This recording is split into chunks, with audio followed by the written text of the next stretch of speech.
Hey everyone, welcome back to another Web Dev Junkie video. So I hope you guys are having a great day. In this video, I'm going to introduce you to a new series that I'm going to try to do for you all. Basically, I want to cover full stack development using like vanilla JS. Now, the goal of this tutorial series is basically show you from like a beginner's perspective how you can actually get into building a full stack application, right? So I'm going to kind of run you through, how you can use HTML to build out the structure of a website, how to use CSS to style that website, how to maybe use JavaScript to add some dynamic elements to the website or some dynamic features. We're going to be talking about node.js for the backend and maybe bring in like express.js to write a really simple REST API. And we are also going to be bringing in MongoDB just so I can show you how you can potentially store and retrieve data from a database. So I know I just said a bunch of key terms that might be confusing if you're a beginner. So don't worry, we are going to cover all those terms later on. But I do just want to keep on saying some of these terminologies that are used all the time in web development, just so that you get familiar with them and you're not so intimidated by them if I continue to say them. So what I want to do here is I want to outline in this video what full stack development is, right? You might have heard the term full stack developer, but what exactly does that mean? So when it comes to web applications, there's typically two main parts of the app. There's the front end, which is basically what you're seeing here. I have Chrome loaded up, and in my Chrome browser, it's rendering a application. Okay, so this is a web application, draw.io. And really behind the scenes, that's just a program that someone wrote using HTML, CSS, and JavaScript. And that's downloaded when I try to go to this URL and displayed for the user here. And they can actually like interact with it. They could change views and do some cool stuff. So again, this is like the front end part of full stack development. Anything that the user can see and interact with, that is considered the front end of your web application. Now, I personally like starting with the front end when I'm doing like tutorials because it's really easy for a beginner to see their changes update live, right? It's much easier, in my opinion, for someone to like type in some button code, click save, and go to their browser and see that button show up. Backend development doesn't really have that visual feedback loop, so it's a little bit harder to grasp. Backend development clicked easier for me for some reason. I think it's because I think more abstract, but I think for a lot of people, front-end development just makes more sense and it's more intuitive. So in this whole series, I'm going to start with showing you how to do like front-end development using HTML, CSS, and vanilla JS just to build out a really simple CRUD application. And then we're going to kind of build upon it. And as we're going through building out the front-end application, I'm going to touch on some of the most important concepts that I think a beginner needs to know. All right, so that last point is really important, right? There's a ton of different things you can learn when trying to learn how to program as a web developer, right? Just learning HTML by itself, like there's hundreds of different elements or tags you can use. And on those tags, they all have different attributes you can attach to them. So my goal is to just distill the most essential or basic building blocks that you might need in terms of HTML, CSS, and JavaScript so that you can build something and not feel so overwhelmed. All right, so what we just talked about was the browser here. So this is like the front end. And I'm going to do diagrams probably out through the series because I think diagrams really help drive some points home into people's heads. And so let's just pretend front end. I'll just put like browser here. I might need to zoom in. Make that like 18 point. So I'll do front end is here and I'll put like browser.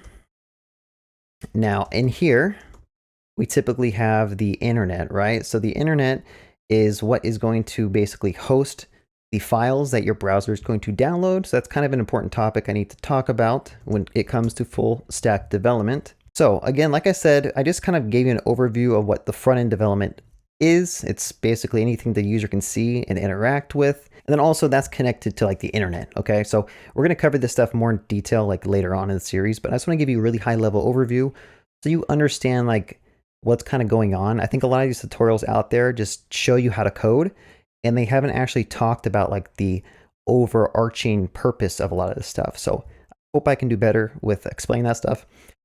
So that's the front end, right? But there's another key aspect to full stack development, and that is the back end. So let's go ahead and make another circle here, and let's just try to explain the back end as well. So I'm going to do back end here. So really, these should be double arrows. So let me just go ahead and put an arrow here, and I will put an arrow here. So to kind of go back to the example, let's say we go to a website like google.com, right? So when you type into the search bar and you click search, like if I were to search like JavaScript tutorials and press enter, behind the scenes, that's actually fetching data from something called a backend, right? That could be like a REST API, that could be like a GraphQL endpoint.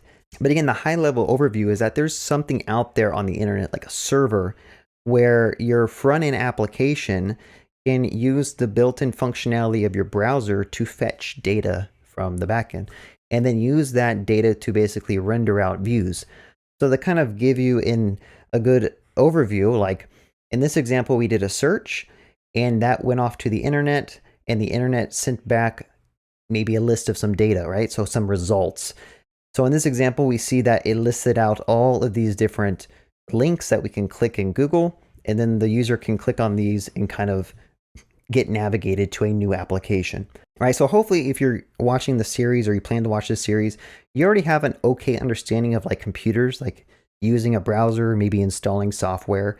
I'm not going to kind of hand hold you through that process. If I tell you to install VS Code, you should know how to do it. There's other tutorials out there if you ever feel like I'm not walking you through some of that stuff. So again, what is the backend doing, right? So I talked about the browser fetching data. What is the backend actually doing? So typically the backend in a web application could be written in any type of language. Like a lot of them are written in like Go, you have Java, you have Python, you have JavaScript. Well, technically you have Node. C#, there's terms like ASP.NET. There's a ton of different ways to build out a backend application, but they all boil down to basically the same thing, which is accepting requests from browsers or clients and sending back data. So in that example, the browser on google.com made a request to a backend. The service ran some code, and it probably talked to something called a database. Okay, so let me just go ahead and make a database here. All right, so I'm just going to go ahead and put database here. Let me expand the font to 18 so you guys can read it. And again, this is going to talk to a database, and the backend is going to say, hey, a user just did a search for JavaScript tutorials. I need to fetch all the links related to JavaScript tutorials from my database. All right, so the database is just in a really efficient system, right? So this is like, for example, Postgres or MySQL. This is an application that has been worked on for years. We're talking like 10, 20, 30 years. You might want to fact check me. I'm not sure how many years, but they've been around for a long time. But basically, they're really efficient applications for storing and retrieving data from a computer or a disk. Okay, so usually a database behind the scenes, that might be storing to, I don't know, hard drives or something like that. I don't want to get into too much of the details of all this, but if you imagine your computer has hard drives on it, right? You usually have a hard drive. It could be a solid state or a physical, actual like spinning disk hard drive. But a database is something that's really efficient at basically taking data and storing it to a place that it can later retrieve. And the key aspects of a database usually is that the data is persisted. So if I go here and I were to restart my SQL server or restart my MongoDB database, all that data was persisted to disk somewhere so that later on, people can still fetch it after restarting the service. So I know this is kind of advanced. I might be talking about topics that aren't really important when it comes to a beginner. But again, I just want to throw some high level terms at you so that you have a bigger, better understanding or a high level overview of how all this stuff kind of works together. So if we zoom out a little bit, that was a lot. Let me zoom out a little bit. This is kind of like the full stack that you might think of if you're a beginner, okay? Now, as you become more advanced, there's going to be a lot more services that might be on your backend. You might have like a load balance backend of like hundreds of servers connecting to clusters of databases using like event queues and message brokers and stuff. But when it comes to just the beginner stuff, well, when it comes to a beginner full stack tutorial, usually you have a front end application that's going to run in your browser like Chrome. That's going to connect to a backend to get some data or save some data. And that data is going to be stored to a database, whether it be MongoDB, MySQL, Postgres, etc. There's a lot of different databases out there. This is like some behind the scenes information you don't really need to know about, but just note that a database stores data so that your backend or your application can and fetch it back later and kind of do queries on it. All right, so I hope that was a good overview of like what full stack applications are made up of. Now, the main reason I want to do a full stack tutorial and why I suggest that you also become a full stack developer is because although some of the stuff is confusing and it might take some time to learn, the more you understand about the entire system, the better you are going to be as a programmer. Okay, there's people out there who just want to work in the front end. They just want to work on their, the front end of the website, and that's cool if that's what they like to do. But there are benefits to understanding like where that data is stored or how that data is stored, because sometimes there's things in the UI that you want to implement, but the backend does not support that implementation because it's too complex, right? So that's why we typically do like pagination in the front end, because the backend can't handle sending all that data over in one payload. It's a waste of resources, it's a waste of network requests. Like even talking about the networking of an application is important, right? There's only so much data you can send across the wire before the application comes to a crawling halt, right? If you were to use an application on your phone and you're like out in the country, it might take a long time to load 3,000 records, right? So you have to understand how everything kind of works and not just focus in on one thing to become a better developer. All right, so I kind of want to break this down one more time a little bit further just so that I don't leave you all in the dark. So let's just go ahead and talk about what is the front end made up of. So basically that's created from HTML. So let's see if I can kind of draw some arrows. HTML and then CSS. That is what you're going to be using to style your application. HTML is like the actual skeleton or the structure of your web application. And then finally you have JavaScript, okay? Let me just put like JavaScript here. All right, so this graph is kind of messy and ugly, but if you notice here, the front end is typically composed of 3 different types of technologies. You have HTML, CSS, and JavaScript. We're going to dive into details on all of those later on in the series, but I just want you to know those key terms. Basically, HTML is the structure or skeleton of your application. That kind of defines like, okay, for example, this whole part right here might be a header component, and then CSS is what styles that. So to make this button orange, right, that's CSS that's applied to the HTML to kind of give it different stylings. Maybe you want to increase the font size. Maybe you want to increase some padding or margin between these HTML DOM elements. And then finally, JavaScript is like the dynamic interaction of the page. Okay, so like examples.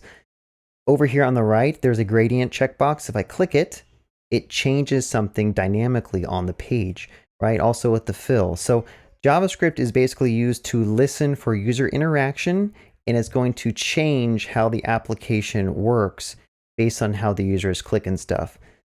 I just messed up my styles there, but I think it's okay. All right, I'm just touching on like the main 3. There's a ton of other technologies that are related to the front end. Like you might have heard keywords such as like Vue, React, Parcel, Webpack. Let me just name drop a bunch of other things. But all in all, these are the necessities. HTML, CSS, and JavaScript. Those are the main components of every web application. And if you focus in on learn those pretty well, it makes it a lot easier to learn these other frameworks and libraries that everyone is talking about. All right, so let's move on real quick to the backend. So the backend, at least in this series, I'm going to be using Node, which is just a runtime that can execute JavaScript to deal with like server applications or just, desktop applications. So typically when doing Node development, we use a library called Express, and that is just a library to basically allow computers to connect to your servers to get information and store information, right? So remember in the example with Google, the browser needs to connect to an actual running machine, which is called a server. And we use a library called Express typically. There's other ones out there, but Express is what we're going to be using in this tutorial to basically handle those requests, maybe fetch some stuff from a database, store some stuff from a database, do some type of authentication, authorization. All these terms, again, they might be a little advanced, but I'm just giving you a high level overview, so don't feel intimidated or scared. We're going to talk about them later. And then lastly, again, we have the database, which could be running on the same server, or it could be running on a different server. And that is used for storing data or retrieving data. So these are the kind of like what I'm going to be talking about. Like a zoom out.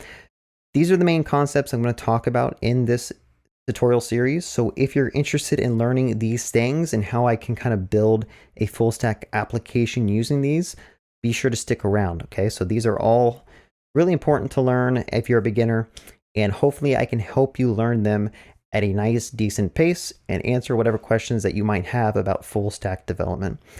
And now I'm going to dive in more to the front end part of full stack and kind of explain the different concepts, and still try to keep it high level. I promise I'm going to actually start talking about like coding and JavaScript and HTML in a bit. But again, I'm just starting at a high level and kind of diving down into the various concepts so that you have a better understanding of some of this stuff. So the first thing I want to talk about is, how does an application actually work? So on your computer, you might have various types of applications, right? You might have like Notepad or VS Code, or you may have a Chrome browser installed. All of these applications are basically built up of something called source files. Okay, so source files are the things that us developers type out manually so that the computer knows what to do. And in a general sense, in most programming languages, these source files are basically just a list of commands that we tell a computer how to basically run. And I think it's kind of good to start off with maybe explaining a little bit about JavaScript. I'm not going to talk about any type of keywords or syntax, but just know that with all programming languages, there's typically something called like a grammar that makes up your language. So in an example here, so to kind of look at an analogy, like let's look at English, okay? English is a language, and that language consists of a particular grammar, right? So if I made a sentence called like the dog barked, and then I also wanted to add it to a sentence called like John bought some candy. All right, so although those two sentences are very unrelated, there is an actual like grammar that we follow, right? So there's, first of all, there's certain ways that we structure sentences. We start with a capital T when we start a sentence. Any type of proper name or proper noun is capitalized. At the end of a sentence, we put a period. We have a specific spelling that all of these words must be. And that is kind of like the grammar or the syntax of the English language. Now, if you were to go through here and like forget to add periods, or you kept this lowercase, and maybe you misspelled some of the words, the sentence is no longer proper, right? There's no way, well, in this case, maybe someone can understand what you're trying to say. But for a computer, when they see this, this is bad grammar or bad syntax, so it's going to break. And we're going to see this a lot when we actually like inspect, you know, HTML, CSS, and JavaScript. But again, I'm just trying to give you a high-level overview. So again, let's kind of go back and understand how us humans read through these sentences word by word, sentence by sentence, and just use that as an analogy of how a computer does the same thing. So if we have a sentence like this, the dog barked, John bought some candy, and that's just repeated over and over again, the way that we read it, at least English, is you start from left to right, right? So you start here and you start reading the words left to right. And then once you get to the end of the line, you go on to the next line, left to right. So it turns out that this process, this left to right, up to down order, is actually how computers process computer programming languages. So to kind of give you a more concrete example, we can look at this script here. So I have some JavaScript loaded up, and if I want to run this through a debugger, I could kind of give you an example of how this works. Let me just go ahead and add a couple of things. All right, so we have a script here, and what we're going to do is I'm using VS Code, and don't worry, I'm going to explain like what all this stuff is if you're new to VS Code. But the main thing I'm trying to highlight is that a computer, when you run a program, it's going to run through your language from top to bottom, left to right. So let's just go ahead and click this Run and Debug button, and I'm going to click Node.js just because that's easier. And if you see here, you don't even need to know what this stuff is doing. I'm just highlighting the principle that I'm getting at is when I run the debugger in VS Code, I'm prompted with this control panel up here, which allows me to step over the code exactly how the computer is going to interpret it. So if you see here, it stopped on the first line, put a line break in the debugger so that it'll pause. So if I were to step through this, you'll see that it runs through every line one by one, and it starts changing things and doing different things, right? All of these lines are actually statements that the computer actually runs and interprets. And using these statements, you can do things on your machine, like read from a file system, write files to a file system, make network requests, etc., make buttons, execute some code if a user clicks on a button. But the idea is the order of which you write these commands is really important. And that is why I'm trying to highlight that. Right, as you can see, as I'm running through, like these things are printing out down here. These what we call strings are printing out. But in a nutshell, just understand that the order of how you do things is exactly how a computer also executes the scripts. Now, this same idea applies to CSS, it applies to HTML. The order of everything is really important. So let's actually look at the HTML for a second. So we're looking at an HTML file, and don't worry, I'm going to talk about HTML files in a second, but just note that the way that we structured the HTML, the order of where we put these tags is super important. And more specifically for HTML, it's a little bit more complex. So I want to give you a high level overview of how HTML kind of works. There's something in computer science called like a tree data structure, and there's a lot of like algorithms related to like traversing trees. It turns out that a tree data structure is very similar to like a family tree, right? So you might have like your great grandmother, it might have 9 children, and your great grandmother might have 9 children, and all of those children could potentially produce more children. So if you look at that and visualize like a family tree, that is exactly how HTML is structured. All right, so the order of all this stuff, the nesting, you notice how we do indentation here? It turns out that all of these tags actually have children embedded in it. So if I were to kind of collapse some of these, maybe I can kind of show you that. So HTML is built up of different tags, and inside those tags, you can typically nest additional tags. So if you see here, we have an HTML tag, and inside of that, we nest a head tag and a body tag. And if you expand the body, we then nested even more tags like HTML and divs. So then going back to that family tree analogy, HTML is like your great grandmother, and then body is like your grandmother, and then div is like your mom. And then if you were to put anything in here, that might be like you, but it can continuously, I know that analogy is kind of silly, but you can continuously keep nesting children inside of these containers. And that is basically what I'm trying to get at. So like, let me just do that. That's kind of another good example. You're going to see a lot of HTML that's kind of similar to this, where you have a lot of nested, right? So you might say, okay, Cody, dude, like you're talking about tree data structures and tree algorithms. I'm a beginner. And I kind of agree, like the whole idea of like telling you about what a tree is and how the DOM or the HTML makes up a tree might be a little bit more advanced, but it is important to understand. So if I were to save this and go over to my browser, inside of Google Chrome, there's a DevTools panel that you can use. And I'm also going to explain this in this series as well and kind of talk about some of the most important aspects of it. But in this DevTools, you can see here that that same HTML structure that we talked about is highlighted here, and you can start diving into it, right? So I'm at the top level node here, and I can slowly dive into the various parts of my HTML like this, right? So the div has a bunch of cards. Each card might have a title and a body and stuff like that. So it's kind of important to make sure you understand like this tree structure. Although it might be really confusing right now, it's going to be really useful to understand down the road. But yeah, don't feel too confused about all this, because I'm going to cover this DOM tree stuff further on. And the last thing, again, I'm just trying to highlight that the order of how you write HTML and the syntax and the grammar, all of this stuff has a particular way that you have to write stuff, right? You notice that it has brackets, and there's also like ending brackets. This is all part of the language. So you just have to kind of learn it and memorize it, unfortunately, because without doing that, you're going to get kind of stuck and lost. All right, and the last thing I kind of want to talk about is CSS. So again, the main topic like in this video is all about ordering. The ordering of everything is super important. So in CSS, this is another type of language that you can write to basically apply styles to the elements that you're seeing on your web page, right? So if we go back here, you can notice that Hello World is in red, Sally's in red, and stuff like that. So the ability to style all these DOM elements comes from using CSS, right? Which is cascading style sheet.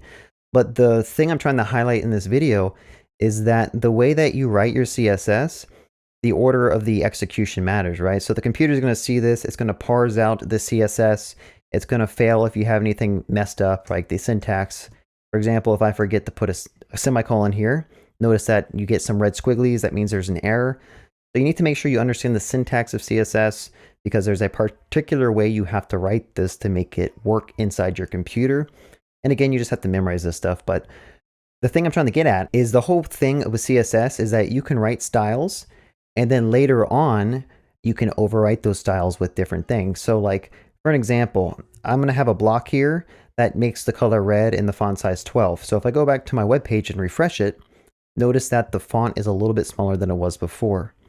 But because of the way the programming languages work and the order of execution really makes a difference, with CSS, I can simply just apply another style to overwrite the font size, and that will increase the font of all of my cards, but not necessarily change the colors of the various components. All right, so all of that talk, again, was just a high-level overview of like how programs are written. You have source files. Those source files need to follow a particular syntax or grammar that the computer can interpret.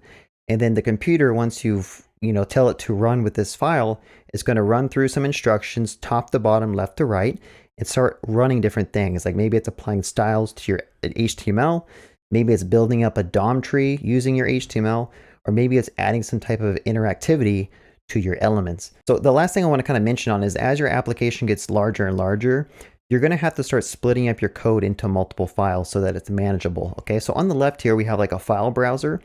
And typically that's just a normal, like if you're using Windows, like my computer, you can like dive into folders. This is the same view as like that.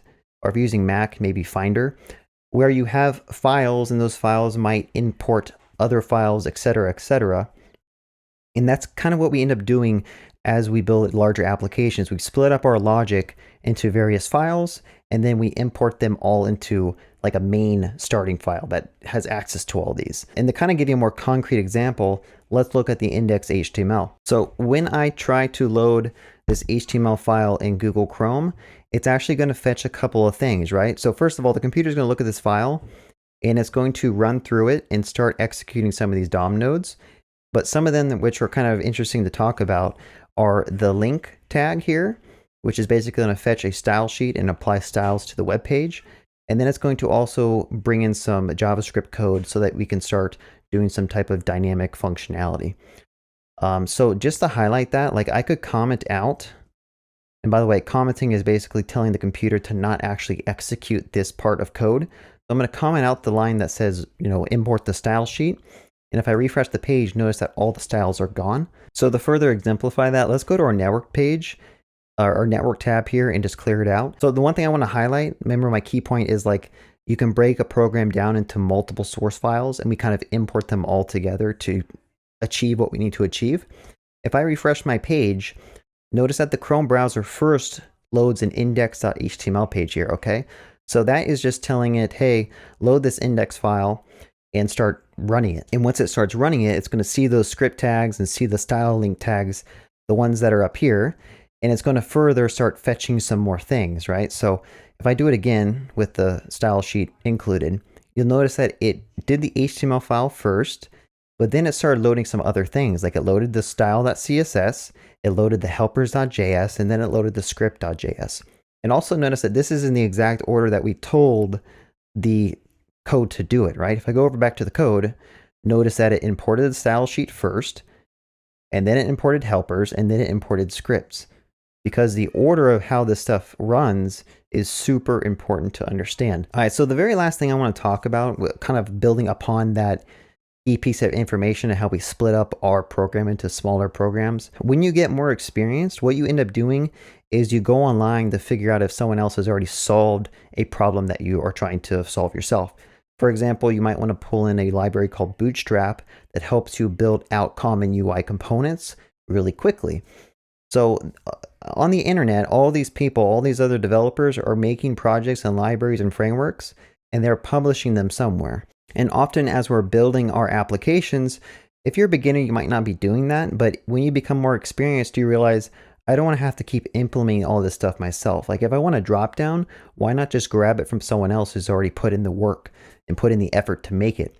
So that is another aspect of like open source and grabbing third-party modules. We're going to dive into that in a bit, but that's super important to understand. Like as your application grows, you're going to be grabbing bits and pieces of other code from other people using like a package manager or using maybe a CDN. Again, these are terms I'm going to explain, but I just want you to understand that there's like, this gets bigger and bigger, and we build upon something small to become something large. Cool. All right. I think I hit on all the key points that I kind of wanted to talk about. I'm sure there's something that I left off, but At this point, I think you have a good understanding of what full stack is.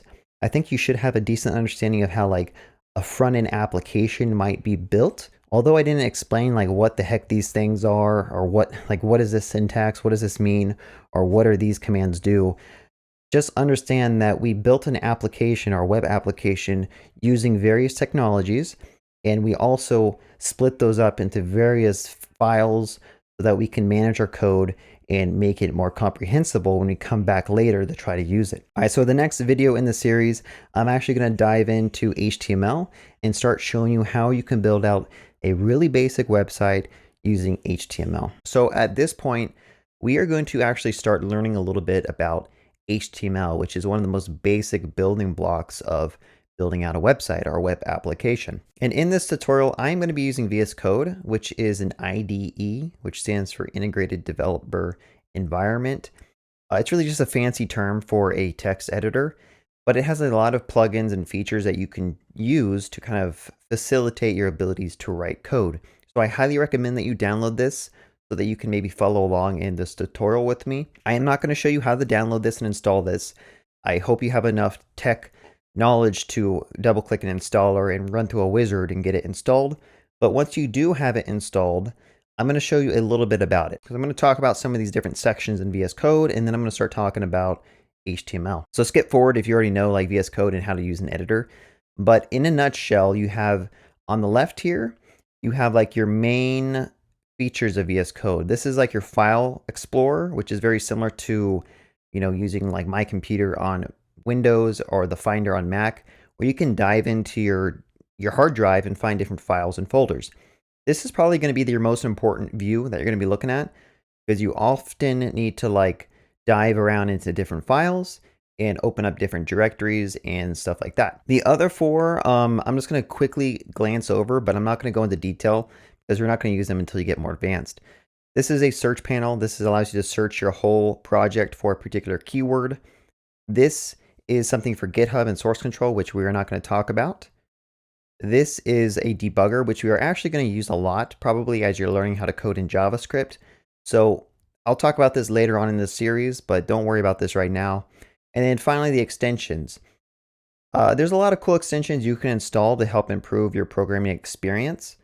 But for the most part, I'm not going to really cover these unless I'm using something that I think you all need to also use, maybe like a linter or a formatter. But again, those are just terms that I'm not going to really cover right now. So let's talk about the file explorer. I hope you've seen something like this before, but basically it is a way to manage a directory. Okay, so on your computer, on your hard disk, you have folders, and in those folders you have files and more folders. So for an example, if I wanted to add a new file, for example, like an index HTML file, I can either right click on this panel here and click new file, or I can click on this icon with the plus here to create a new file. And at that point, you can type in like index HTML, press enter, and that's going to open up your file here. So you can continuously make files. You can make folders here. So if I make a folder called like source, I could click and drag files into my source folder and then drag them back out if I want to.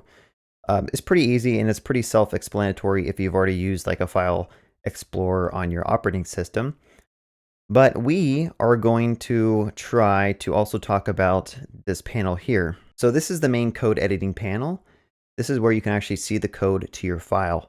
It's super important to get familiar with this.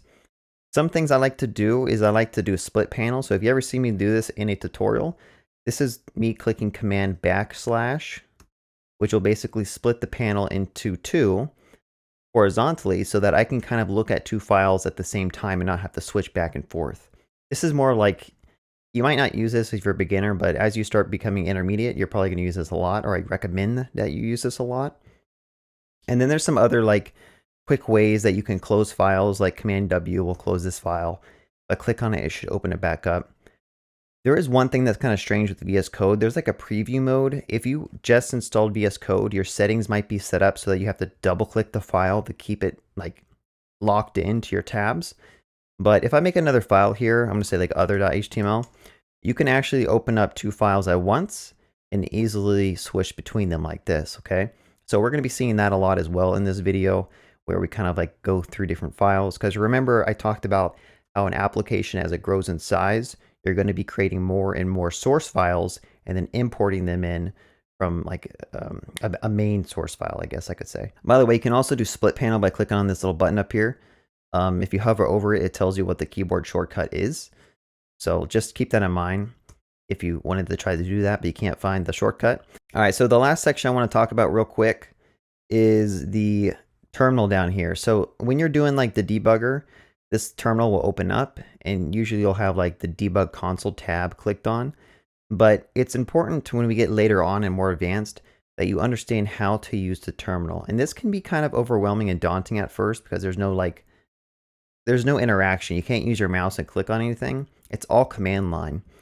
But the main idea is that there's different commands that you can run in your terminal to do different things. Like for example, pwd prints out your parent working directory. So this tells me that my VS Code is opened up to this folder. You can also dive into subfolders using the cd command. I'll cover these later on if we actually use them, but I don't want to overwhelm you with too much information. So for right now, I just want you to be familiar. If this little panel pops up, you're not like, what the heck is this? It's just a terminal that allows you to type in commands to do stuff at a lower level on your operating system. So for right now, I'm going to close that, and we are going to focus on writing some HTML. So if you remember, like I said, like when you load up your browser and you go to a URL, you're going to fetch an HTML file, okay? The HTML file is a language, a markup language that describes how the browser should render to its screen, right? So it tells you like, where to put these different elements on the screen, how to display them, how to style them, how to add interactivity. And usually the HTML file is like your main file of the program. This is where you start importing JavaScript and importing third-party libraries. This is where you import your style sheet. And basically this is like the controller, right? This controls everything in your application. And then from there, you can dive into other files to see like how stuff is working. So in order to get started with HTML, we need to first talk about tags, okay? So the HTML language is created by using a bunch of different tags, which are basically just keywords that describe like what different elements should do in the browser. So one tag you might see is the HTML tag.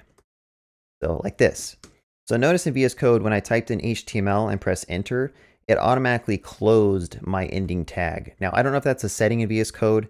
If it is, let me know in the comments. It's really easy to set up. But everything in HTML is built off of tags. And more specifically, there's these opening and closing brackets that describe when a tag starts and when a tag ends. So to kind of do some more introspection on this, you see that the ending tag is always going to have this /, all right? So it's going to be a less than sign, a / HTML, and a greater than sign. This is just the syntax of HTML, and you kind of just have to get used to it and memorize how this works. But if you just allow VS Code to kind of do the work for you, it's actually pretty straightforward, okay? So just keep that in mind. We got every tag has an opening tag and an ending tag. And something that you might see also is we sometimes just automatically close tags. You'll see this with like inputs. So I'll do like an input. Sometimes you'll see this. I personally don't like doing this. I rather just make sure everything is explicit and you have like an opening tag and a closing tag for every element. But let's just take a step back. I'm kind of getting into the weeds here. Let's start with the first tag. So if you remember, I talked about how like HTML builds up a tree structure. Well, it turns out that your root node, that grandma node that I kind of talked about in the last video, is your HTML tag. So this is usually what you need to put at the very outer of your HTML file. And then inside of it, you can start nesting other children or other elements or other tags. So let's actually dive down a little bit further. Typically in an HTML file, we have a head and we have a body. So let's just put a head tag, just like that. And inside the head tag is where you can actually start loading in some other scripts, right? So like, let's say you're using a CSS library called Bootstrap. Well, this is where you probably want to load it in. Or if you want to load in some JavaScript files, you could also load it in here. There are some caveats about loading in JavaScript files, and sometimes you need to put it in the body tag. But for the most part, the head tag is for fetching other files and having the HTML kind of execute those files. And then also you can put like meta tags so that For example, when Google Chrome is crawling your website, it knows exactly what this page is trying to do. So you can put like meta tags to say like this is a blog post or this is a blog about JavaScript, stuff like that. But that's more advanced. We aren't going to focus too much on that. Okay, so let's move on to the next tag that is typically always nested inside the HTML element. Okay, so this is the body tag. This is the fundamental structure of a basic HTML file. There's some stuff that I'm missing that would help it be more valid, but these are basically the tags that you need to write a valid HTML file. Okay, so what I'm going to do here is I'm going to save this and I'm going to go over to Chrome and try to open up this file just to see if we're kind of on the right path. So going over to the Chrome, I can make a new tab, I can click open, and then I can go to my workspace and I can go to where I'm doing this. I don't know what I called this folder, full stack something. So if I load up the full stack folder here and click on my index file, you can actually open this right in your browser, right? You don't need to host this on a web server, at least yet. There are some security things set in the Chrome where you can't load an HTML file that's like fetching other libraries, but for the most part, if you're just learning, this is a good way to do it. So let's just kind of zoom in a little bit so that you can see what's going on. I'm going to move this over to the right so that my head is not blocking it. Can you all see that? I hope you can. All right, so you can see here, again, I kind of showed you this in the other video, but this is the exact HTML that we created in that file, and our Chrome browser is rendering it. Now, it turns out that there's nothing really going on here because we didn't put any text or anything else special inside this file, but this is a start to a good file. So let's kind of dive in further of like what we can do with HTML.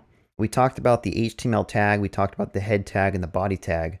Although I don't think I actually talked about the body that much. The body tag is where you're going to put like all your content. So if you have like a blog post or a blog page, this is where you want to put your title. Maybe you want to put like your top level header, your navigation. All of that is going to go inside your body tag. And this is just the convention we use for HTML, right? You don't necessarily have to put stuff in the body tag. Like I could put text here and save it and notice that it's going to show up on the page.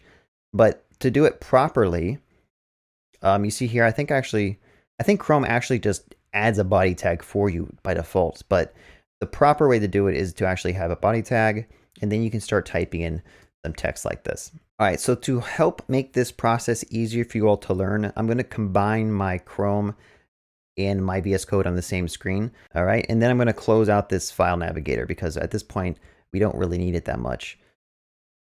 All right, so let me zoom out a little bit. By the way, you'll see me switch my dev tools from being like on the right side and being down at the bottom, just depending on if I'm trying to do like some type of responsive design or something. But just keep that in mind. You click this drop down here, these three dots, and you can change it to how you want it to be and do whatever works for you, depending on what your setup is. But because my head's blocking the left side, I'm going to try to do this. All right, so let us look at some more tags, okay? HTML is all about learning and memorizing these different tags you can use. One of the tags you can actually use is called a title. So the title tag is another element that you can basically put some text in, and that'll change up here the title of your tab, okay? So if you look at here, it says index.html. Let's say we wanted to name that like my awesome tutorial. And if I click save and refresh my page, notice that the title up here changes to my awesome tutorial. So that's pretty cool. There's also like a fave icon we can import if we wanted to change that. We're not going to get into that right now. But there's just a lot of different tags you can use. In fact, there's a lot that I don't know about, but feel free to look them up. I'll be honest with you all, there's like 100 or so tags, but you really only ever end up using like 9 or 10 of them, right? So don't feel overwhelmed if you're reading through like a site that lists all the tags because you're not going to use all of them. You're just going to use a small subset. But let's just keep on diving in. I'm going to show you the ones that I feel like are most important for a beginner. And then if you find something new, just go read about it and learn it a little bit for yourself. So for the body, let's actually start talking about some other types of tags. So there's a lot of tags you can use to build out your website. And well, the first one I'm going to talk about is the paragraph tag, okay? The paragraph tag is a way to basically set up logical paragraphs in your website. So for example, if you are doing like a blog post, you might have different paragraphs in your post that you want to separate with like new lines. So let me just find something called lorem ipsum. Lorem ipsum, go here. This is just basically some text that a lot of people use. to just put into the website so that you can actually like visualize what it might look. So here we have some lorem ipsum. And what I'm going to show you here is that it's just a p tag that has some nested text for its child, okay? So let's copy and paste this a couple of times and save that. And you'll notice that now we have 2 paragraph tags in our HTML document here. So this is basically what you can do to basically build out, blog websites or separate your content by paragraphs. So this is an important tag. I'm not going to dive into like too much detail about all these tags because honestly, you can kind of build a website just using the div tag for everything except for like a couple of inputs and stuff. But that's the paragraph tag. All right, so let me just kind of reduce this a little bit. And I'm going to talk about some other tags that sometimes people use. There is a B tag, which can be used for making some text bold. So if I wanted to make that I inside in bold, you can see that it kind of made it bold here if you squint your eyes and look really close. This is just another tag to memorize. There's also an I tag, so I could do I, and I could wrap like a word with the I tag, and that'll make it italicized. Did I pronounce that correctly? People argue that you shouldn't be using these tags anymore because this is like styling, that you should just use maybe like a strong tag. Like there's a strong tag that you can use, which does like basically the same thing. But I'm just trying to show you that the whole concept of HTML is you make tags and you just nest things in them, okay? And again, I'm not going to cover every single tag, so if there's something I don't cover in this video, don't get mad. It's super easy to do a Google search and just learn a new tag for yourself. So some of the other important tags that are used all the time are called title tags or header tags. So if I type in H1 here and type in like my awesome tutorial and click save, notice that that adds some text on my page that's really large, and it also has like some padding underneath it or margin. I haven't talked about what margin and padding is. I'll do that when I get to CSS. But just using the H1 tag and the P tag, you can actually build out a really basic like site, okay? So it turns out you can actually do H1 through H6. So if I were to change H1 to H2, it's going to slowly shrink the text. It's still going to remain bold, but it's going to shrink it. So H3 looks like that. H4 looks like that. H5 looks like that. And H6 kind of looks like that. So you might ask, okay, when do I use an H1 through an H2 and H6? That really all comes down to like the content that you're writing.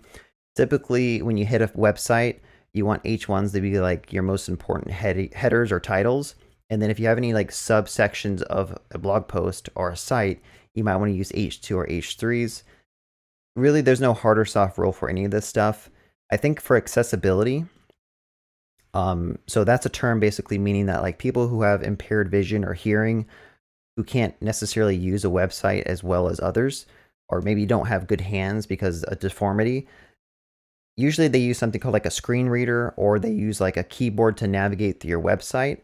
And there's certain tags that you want to use to allow people with disabilities to easily navigate your website. So accessibility is something really important to kind of understand, but as a beginner, it's a whole nother like subject. So I wouldn't worry about it too much, but just keep it in mind that the way that you use certain tags and the way that you structure your elements can really affect other people who happen to be disabled. All right, so let's talk about the next type of tag. So I'm going to copy this cat image and we're going to try to get it displayed here. So there is a tag called img, which stands for image. So if I type out image and press enter, actually I might use the backtick here. This is a special tag, right? So this tag actually requires something called an attribute.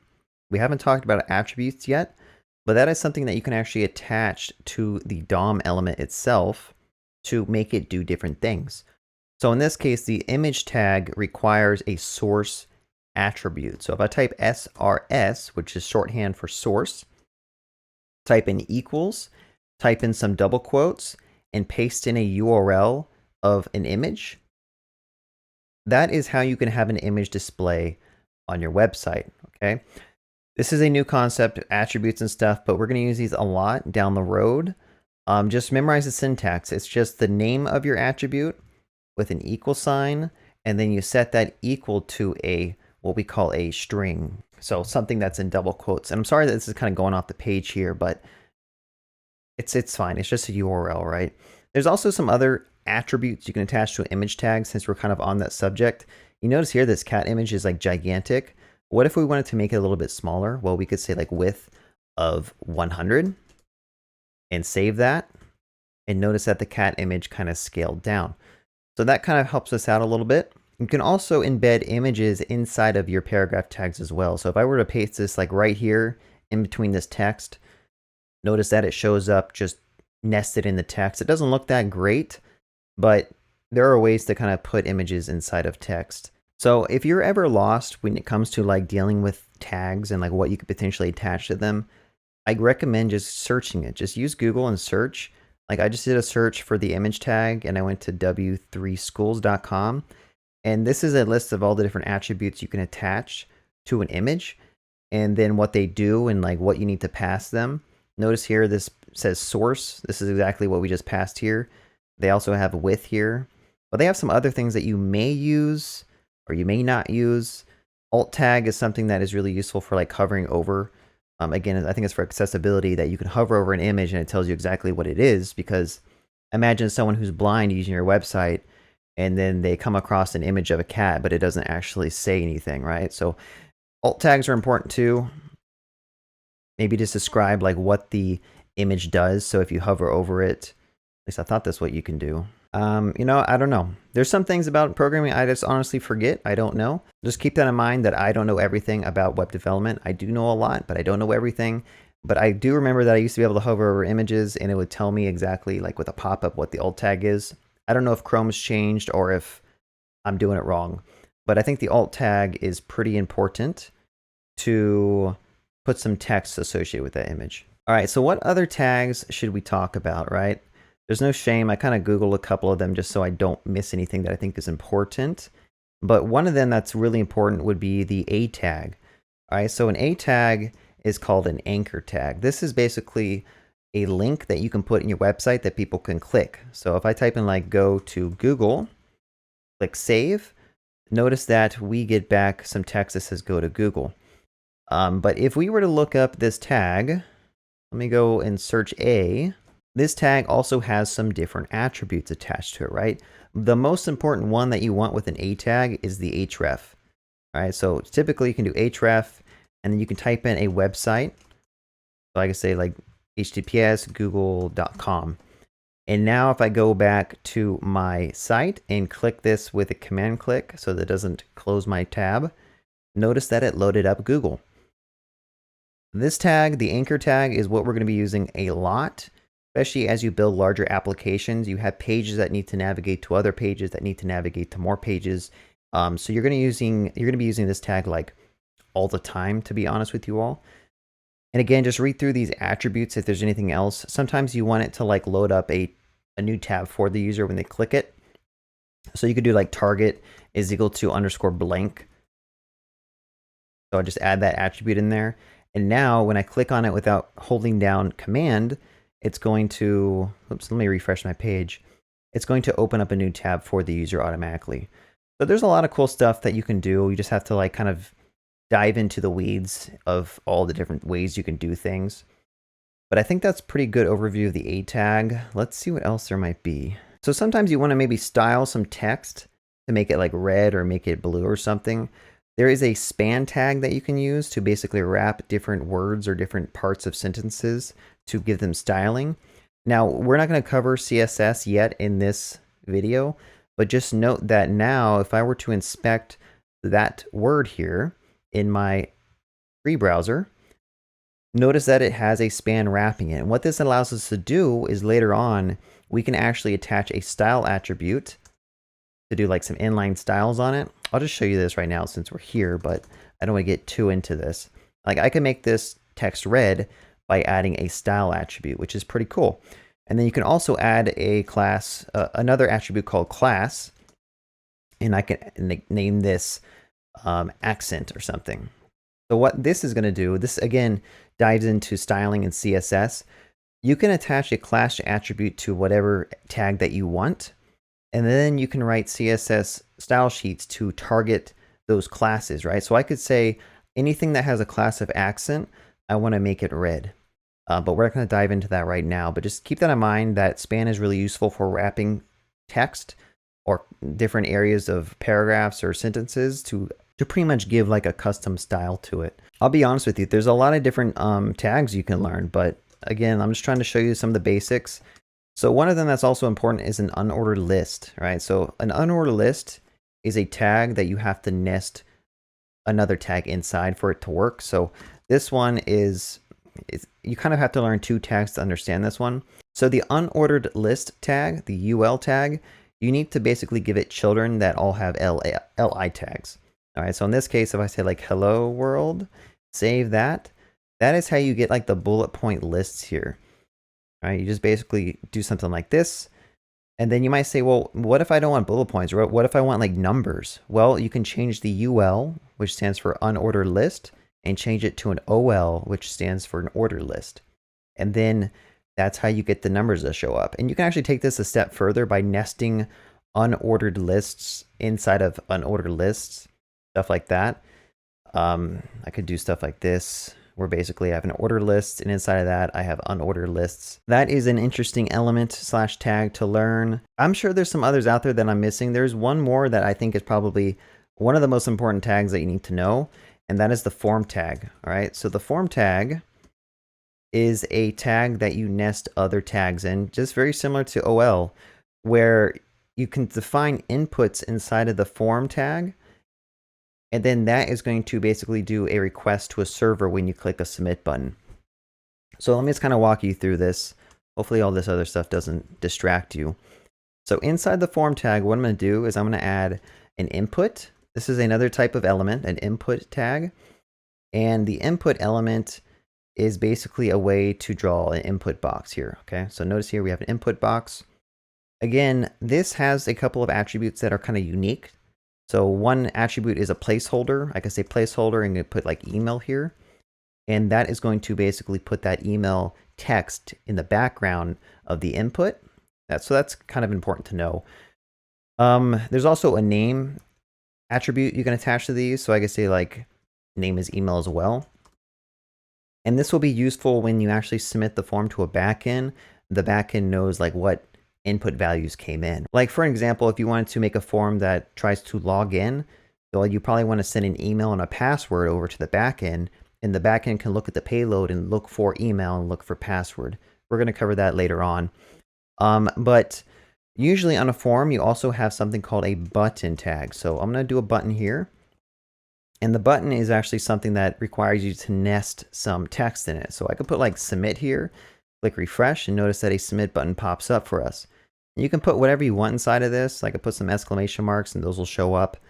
But the purpose of the button is just a way to have the user click on something. So the button tag also has an attribute called type.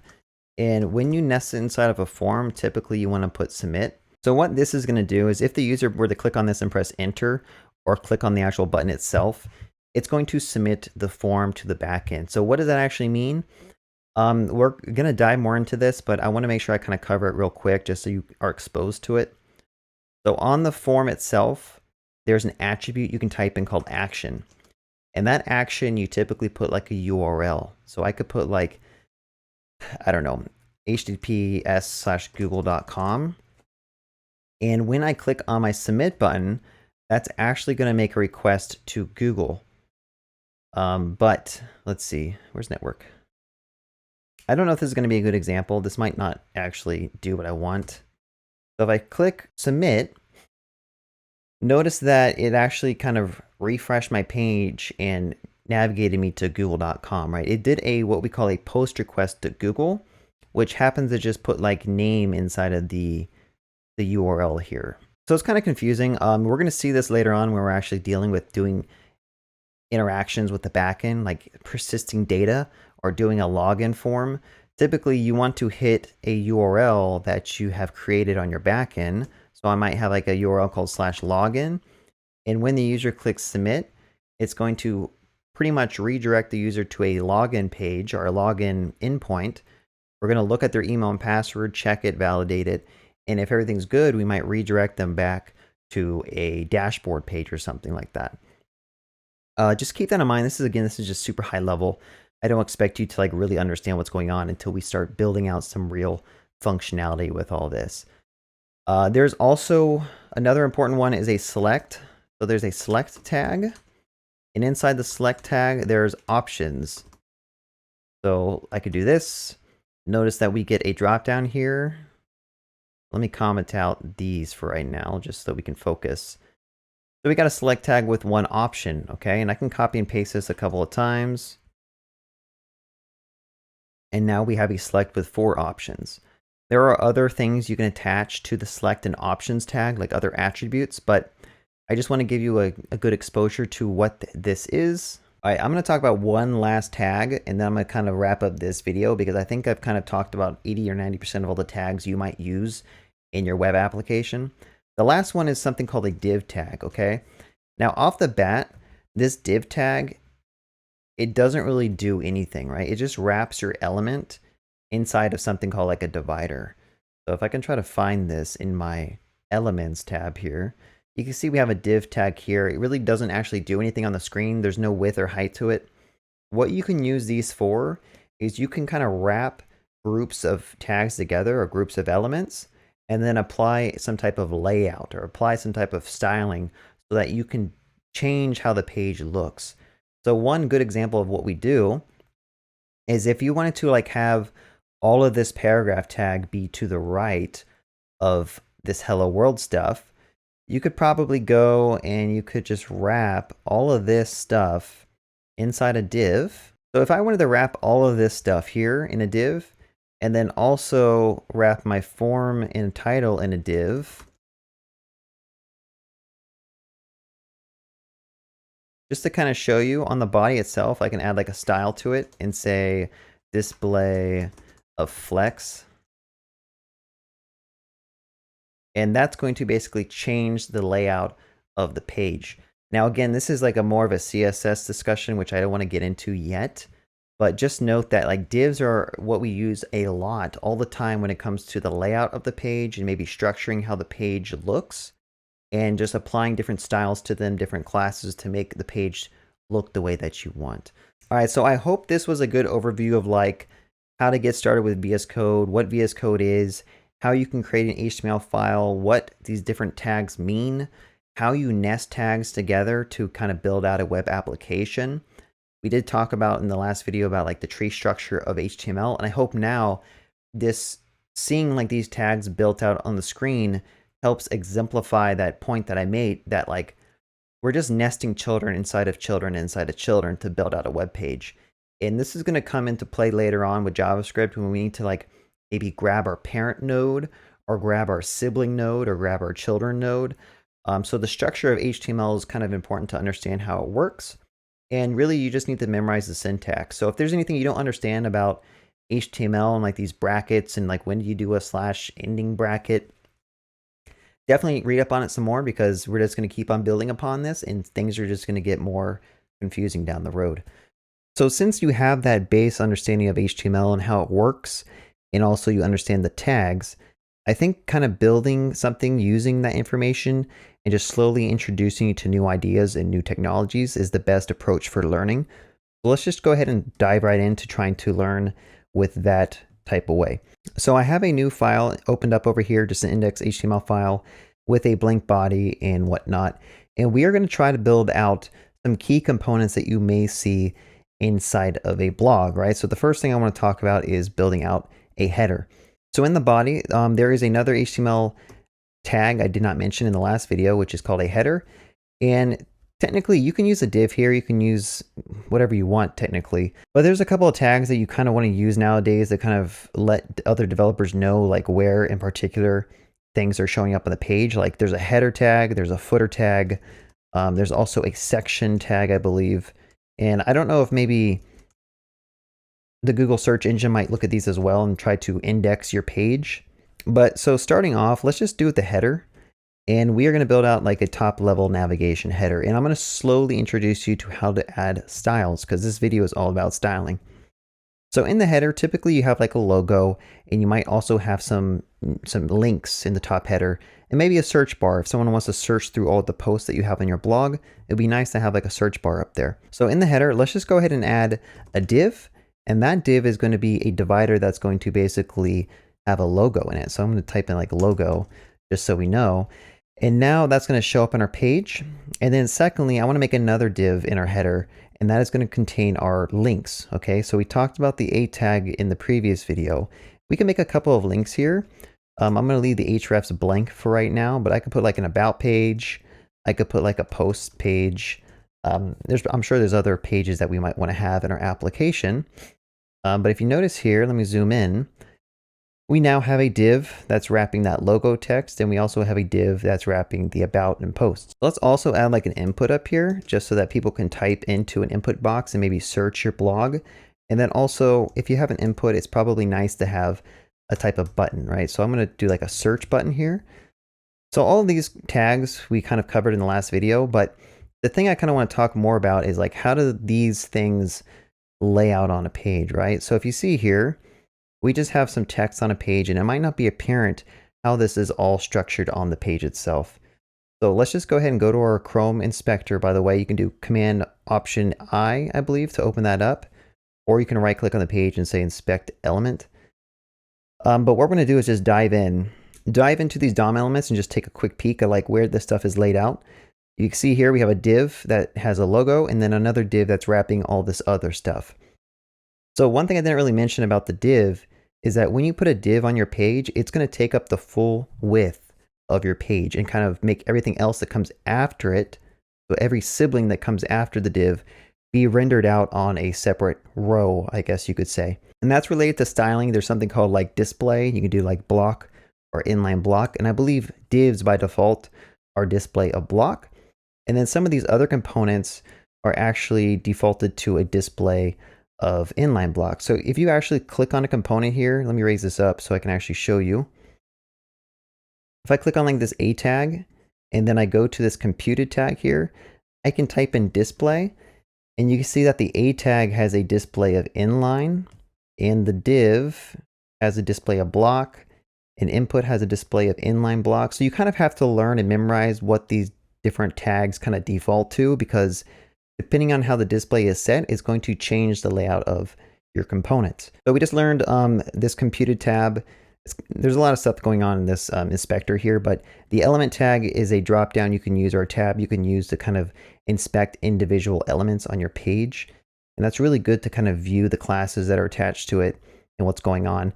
And then also you can view like the styles that are computed on that itself, right? You have styles tab here and a computed tab. We're going to look more at these in a second, but just keep that in mind with the display. So you'll notice here on the header, everything is like pushed to 2 lines, which is really weird.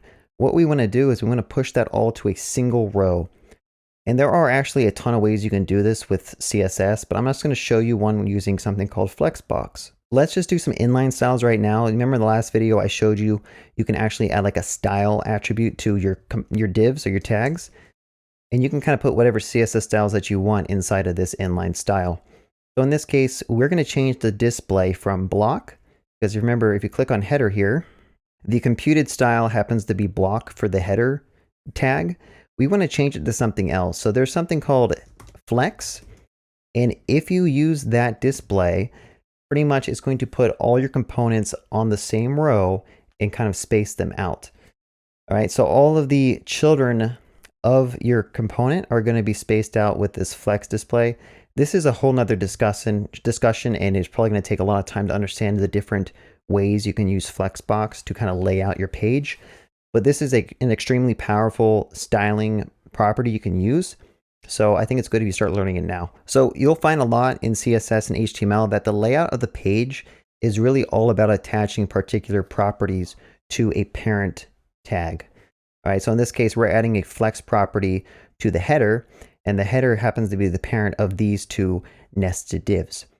Now, if we were to zoom out just a little bit, I zoomed in like to 200%, you'll notice that it's all shoved over to the left of the page. I actually want the logo to be on the left and all of this, right? So if I were to highlight this div, I want this div to be pushed to the right of the page as far as I can. So again, there's a lot of ways you can achieve this. You can use like floating, you could use maybe absolute or relative positioning, but using Flexbox, there's actually a property you can provide it to tell it to put some space in between the children that it's kind of flexing with, right? So you imagine that we want to put a div here, if I can comment this out, put some spacing here. That's what I'm trying to say. And it turns out with using Flexbox, there is a property you can use. So with CSS and inline styles, you can actually separate your styles with a semicolon. So after flex, I'm going to add a semicolon, and then I'm going to say justify content, and I'm going to put, actually I'm going to put space between. All right, so at that point, you'll notice that it pretty much took the div and the logo and it put a bunch of space in between them. Okay, so if you can kind of hover over these to get a better understanding of what's going on, but you'll see that the header is still the full width of the page, the logo is pushed to the left, and this is pushed to the right. So display flex is kind of confusing, but it's super powerful to understand because you can do a lot with layouts using it. So the next step is I want to make the actual header maybe like a cool color, or the background of my body a different color.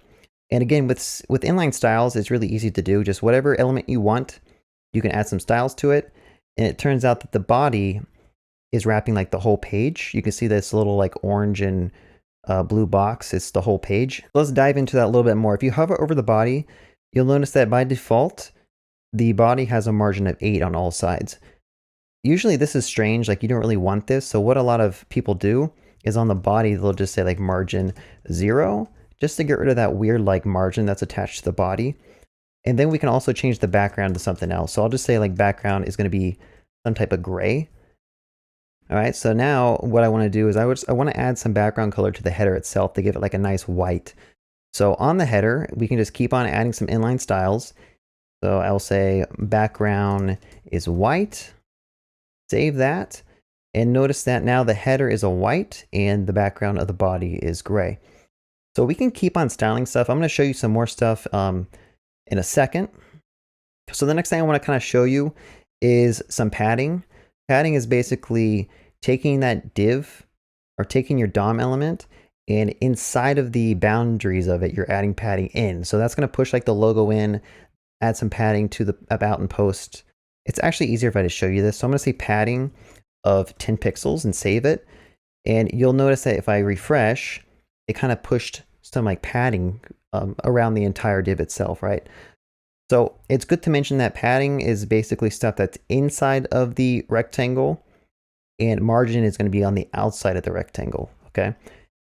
We're going to cover margin and padding like a lot in this, so don't worry if it didn't make too much sense. All right, so now what I want to do is you'll notice that the about link and the post link is really close together. Let me zoom out just a little bit for you all.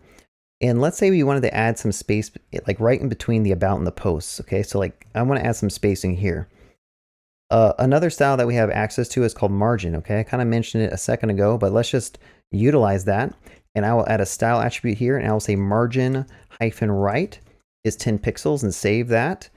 And you'll notice that the about link added some space to the right of it. In fact, I'll hover over this and just kind of show you. If you see here, you can zoom in, you see like there is a orange little block to the right of about. Whenever you see orange in your DevTools, at least in Chrome, that is going to be margin. And then padding is going to be in the green, okay? So margin is what you can kind of do to kind of space elements out in between. So you could do the same thing with the other link if I wanted to. So I could add some margin here and save it. And that'll just put some space between the input box and the post link. Right, using white space in your application can help a user be able to quickly click links and not accidentally click on the wrong links. White space is your friend. Again, I'm not a UX designer, like I'm not a professional web designer, so there's a lot of stuff with design I'm not going to cover in this tutorial. I'm mainly going to show you the technologies to help you achieve whatever designs that you might need in the future. So let's just change logo to like my blog. Let's save that. All right, so hopefully at this point you've started to understand how styles work, at least inline styles. And you might be thinking, okay, this is cool, but don't you think this is a little bit messy to have like all the styles nested directly on the component? And honestly, it kind of is messy. And this can become an unmanageable nightmare down the road if you have hundreds of pages with a bunch of styles just slapped onto your DOM elements. So typically what we do is we have an external style sheet or just some other style definitions that you can actually apply styles to your components without having to put them right on the DOM. So let's just cover that. I'm not going to do external style sheets yet because I think it's a little bit more advanced. But inside the head, I'm going to add another tag called style. And inside of this, we can start styling our different components here. Okay, let me zoom out just a little bit so you can see more text. Hopefully that's not too small for you all. Let me go ahead and move this over so my head is not potentially blocking all this code. All right, I hope that looks a little bit better.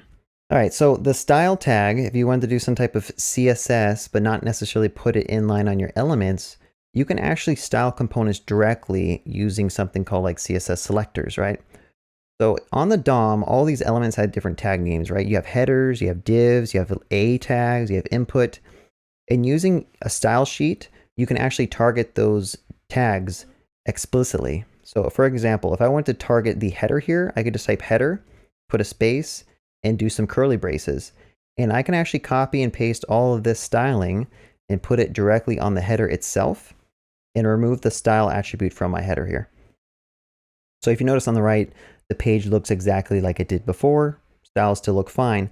But the main benefit of this, again, is that we're not muddying up our DOM, which pretty much makes it easier to read for other developers who might be working on your project.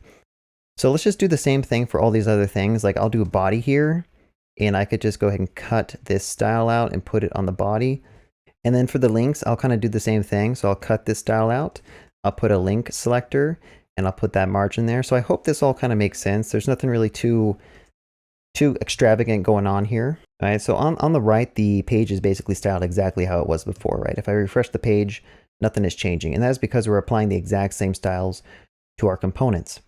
But there is also an issue with this, okay? The main issue is we are styling tags at a global level. So let's say later on in our blog post, we also have a link somewhere. Like let's say we have a paragraph tag with some text that says like hello world, and it has a link in it that comes like in between hello world, not hell world. So if I save this, you'll notice that there's a ton of margin after posts here, right? That's not really what we want to do.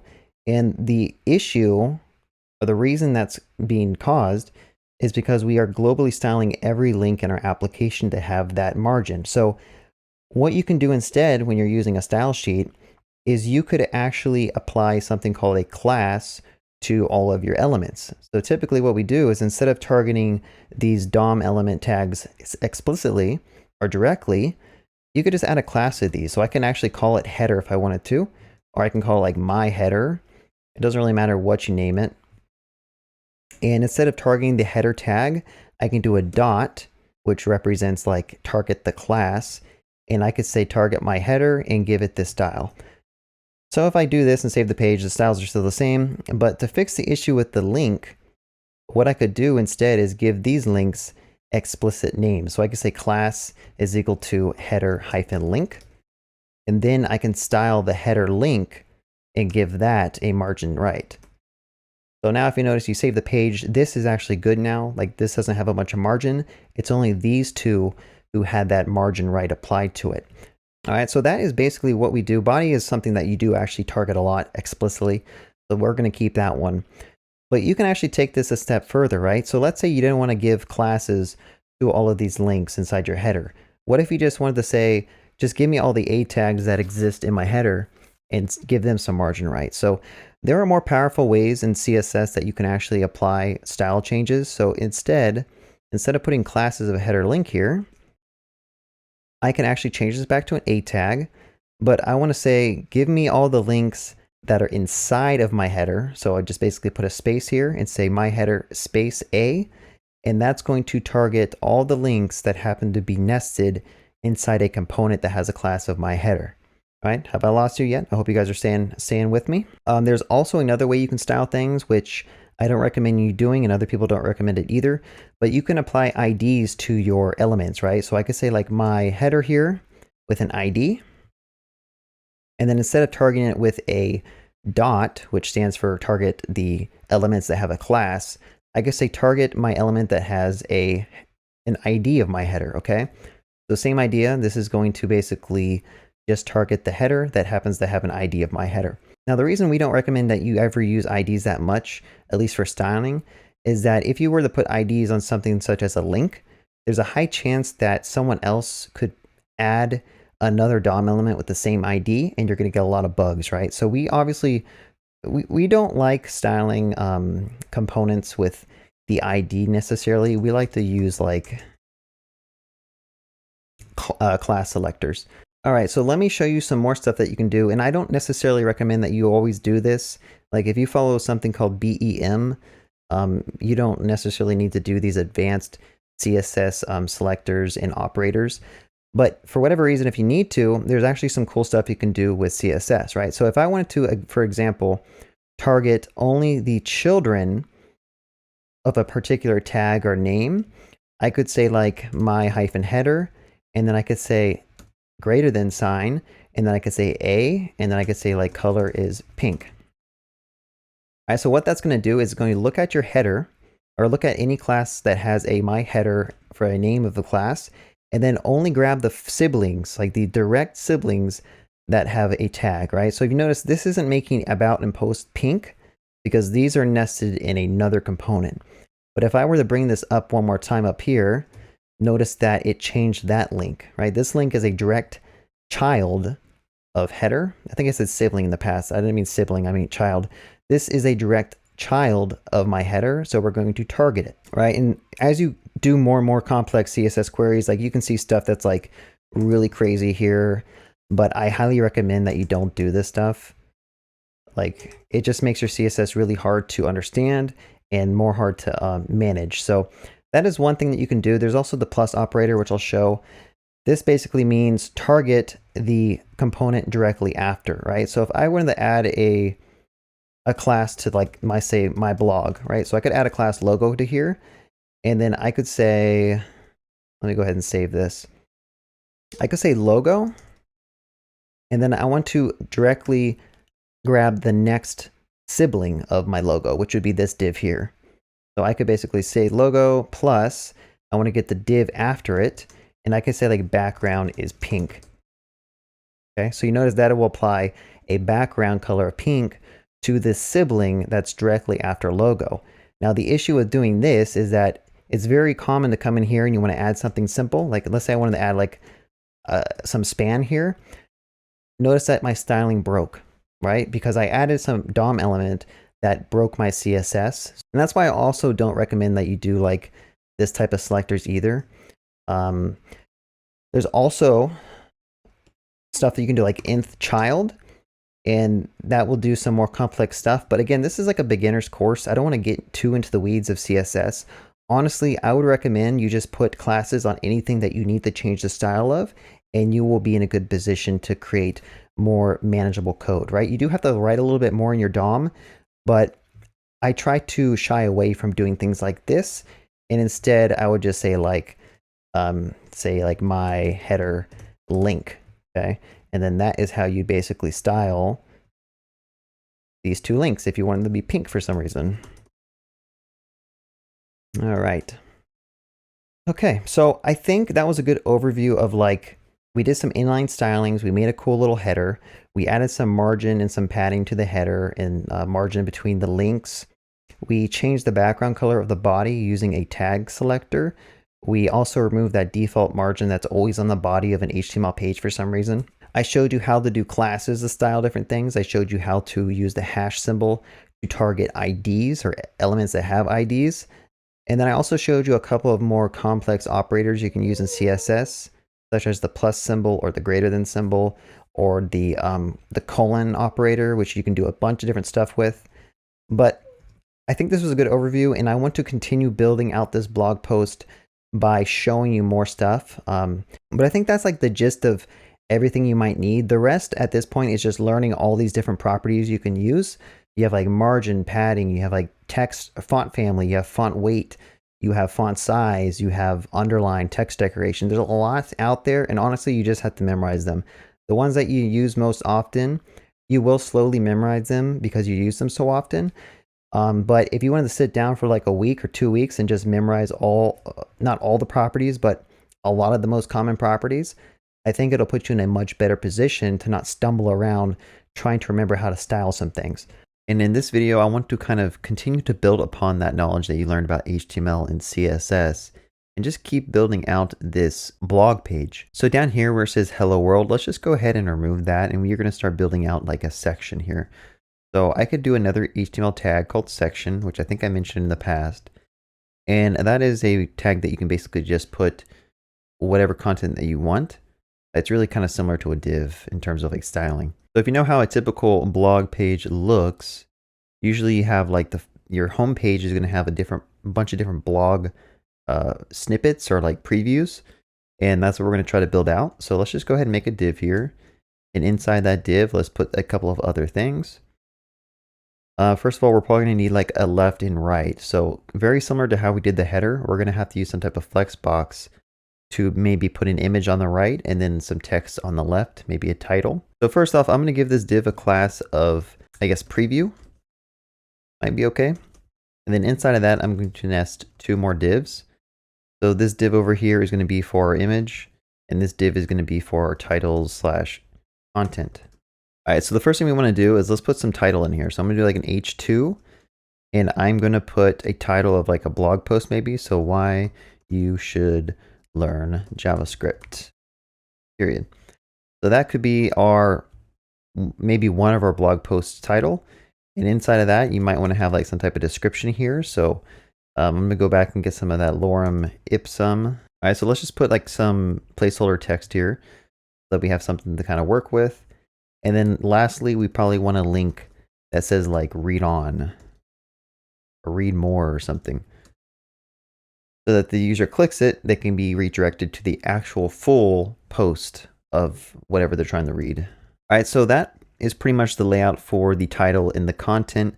Now what we need to do is basically put like a placeholder image. So let's go ahead and try to find one. All right, let us just grab, let's see if this will work. I'll grab this link over here, copy image address, and I'm going to put this in an image tag here. So I'm going to say image, and I'm going to say source is equal to that inside of quotes. And go ahead and end that tag here with the slash greater than the sign. So now if I refresh the page, it actually is not working. All right, so here's the issue with trying to run HTML inside of Chrome without hosting it on a web server. There are some things that you can't fetch due to various security setups. So what I might need to do is either try to find a different image. Let's see if this one will work. If this one doesn't work either, I might just have to download it. Yeah. All right, let's just download like this one. So I'll say save. I'll do save image, and then I will go to my workspace. I will find that full stack project. All right, I'm gonna make a new folder called images, and I'm gonna save that as like javascript.jpg. All right, so now you'll see that we have an images folder over here with JavaScript JPEG in it. And that will allow us to actually target that. So I can do /images/javascript.jpg. So if you're not familiar with this format, this basically means take the current URL that we're at and append a /images to it, and then append a javascript.jpg to it. So that'll hopefully dive into that same directory structure and load that image. And as you can see, when we refresh the page, it shows up down here. So again, that was kind of a workaround.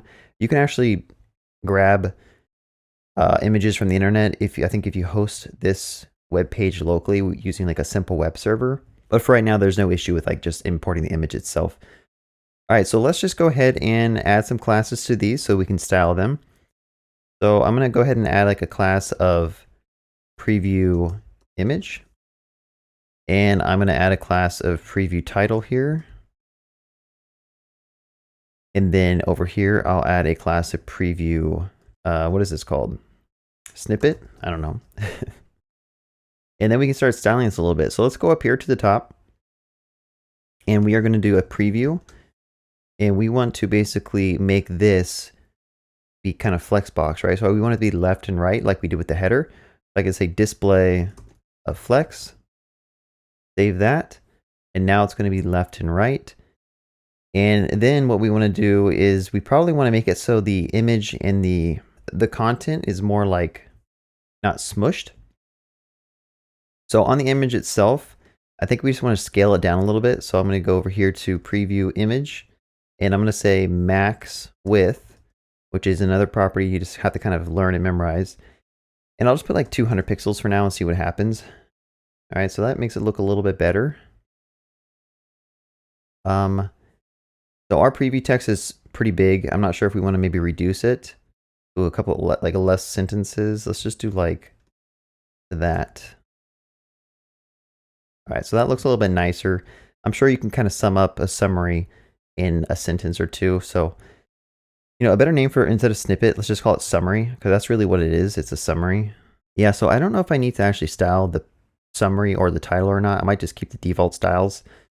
But one thing I want to do is I want to center all this. So you see the image, it's kind of like pushed up to the top. It would be nicer if this image was centered kind of in the middle of this div here to the right. So one thing you can do with Flexbox is you can put in align items on the parent element that's displaying a flex. I can say align items, and I can say center. Now this should move all the content of the Flexbox container. Like all the children will be centered vertically now.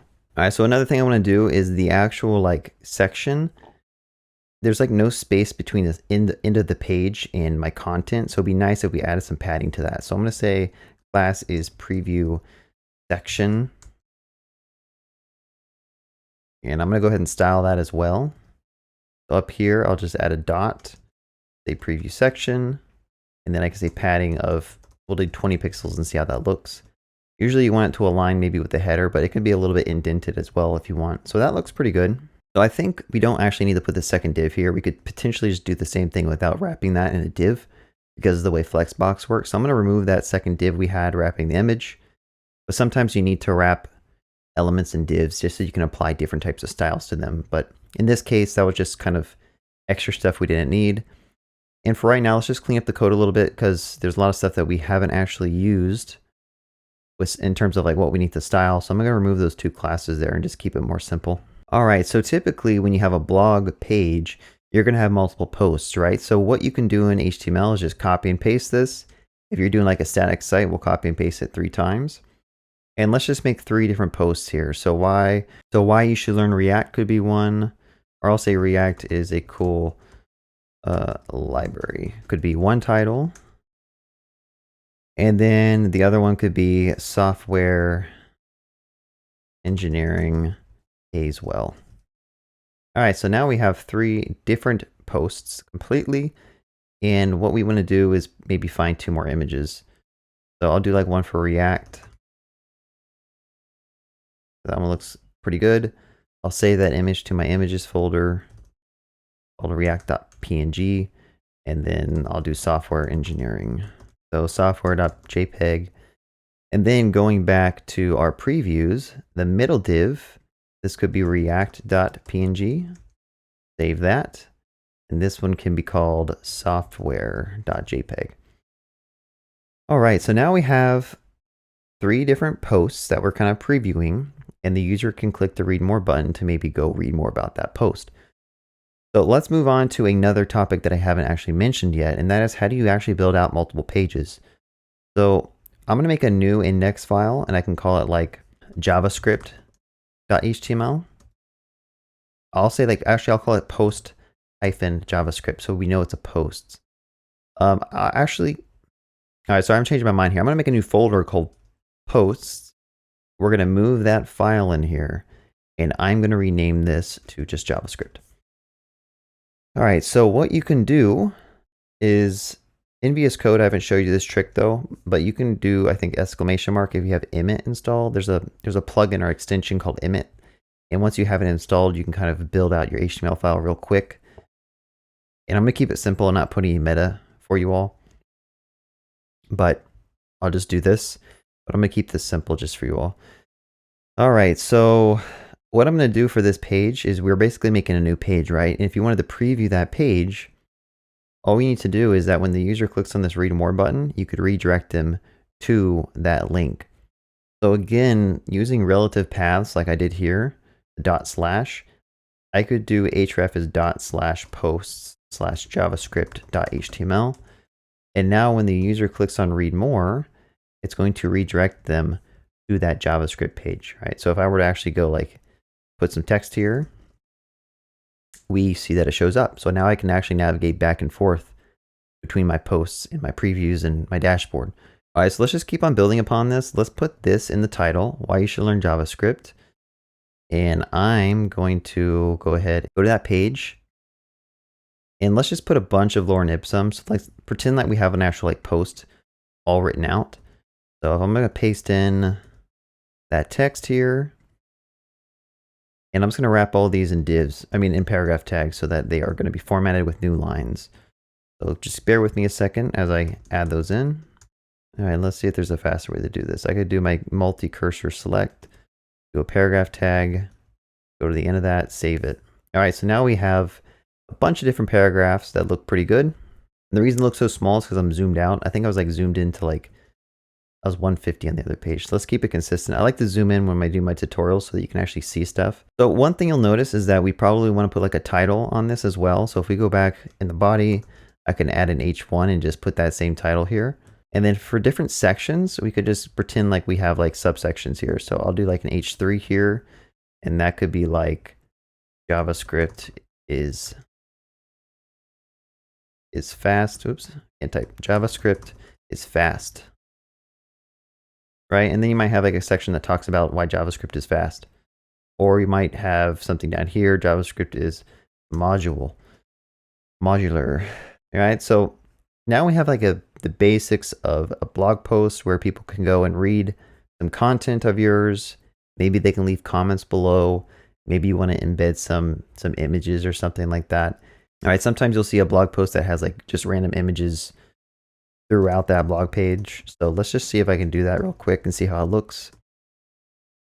I'll just put like the JavaScript picture again here. Let's see. So you'll notice that I did /images JavaScript and it's not showing up. Again, this is all relative pathing because since this HTML page is nested in a folder called posts, we actually need to go up a level in the directory. So you can do 2 dots to go up a level, and that will basically load the image for us. Another trick is you could just simply not put these slashes at all. I could just do images.javascript, and that's going to fetch, I believe, from the base of your... Actually, that probably won't work for us in this example because we're doing like local Chrome. But yeah, now we got an image here. It looks really big. So I'm just going to add a class here called like post image. And then we can style that. So inside the head, remember I said you could do like a style tag, and then you can do post -image to target that class. And then I can just say width is 100%. So that'll just make sure that the image doesn't scale to its full size. That'll make sure it's contained inside of the body. And I think we can also maybe, if you want to make it smaller, you could add like, you could do like 90% or something. But you'll notice that'll be kind of like aligned to the left. So let's just do 100% for now because that's easiest. By the way, as you scale this site larger, it's going to look really bad. We haven't dealt with responsiveness, and we might come back and talk about that later. But I just want to keep it kind of simple for right now and just show you all on one page. All right, so the second thing you might notice on this post is that there's no header, okay? It would be nice if there's a header on all of our pages that showed us like what site we're on and allowed us to do that search bar whenever we wanted to. So we can't actually include HTML inside of other index files, okay? So this is one of those things you just have to learn to deal with if you're dealing with like vanilla JS. I don't know why HTML hasn't included a way to like import HTML from other files. You can import like jQuery and do that, but people say that you shouldn't use jQuery these days, so I'm not going to show you that technique. But again, like what you'd actually have to do if you want to achieve that is you would have to go to your header here, and you would actually have to import it on every single page. And now you'll notice that when you do that, the styling for the header is also messed up.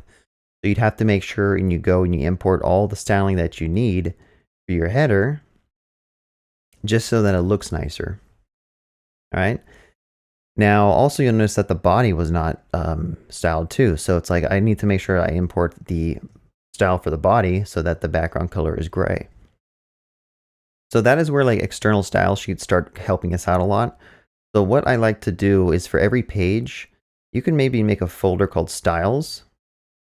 And inside of that folder, you can start putting some styles, right? Usually the top level style could be called like index.css. And this could be where you put any styles that are like global to your application. So I could put like, if I wanted all my 8 tags to be a certain size, or if I wanted all my paragraph tags to be a certain size, or the font size of my application or the font color, you could style that there. But what I'm going to do is I'm just going to grab the body, since that needs to be similar for every single page. We are going to put that in our index.css. In fact, the better name for this, if I rename this to like global, that's probably a better name to use for that. So now what I can do is instead of having to put that styling on the body here of my JavaScript post page, what I could do is I can import it. All right, so something I haven't showed you yet is importing external style sheets, right? So you can type link CSS. So this will basically scaffold out a link for us. This is the full like syntax. We do a link tag. You say rel is style sheet, and then you say href, the location of the style sheet that you want. So in our case, we'll do some relative positioning, or in our case, we'll do a relative path. I will say .. /styles because we need to go up a level. And then we go to /global.css. All right, so now when I save the page and delete this from the body, you'll see, I haven't really showed you the network tab that much, but you'll see when I refresh the page, it's going to first load javascript.html. And then when it starts parsing through the HTML, it loads in global.css and applies that to our page. If I were to forget to import that external style sheet, notice that the styling is not applied to the body anymore. All right, so what that allows us to do again is we can take the style sheet and we can attach it to every page that we have in our application to get that global style, right? So if I go back and forth between my pages, just make sure the path is correct. I think this needs to be /styles. All right, this is kind of a pain too. Like depending on where your index files are nested in your folders, you have to make sure you have your pathing set up correctly. So that can be kind of cumbersome for a new beginner to remember how to do all this like directory pathing. But now like the body on both of these pages is going to be uniform, okay? They both look exactly the same because they're all sharing a global style sheet. Now, additionally, what I like to do is if you have a particular style that's only for like one page, that's unique to a page, I would make like a javascript.css file, and then I would import that there, and we can kind of style this file however we want. So I would make a JavaScript CSS, and then we probably just import it here and say JavaScript CSS from the correct path. And then we'd probably just, if we needed to, why is that not working? JavaScript CSS. Oh, it's in the same folder, so I could just do, oh, I put that in the wrong folder. Let me put that in styles. So I'm going to go up a level, go to styles, and go to JavaScript CSS. All right, so now it's loading in global CSS and JavaScript CSS, and we can put whatever styles that we want that's kind of unique to this page. Like if I wanted all the H1s to be font size of 20 pixels or something, we could do that. And then it wouldn't affect the styles of our main blog, right? So if I go back, all the H1s are correctly set up because this is loading a separate style sheet where the other one is loading a more unique style sheet. We're probably not actually going to style this page any specifically, at least right now, but just keep that in mind that you can actually split up your style sheets based on pages, and it can kind of help you manage your style sheets. All right, so another thing I want to do is you'll notice that we have this header stuff kind of copied and pasted between the post page and the main page. So it'd be nice if we add another style called like header.css, and we copied and pasted that out into our header and just go ahead and import that. So I'm going to import header here. And again, you could also put that in global.css if you wanted to, but it's really up to you.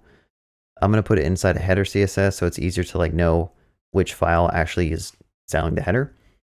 And we need to remember to import that as well from this page, the post page. Okay, so at this point, you can probably start to realize that this is becoming really hard to manage. Like there's a bunch of files created everywhere. We're importing certain files in certain other directories. And I just want to state that like, if you're doing a real application, you're probably going to use either server-side rendering or you're going to use some type of React application that helps you do all this for you, right? Like a blog site, you could probably do this with static site, maybe some vanilla JS to make it dynamic.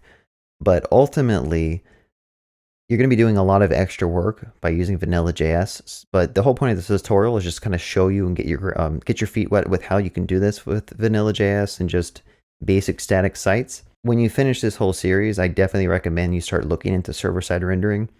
And I might actually show you a little bit of server-side rendering, but I don't want to go into like using mustache templates or whatever templates. I just want to keep it really basic for you all. Before we move on, let me just go ahead and put a section here.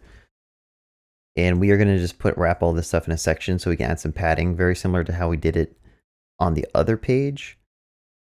So I'm just going to do like class of post content. And in fact, that's actually a good use case for putting it in this JavaScript file here. So I'm going to style post content and I'll say padding is 20 pixels here. And that will make it look a little nicer.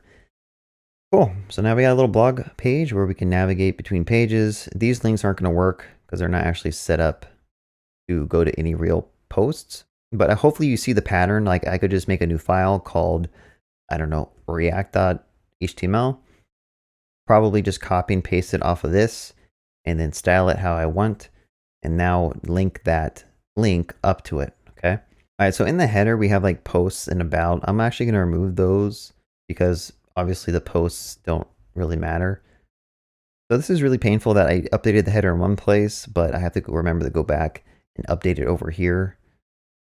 So we are probably in the future or pretty soon here, we're going to learn some JavaScript, how we can extract that out into a function that'll kind of inject the header into our pages, just so that we don't have to worry about like copying the same code everywhere. All right, so let's just make it an about page. So I'm going to go ahead and make a page called about HTML. That is going to look very similar to the home page. So what I could do is just copy this out, paste it in, and get rid of all this content here. Gonna have a header. We don't need any of those styles, but what we want to have is the global in the header. So I'll say about this blog for our title of our page. And we want a way for the users to be able to get to it, right? So inside the header of all of our components, we need to make sure we put like a about.html inside the link. So now if I were to click this, it takes us to an about page, okay? Let me zoom in as well. But now we also need to remember that we have that header pasted on like 3 pages now. So we got to make sure that we update those 3 pages. Like you can kind of see how like unmanageable this is getting, where if you make a single change to a header in one file, you got to go back and change it in like all your other files. So this is not going to work out that well. And I think we're going to actually start learning a little bit about JavaScript in the next video so that we can actually abstract that away and make it easier to use. I'm just going to copy all this stuff, honestly. You know what? Yeah, I'm just going to totally copy the JavaScript post page and say about this blog here. Change those. Change the title. What is this page all about? Question mark. I think the image is messed up too because we did a relative path here. So let's just go ahead and get rid of a dot. The image will show up. Actually, in fact, we don't really need an image here. All right, so we're making some progress. We have an about page. We have the actual home page. We have the ability to dive into a post and read more about it. There's obviously more that you can add in, and that's really up to you. You could add in like maybe the author of who did the post if you wanted to like manage a blog site with multiple people. You could put like the date time or the timestamp of when this post was created. We're going to try to add some comments later on, but you can take your creativity and, you know, apply it to this site to make it look as nice as you want and add whatever features that you think you can build at this point. But I think before we start getting into a larger page or larger like blog page with an admin panel, we need to start learning a little bit about JavaScript so that we can kind of abstract that header logic and not have to duplicate it so much. And then additionally, it's going to put us in a better position to learn how to dynamically fetch data. So if you see here, we have like all this stuff just hard coded.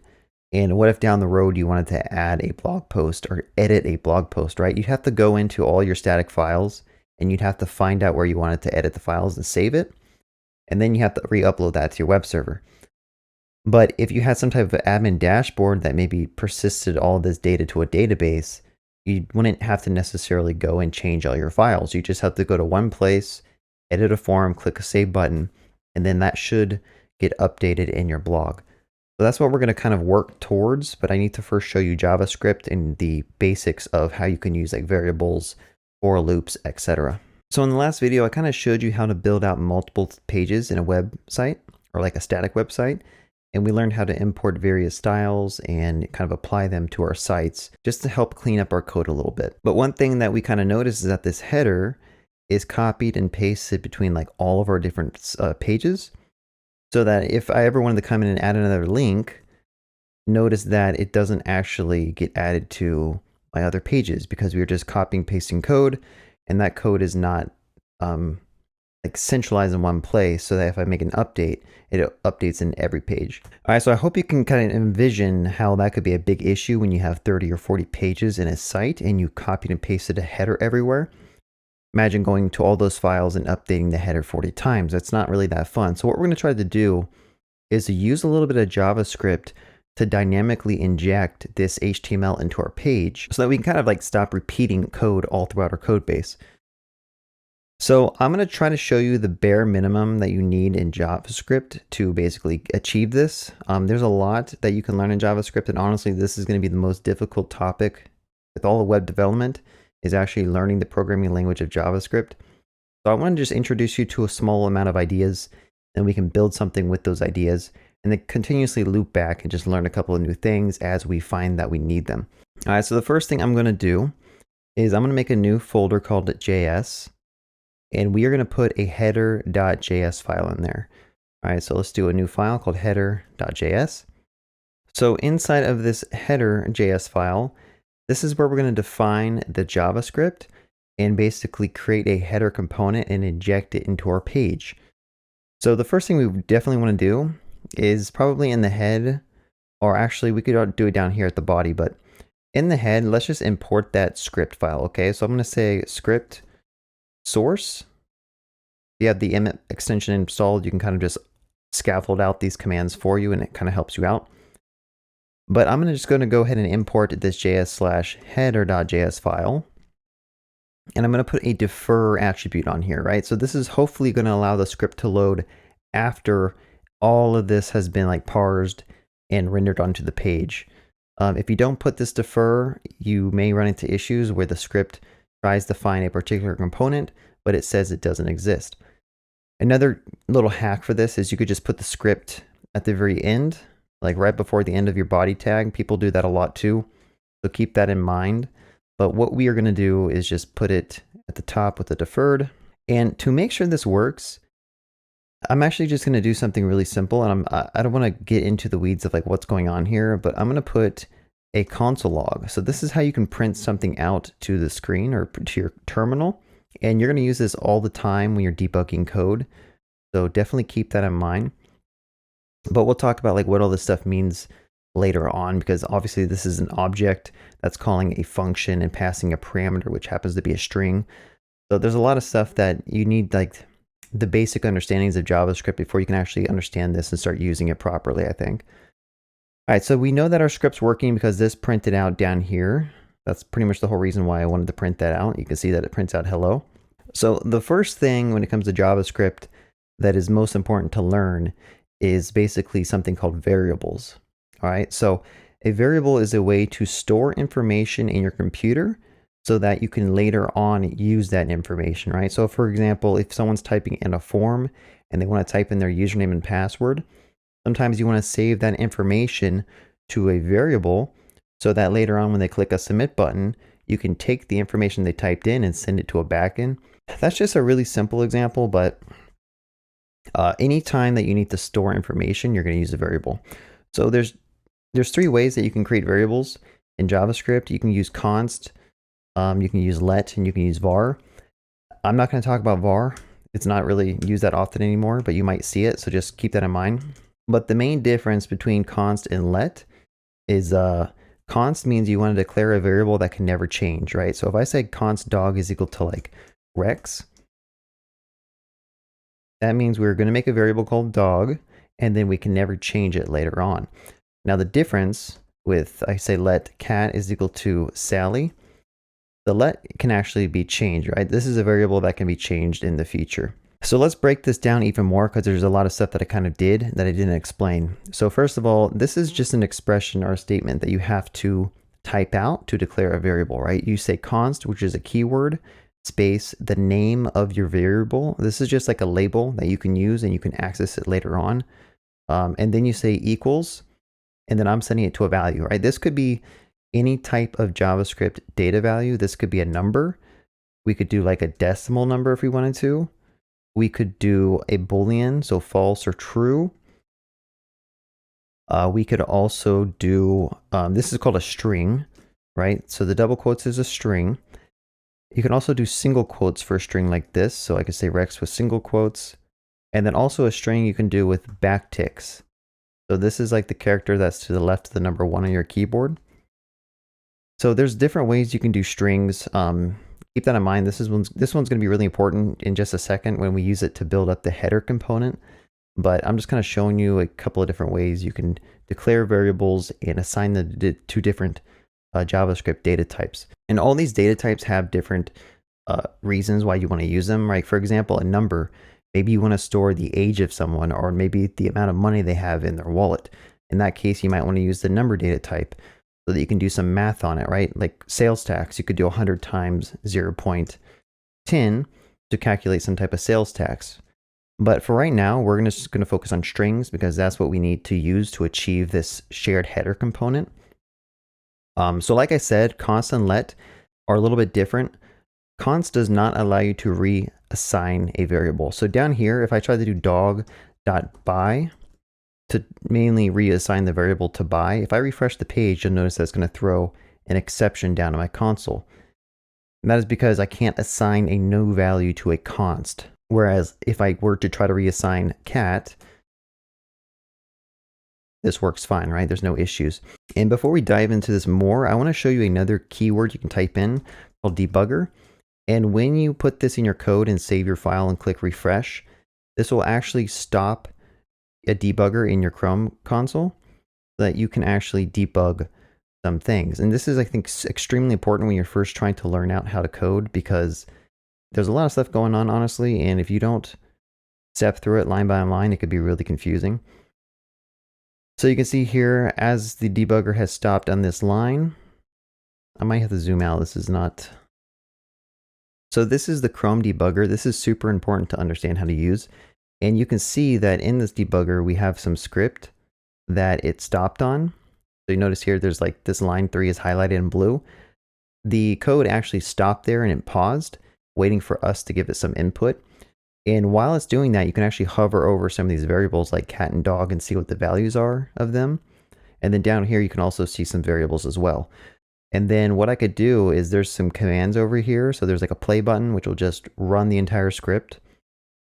There's step over, which will basically go to the next line and execute it, and then go to the next line and execute it each time you click it. These are like this is probably the most important one if you're trying to learn how to debug some code. So what I'm going to do is just go ahead and click this one, and you'll see that the blue line moved on to cat equal by. So we can continuously step over code and see what happens when we execute commands. So if I click it again, notice that cat is now by, and down here in our actual scope watchers, we can see that the variable of cat became by.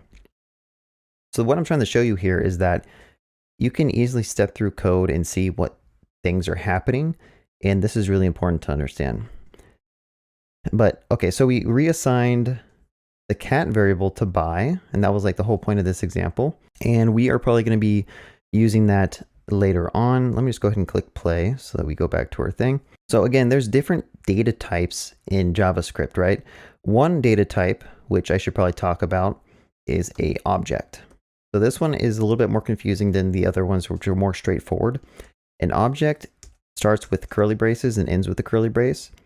And then anything that you put inside these curly braces are treated as what we call properties of the object. So if you wanted to make like a person object, you could put like an age of, I don't know, 18. You could put a name of Bob.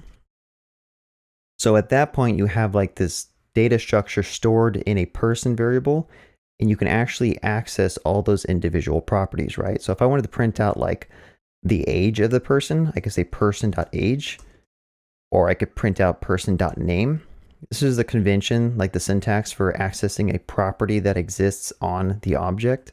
You just do the variable name dot the property.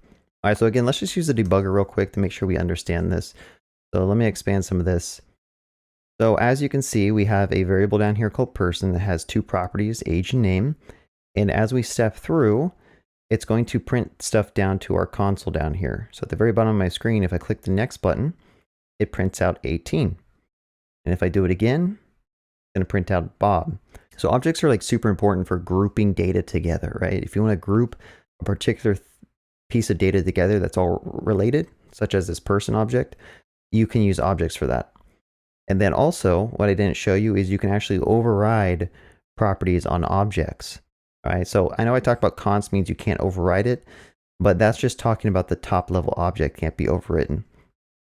To kind of show you that, I can say person.age is equal to 20, and I'm going to print out age here. All right, let's try this again. So basically, I'm going to print out the original value of age, and then I'm going to change the value of age to 20. I'm going to print that again. So let's step through this. So we'll step through. Notice age is still 18 down here. Click it again, and it's going to move on to that next line. If I execute that line, age becomes 20. And then if we go to the next line and print it out, we printed out 18 and 20. So this is really important as well, because we are going to be using this to basically change that header component in a second. All right, so that brings me to my next discussion, which is this global variable. Okay, so when you run JavaScript in your browser, there is something called a global window object. And that object has a ton of stuff on it that you can use to do who knows what. You can do a ton of stuff with this window object, right? We can use this to basically do grab like elements from the page if we wanted to, or add event listeners to the page if we wanted to. So keep that in mind, that there's like this hidden global variable that you can use, and we can use it for a lot of things. All right, so there's something else I kind of want to show you all, which is really interesting. If I go back to my index file and I go to my header here, let me expand that a little bit. What you can do is I can add an ID to this, right? I can say ID of like header. And the interesting thing that happens, at least with the Chrome browser, I don't know if this is true for all browsers, but once you put an ID on a DOM element, that's going to be put as a global variable that you can access, right? So I'm going to go here and I'm going to say console log header and delete all this other stuff and go ahead and refresh my page. And if I were to step through this, down to my console, you'll notice that the header printed out, right? So we can use that to basically grab different sections of our page and dynamically inject HTML. All right, so that's what we're going to do for the header. If you can kind of envision what we just found out that we can do, we are going to do that. There's also a different way you can grab elements based on the ID. I'll show you this just so you don't think I'm just not showing you everything. You could say document.get element by ID, and then I could have passed in header, and that also would have given back an object that we can use to manipulate the page.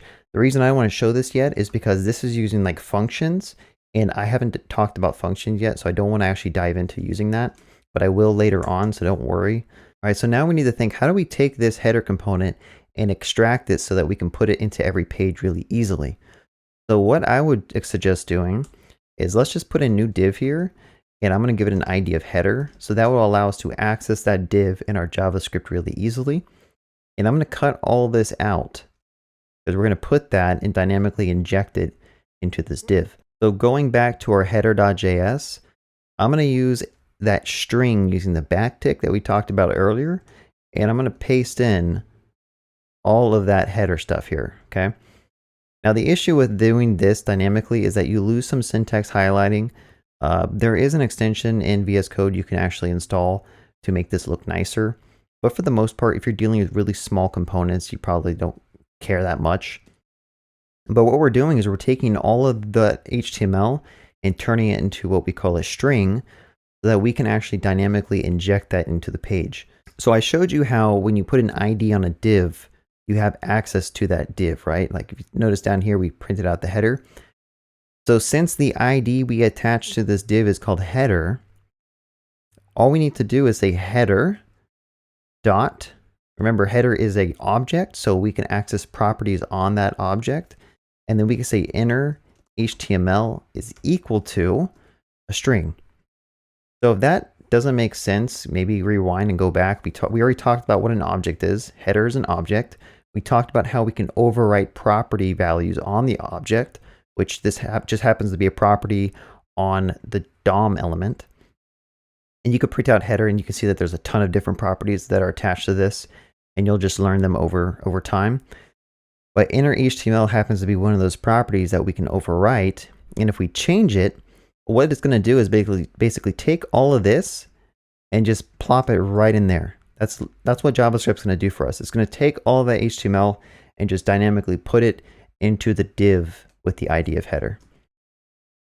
All right, so I hope at this point you can see how that can help us out with cleaning up our code. So I'm going to go ahead and click play, and let's just refresh the page and verify this works. All right, so you can see when I refresh the page, my header shows up. It does kind of jump a little bit. There's a little bit of like a delay or a lag because it has to actually load the script first and then it'll insert the header. But this is a much better approach because now all of our pages just need to have a header div on it. All right, so again, what this allows us to do is we can go into every page now. Instead of copying and pasting this header, we could just put a header ID, and then we need to make sure we import that script. All right, so let's go back to the About page. We're going to import a script here. And then we'll do the same thing for a post, right? We'll import the script. And we'll go up a level for this one. And we will get rid of the header here. All right, so now as I navigate through my pages, oh, this one has an issue. Oh, this one I forgot to put the header thing. So let's copy the header. All right, there we go. So now if I navigate through my pages, they're all using the same header that we dynamically generated in JavaScript, okay? In fact, there is a bug in our header. So let's go back to our header component here. And I'm going to just go ahead and fix an issue. I think this needs to be a ./about. All right, let's just try /about. All right, there's an issue with this, with the relative path. We're going to be able to fix that later on when we actually host this on a web server, but just keep that in mind that there's a little bug with that. So I can just navigate through my different pages and you'll see that the header is consistent. And if I were to add like 3 links, no matter what page I go to, those links are going to stay consistent with the header. Okay, so that is basically what we can do to extract components and dynamically put them in JavaScript. Now keep in mind, if you're using like a server-side rendering language, there's usually like a template language that you're going to use. So for example, if you're using like Shopify, they have like a liquid template. And what that allows you to do is basically in your HTML itself, usually there's like some type of fancy syntax you can use, or if you're using PHP, you could just dynamically include something. So I could say include header.html if I wanted to. So a lot of server-side rendering approaches allow you to just inject HTML like this. And when you basically make a request to the backend, it's going to build up the page for the client and then send it over. But again, I'm trying to keep this as simple as possible right now. There's no backend, there's no server-side rendering. This is all just JavaScript and HTML and CSS. So I hope this kind of helps you understand a little bit about JavaScript. Again, we didn't dive deep into the JavaScript, but we will probably in the future. So I think we're going to build upon this JavaScript that I just taught you, and we're going to learn how to dynamically generate all of these based on data. Okay, so right now, if you go back to the index, this is all hard coded. We're going to learn how to map over these and like loop through them and dynamically put those on the page as well using a JavaScript approach. Cool, so we just learned how we can use JavaScript to kind of dynamically inject a header into the page. And we need to kind of take that a step further, in my opinion, because if you look at the home page here, we have a lot of repetitive logic, okay? So if you go to the index file, you'll see that we have like the 3 divs called class of preview, and they're very, very similar, right? They're all like the same structure, and it would make more sense if we also abstract that into like some type of function where we can maybe take data, such as like the title in the paragraph, and just have it render out this component for us 3 times, right? You just loop over something and render it. Again, with this example with 3 preview posts, it's not that big of a deal, but let's say our homepage had like 10 of them, right? So we'd have to copy and paste this 10 times just to get this working. And then also down the road, since this is connected to a backend, it's gonna make a lot more sense to have this generated off of some data that we fetch dynamically. And we're gonna kind of dive more into that in a bit when we get to like the backend section, but we're just going to keep on practicing our skills with using JavaScript to dynamically render out DOM elements. So with that being said, let's try to do kind of the similar thing that we did with the header, but for these preview posts. So I'm going to make a new script called index.js. You can put it in a JavaScript file if you wanted to. I'll put it here. And this will be all the logic that we want to write out for our home page, okay? All right, so we have a index.js file created. And what we want to do is basically import that here in our index file. So I can say import index.js, and that will basically pull it in like we did the header. So that's nothing new. Let's just make sure this is working. So if I go to the network tab and kind of collapse all this stuff, refresh the page, we see that an index.js file was fetched. Okay. And again, we can also add like a console log that says like hello world, just if we want to make sure that the script is being executed. And we see down here it prints out hello world. So we're in a good position right now. So the idea again is that we want to take this preview and kind of dynamically inject it into the preview section one by one, okay? So we want to generate all 3 of these previews dynamically and then append them inside of this div as a child. But before we can dive into that, there's a lot of stuff about JavaScript that I need to actually start talking about so you aren't completely lost. So let's just try to dive into it. A lot of this stuff is going to be, you might consider it easy, you might consider it complex, but if you get lost in any of this stuff, I highly recommend that you spend a lot of time trying to understand it, because these are like the building blocks of JavaScript and programming in general. And if you're ever lost with these building blocks, everything's just going to get a lot harder down the road with this tutorial and every other tutorial out there that you watch. And if you try to build anything yourself, right? So make sure you understand the fundamentals. So the first thing I want to do is I'm going to basically show you how to construct something called an array. So if you remember, we learned how to declare variables.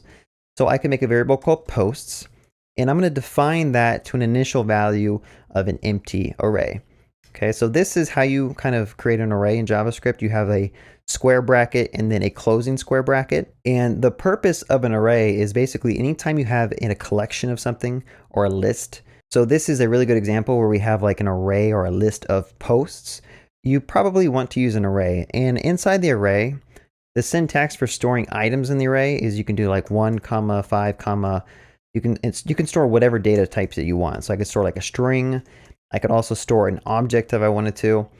So now we have an array of 4 items. And to access those slots of the array, you can basically access them like so. I can say post.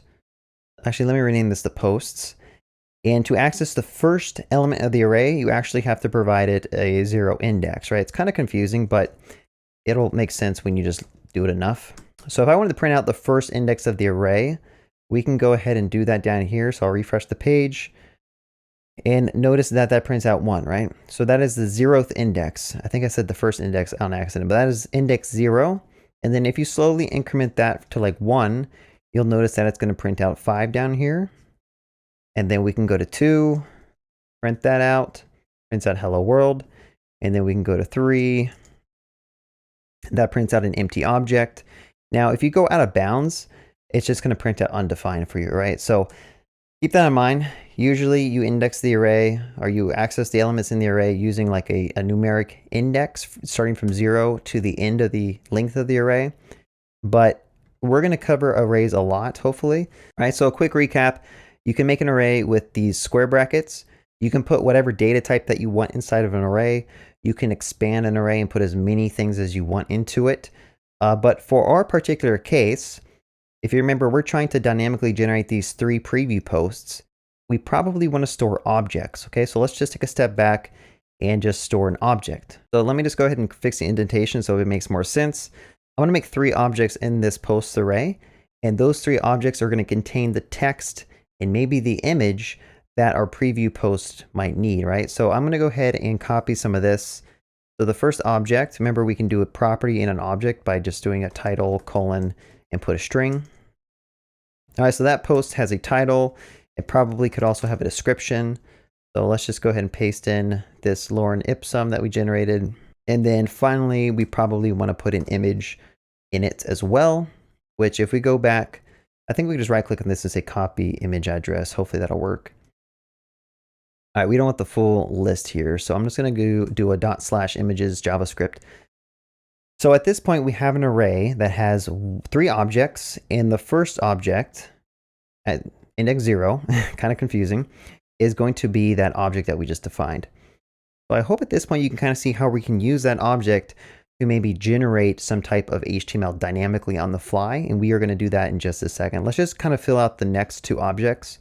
All right, so again, we have an array that has 3 elements in it. We can access the indexes of the array by doing posts of 0, posts of 1, or posts of 2.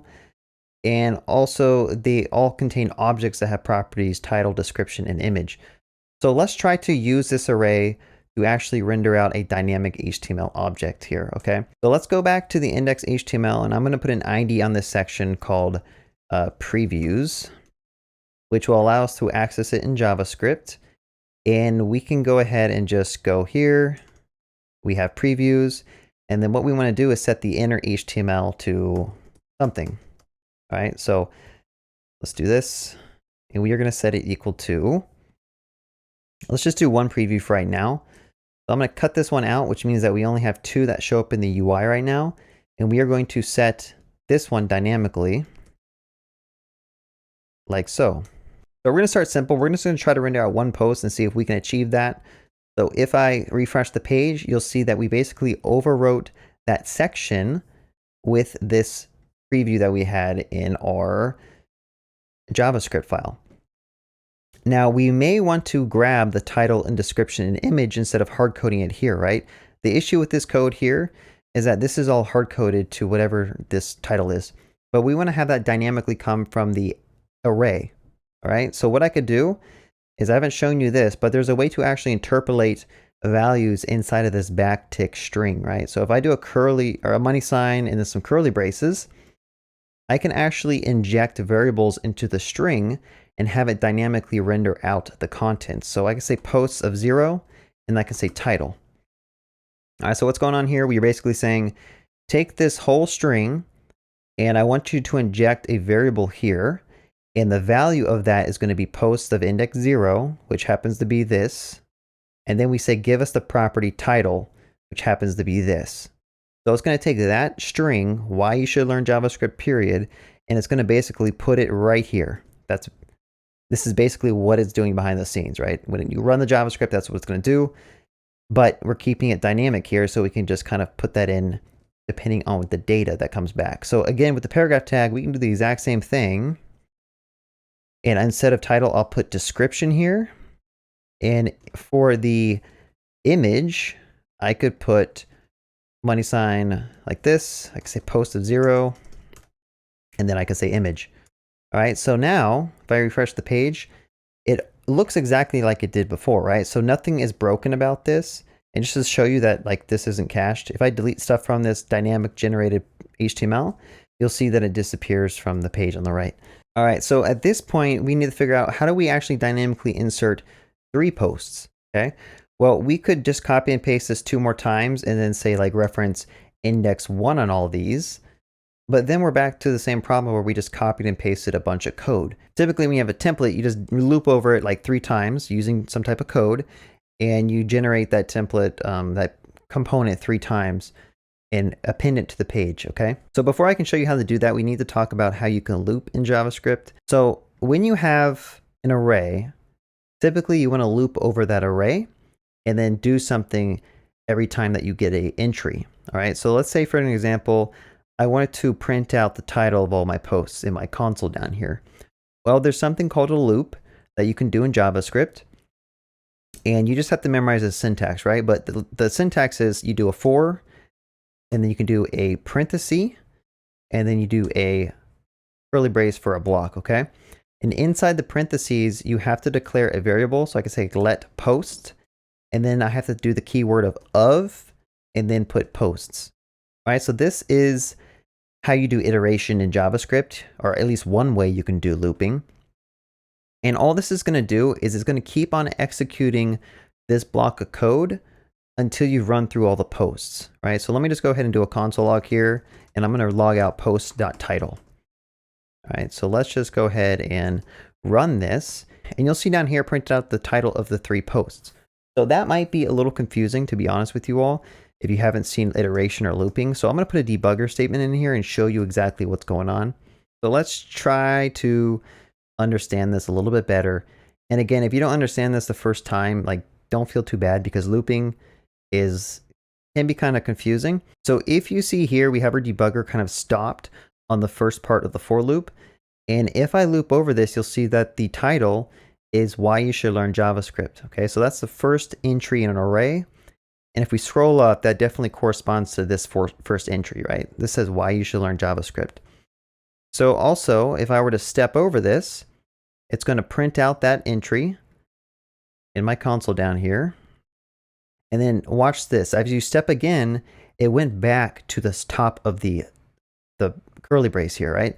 It went to the top of this block, and we're going to execute that code for a second time. So if we do another step, it's going to basically set posts to the next entry of the array, and we are going to print that out. So that's why it says React is a cool library. We go up here, we can see that this is the title of the second element of the array. And then again, if we step again, we will see that the post is set to the last entry of the array. Software engineering pays well.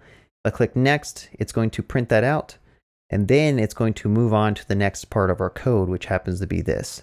All right, so that can be a little bit confusing if you've never seen looping or iteration before, but that is basically how you can loop through an array of something and execute some code for every element of that array. All right, so in this case, what we need to do is basically generate this HTML 3 times and maybe concatenate that together inside of a string. Let me just go ahead and click play here to get out of this debugger. And let's just go ahead and try to keep building upon this and explaining this. Hopefully it's not too confusing for you all. So at this point, you should be like, okay, well, what we need to do is just run this every time that we loop through a post, right? If you thought about that yourself, then great job. That's actually what we need to do. So I'm going to put this up here. And again, this code isn't going to work perfectly, but I'm going to kind of break it down and hopefully we can get it working. So first of all, we need to no longer index the first element of the array, right? Index 0 is going to basically be that first entry up here. And if we're going to loop over this 3 times, it's just going to keep on overriding the previews HTML with like the latest. So if I were to save this and refresh, notice that it's always going to show the same entry, which is not what we want. So let's just go ahead and remove these brackets here and change this to post. Okay, so if you remember, this post variable is going to be set every time to every element of the array. And now if we refresh, notice that the preview post changed to be the last entry of the array, right? It's still not working exactly how we want, but it's a step in the right direction. Now, the issue why this isn't working is because we keep overriding the DOM element with the new post, right? So it's going to override it with the first one, then the second one, and then the last one. And that is why we only see one thing here.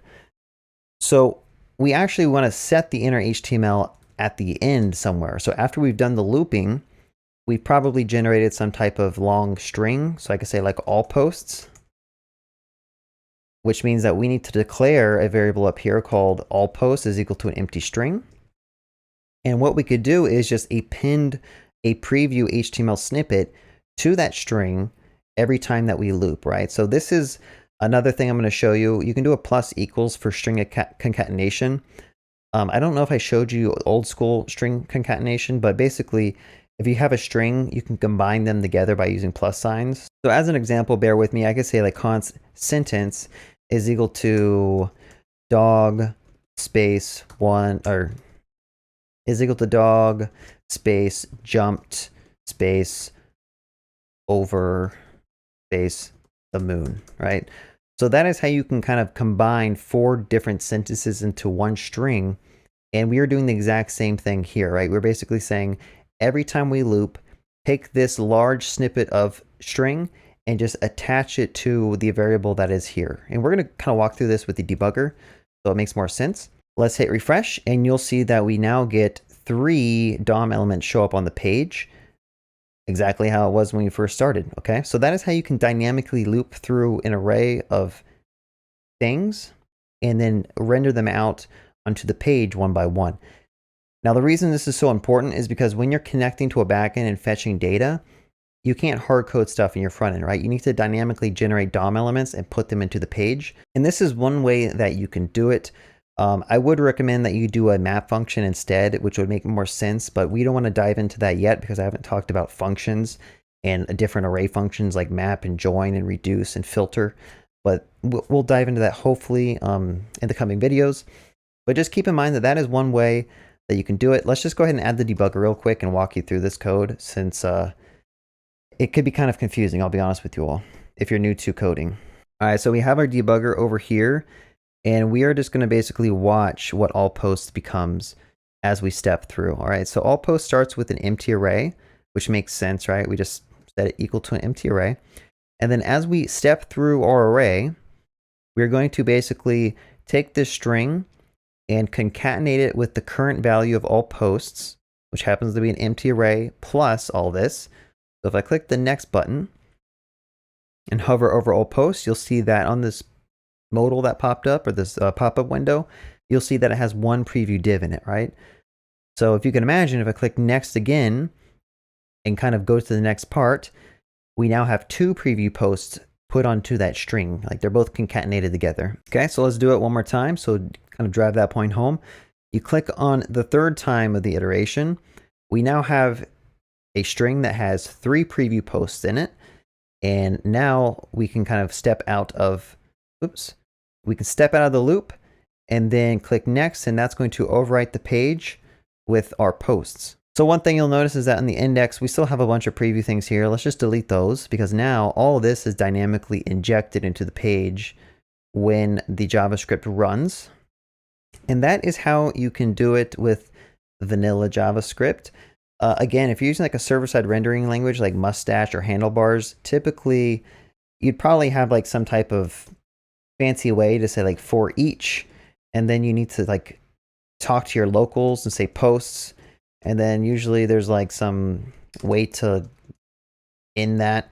I'm just pseudocoding right now, but a lot of server-side rendering languages have something like this, where anything you put inside of this bracket is going to be pretty much dynamically inserted into the DOM, very similar to how we did it. But we're just doing vanilla JavaScript right here, so this also gets the job done. All right, so moving on to a different part of the series, what I want to kind of talk about is using functions in JavaScript. Now, this is going to be one of the most complex topics, in my opinion, if you're a beginner, is learning how to use functions to make your code more clean and more efficient. So I'm going to walk you through how you can define functions, how you can use functions, and then also show you a couple of useful helper functions that exist on existing JavaScript objects. So for example, the array object has a method on it called map, and we can use that to basically do the exact same thing we did here with rendering over all the previews and concatenating them into this inner HTML. So do note, I did refactor this a little bit. If you notice here, we don't have like an external variable where we keep concatenating strings onto. I figured out after making the video, I could have just done this, like keep on appending some text to the inner HTML like this, and that'll clean up your code a little bit. All right, so let's talk about functions, okay? So functions are a way to basically take some logic and abstract that away into a single statement that you can execute. So that was a really generic definition, but I think it'll make a lot more sense when we start seeing it. So typically, let's say that you wanted to write a function to maybe render out some component, okay? So generate some string. Technically, all of this logic inside of here could be abstracted out into a function so that we don't have to keep on doing it plus equals. It'll make more sense if we just call a function. All right, so there are two different ways in JavaScript to define functions. I'm going to go ahead and show you them both, but we are going to stick to one approach for most of this series. So the first way, which is the way that we probably aren't going to do that much, is you can put function, the keyword, and then I could put any type of label for my function name, right? So I could call it like create post, and then I'm going to put some parentheses and then some curly braces, right? This is the syntax for creating a new function. And what you can do in that function is put any code that you want, right? So I could put like some console logs here if I wanted to. Let's say hello. And I could print it out 3 times or something. Now notice when I run this, nothing's actually going to print out, right? Because all we're doing is we're declaring something called a function, which gives us the ability to execute it later on if we want to, right? So typically what you do is if you have a button, you can add like an event listener to it. And when you click on the button, you're going to invoke a function. But let's just show you really quick how this works. So I'm going to put a debugger statement, and then I'm going to invoke the function, right? So to call a function, you put the label that you personally defined, and then you just put parentheses to call it, okay? So let's ignore all this right now. Like all this stuff isn't really necessary, but we're going to use this as our little sandbox area. So let's refresh the page, and you'll notice that the code has stopped on a breakpoint somewhere. Let me go to the index.js here. All right, so you see here there's a function declared. All right, let me expand this a little bit. So the debugger has stopped on that debugger statement. And if we step through this, you'll notice that when it gets to the create post function statement, if we step over, it's going to print out hello to our console 3 times, right? So all that did was it basically called that function and then ran whatever is inside of it. So let me refresh again, and I'm going to actually do another thing in the debugger that I haven't shown you yet, which is pretty cool. So often when you're debugging code, it's good to step into the internals of the function, right? So if I click on the step over button here, and then look to the right of it, there is a step into next function call. So F11, if I click this, notice that the debugger goes into my actual function code itself. It goes into the block of code, and I can actually step over every individual command that's written in our function to kind of understand what's going on. All right, so if I step over, notice it prints out hello once, and then I do it again, it's going to print out hello again, and then it's going to print it out a 3rd time, and then we can kind of step out of the function call, and we're done. So that is a really high level example of a function, but functions can get more complicated down the road as you need to do different things. Like for example, let's say we, instead of printing out the hard-coded string of hello, we wanted to print out something that someone could pass in, right? So let's say we wanted the programmer to be able to pass in some type of string that they want, right? So I could pass in whatever I want here. I could say like, I love JavaScript. And now what we can do is in our function definition, we can declare a parameter, right? So I could put like any label here that I wanted, which is going to become a variable. I'll just name it like text. And now what we can do is we can actually print out text to have the function do some dynamic behavior based on whatever the programmer wanted to do down here, right? So I can call this multiple times if I wanted to. And let's just do that in the debugger real quick. So if I execute this code, the first time it calls create post, it should print out I love JS 3 times, which you can see here. And then I'm calling it again with a different set of a string or a different argument. So then on the second call, I'm actually passing a different string. And if I run that, it's going to print out this argument 3 times, right? So let me break down those 2 definitions. A parameter is something that you actually have on the function definition, and that defines like what you can pass into the function. An argument is this value that you're actually passing in, okay? So remember those 2 definitions, of argument and a parameter. A lot of people mix them up. Okay, so we can actually make this more complicated if we want to. The cool thing about functions is that they have the ability to return something, right? So it's kind of like calling up a friend, like you give them some information and they're going to return some information back to you, right? They're going to say something back to you, and that is similar to what you can do in a function. You basically call the function, and when it's done executing, it's going to return you some value. And that is really useful down the road when you just want to like abstract away some logic, have the function return you back maybe a string or a DOM element or something like that. So to have a function return something, what you can do is just put the keyword return somewhere inside your function, and you could just return whatever you want. This could be a string, a number, a floating point, a boolean. You could return other functions if you want to as well. That can get kind of complicated. Or you can also return like DOM elements. Whatever you want, you can return so that we can use it down here. All right, so let's just kind of refactor this a little bit and have this return like a message, like what is up. And now, actually I'm going to put like this in a div. I'm going to wrap this in a div. So I'll say like, what is up? And then what we could do is I could actually take the value that's returned here and I can put it inside a variable. So I could say like post is equal to create post. And we are actually going to interpolate some text here. So let me actually make this a little bit more complex. We learned about what string interpolation is on a previous video. Using these backticks, you can use the money sign, curly brace, and kind of inject some text. So before we run this, if you just look at it, we are defining a function that takes in one parameter, and that parameter is going to be used to generate some text, right? And then after the function is done, it's going to return that text back to whatever is calling it. So let's just run this. And if I step through, notice that we are going to call create post. That is going to return us some text. So that has a return value of div I love JS. And then if I were to click step over again, you'll notice that inside of our script, we have the post variable here, which was actually set to that div. So let's just keep building upon this and take this a step further so that we really understand what's going on with functions, because this is super important to understand. So let's pretend that we had all this logic back here again, and we are going to basically do a for loop like we did before. But instead of having this hard-coded inside this for loop, let's abstract this out into a function that we can just basically return, right? So I'm going to have a create post function like we have here, and that is going to return that string. All right, so now notice that this string requires posts, right? So what I need to do is change this to post. And then what we could do is call that function in our for loop here, and I could pass that post object. So let me do that. And I'll put a break statement here, or I'll put a debugger statement here so we can actually follow along. I'll say debugger. All right, so let's again step through this with the debugger and try to understand what's going on. So you remember here we have a for loop that's just looping through every post in the array. And as we get each post one by one, we are going to call the create post function, and we are going to pass it that object that has a description, an image, and some title.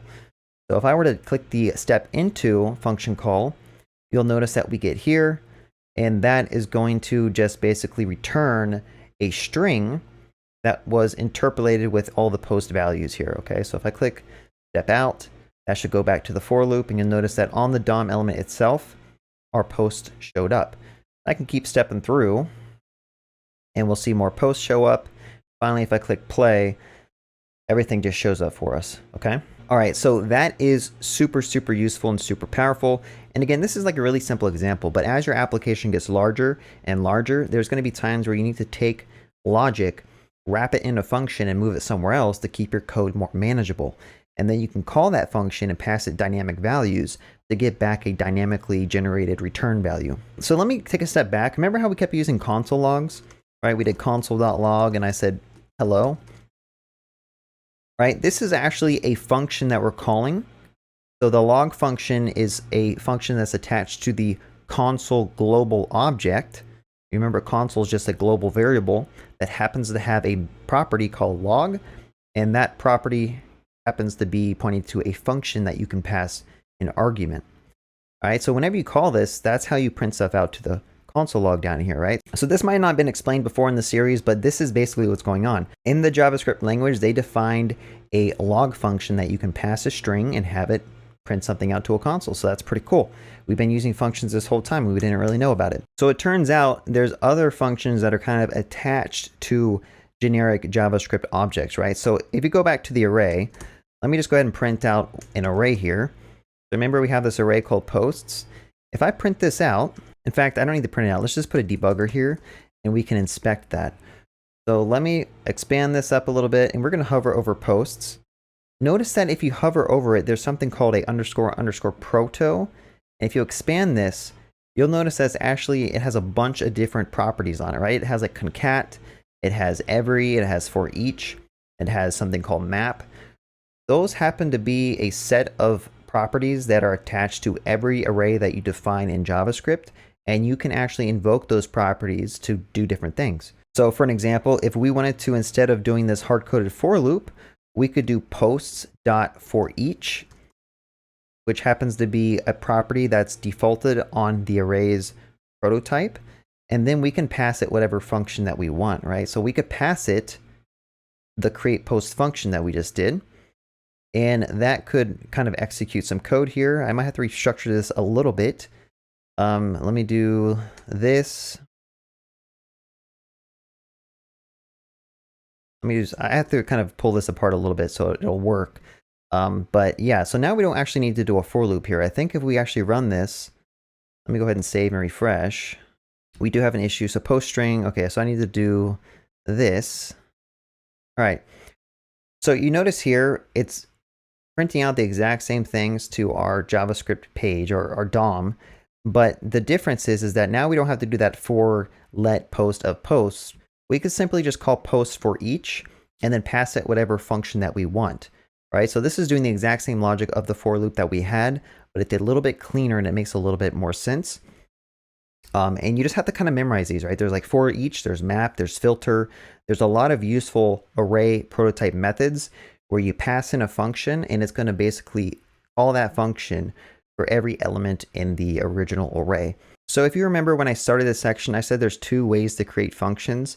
There's this way using the function keyword, but you can also declare something called a fat arrow function. Okay, so that's typically the approach I do for all my functions. And the syntax is a little bit different. Instead of saying function create post, you can declare a variable called like const create post. And you need to set that equal to a parentheses, your parameter list, and then this fat arrow here, okay? So unfortunately, you just have to memorize this, right? You're pretty much declaring a variable and you're setting it equal to a fat arrow function. Now, it basically runs the same way as it did before, with some caveats with like this keyword, which we're not going to get into because it's too complex.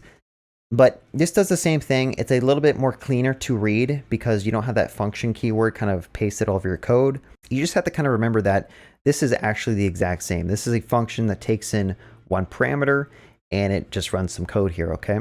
So with that being said, we're going to keep on building upon this, so just stick with me. What we see a lot, right? This is what we do a lot in JavaScript, is instead of declaring a create post variable that we only use once, a lot of times we just cut and paste that whole function definition right here into the for each, right?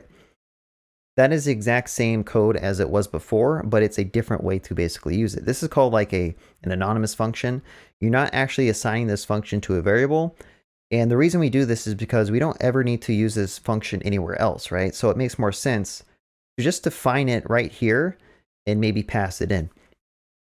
Now you might argue, okay, this is not as easier to understand. You might be right, but unfortunately this is kind of how we do it with a lot of stuff.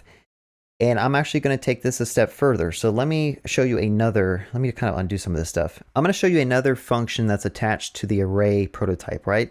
This is called the map function. So I'm going to change for each to map and kind of show you what's going on here. So the map function is a little bit more complex. It loops through every element of your array, and it's going to kind of modify the element and return a new form of your element, right? So if you pass in an array of 3 elements, the map function is going to give you back an array of 3 elements, but the actual values that those elements have could have been modified, right? So what I'm going to do, just to kind of show you, is I could have this function return like false for everything if I wanted to. And if I actually run this, I'll just do this, and I'm going to put a debugger here. So let me run this, and you'll see if I hover over test, it happens to be an array of 3 values, okay? So again, what it did is it basically loops through every post.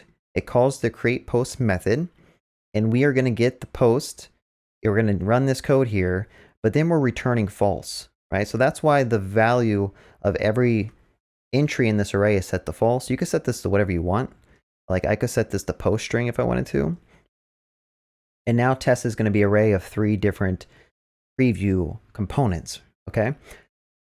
This is actually what we do a ton. When you're dealing with React, we're using the map function all the time. So this is really important to understand. So again, I don't know if I should use the debugger and kind of step through what's going on, but basically whatever your function returns, it's going to put into the same index of your original function that was passed in, or your original array that was passed in. So what we do a lot in React is we are going to, instead of setting inner HTML here, we are actually going to set this, and we are just going to return that post string here. And what I'm going to do is show you another function that we need to use. All right, so let me just refresh this real quick. I'll do a debugger here and run it. So if I step over this, you'll notice that inner HTML is actually set to an array of posts. All right, so I'm actually gonna, so I can actually show you this, I'm gonna say const the posts is equal to this, and then I'm just gonna change the inner HTML to the posts. So let's step through this. If we step through twice, you'll notice that the post again is an array of 3 elements, and those elements happen to be that preview post that we just returned dynamically from this function. But notice that when we actually set the inner HTML, I'll just go ahead and step over that, click play, those posts are showing up in our DOM, right? The only issue is that there's like a weird comma that is put in between them. So this is a little issue with trying to set inner HTML to an array of strings. Basically, it's going to put commas in your DOM, which is not something that you want. So there's another function that is attached to the array prototype called join. And what that does is it basically takes all of the elements in your array and does some string concatenation on them, okay?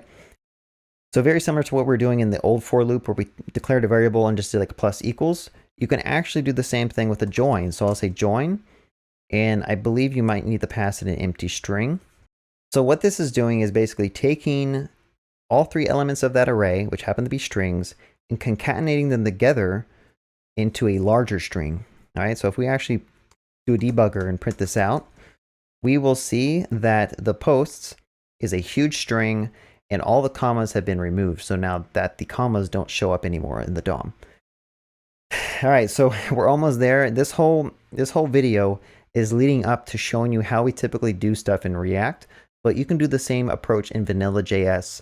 Granted, you have to use this join thing, okay? So at this point, the code looks great. Like this is, you can keep the code looking like this if you want to, and there's no issue with this. I could argue that this code is actually pretty clean. It's easy to understand, it's easy to read, but sometimes in React, what we do is we just put the full definition of the component, assuming it's small. If it's really large, then yeah, you probably want to pull it out into a function. But what we do is we'll take that whole anonymous function and we'll paste it right into the map function here, okay? So this happens to be the exact same logic. So you'll see here we get the same outcome. We get 3 elements displayed on the page. But the benefit to this is that you can start nesting HTML inside of other HTML here, right? So if I wanted to, I could do some more string interpolation here, and I could wrap all of this in a div, like so. And notice that if I wanted to add a class of like hello world or something, that should show up somewhere on the page now. Right? So we have a div that's wrapping all this. Honestly, if you've looked into React at all, this is almost what is going on behind the scenes. Other than the JSX is a nicer way to kind of do this because you get the syntax highlighting and it's a little bit cleaner. But you can achieve almost the same results using this approach that I'm showing you here, right? You have to kind of format it to look a little nicer. But this is how you could potentially create your own components using, you know, string interpolation and templates. And that is what we're going to be continuously doing in this video. So just keep that in mind. And in fact, now that I look at this, this actually doesn't look that clean. So I'm actually going to pull this out and say like const create post, make that equal to a function, and I'm going to pass that into that function here, right? So this looks a little bit cleaner. You can tell right off the bat that this is a function that is going to call, make some components, join them together, and print it out in the DOM. All right, so that was quite a lot of information. I hope you all didn't get too lost with that.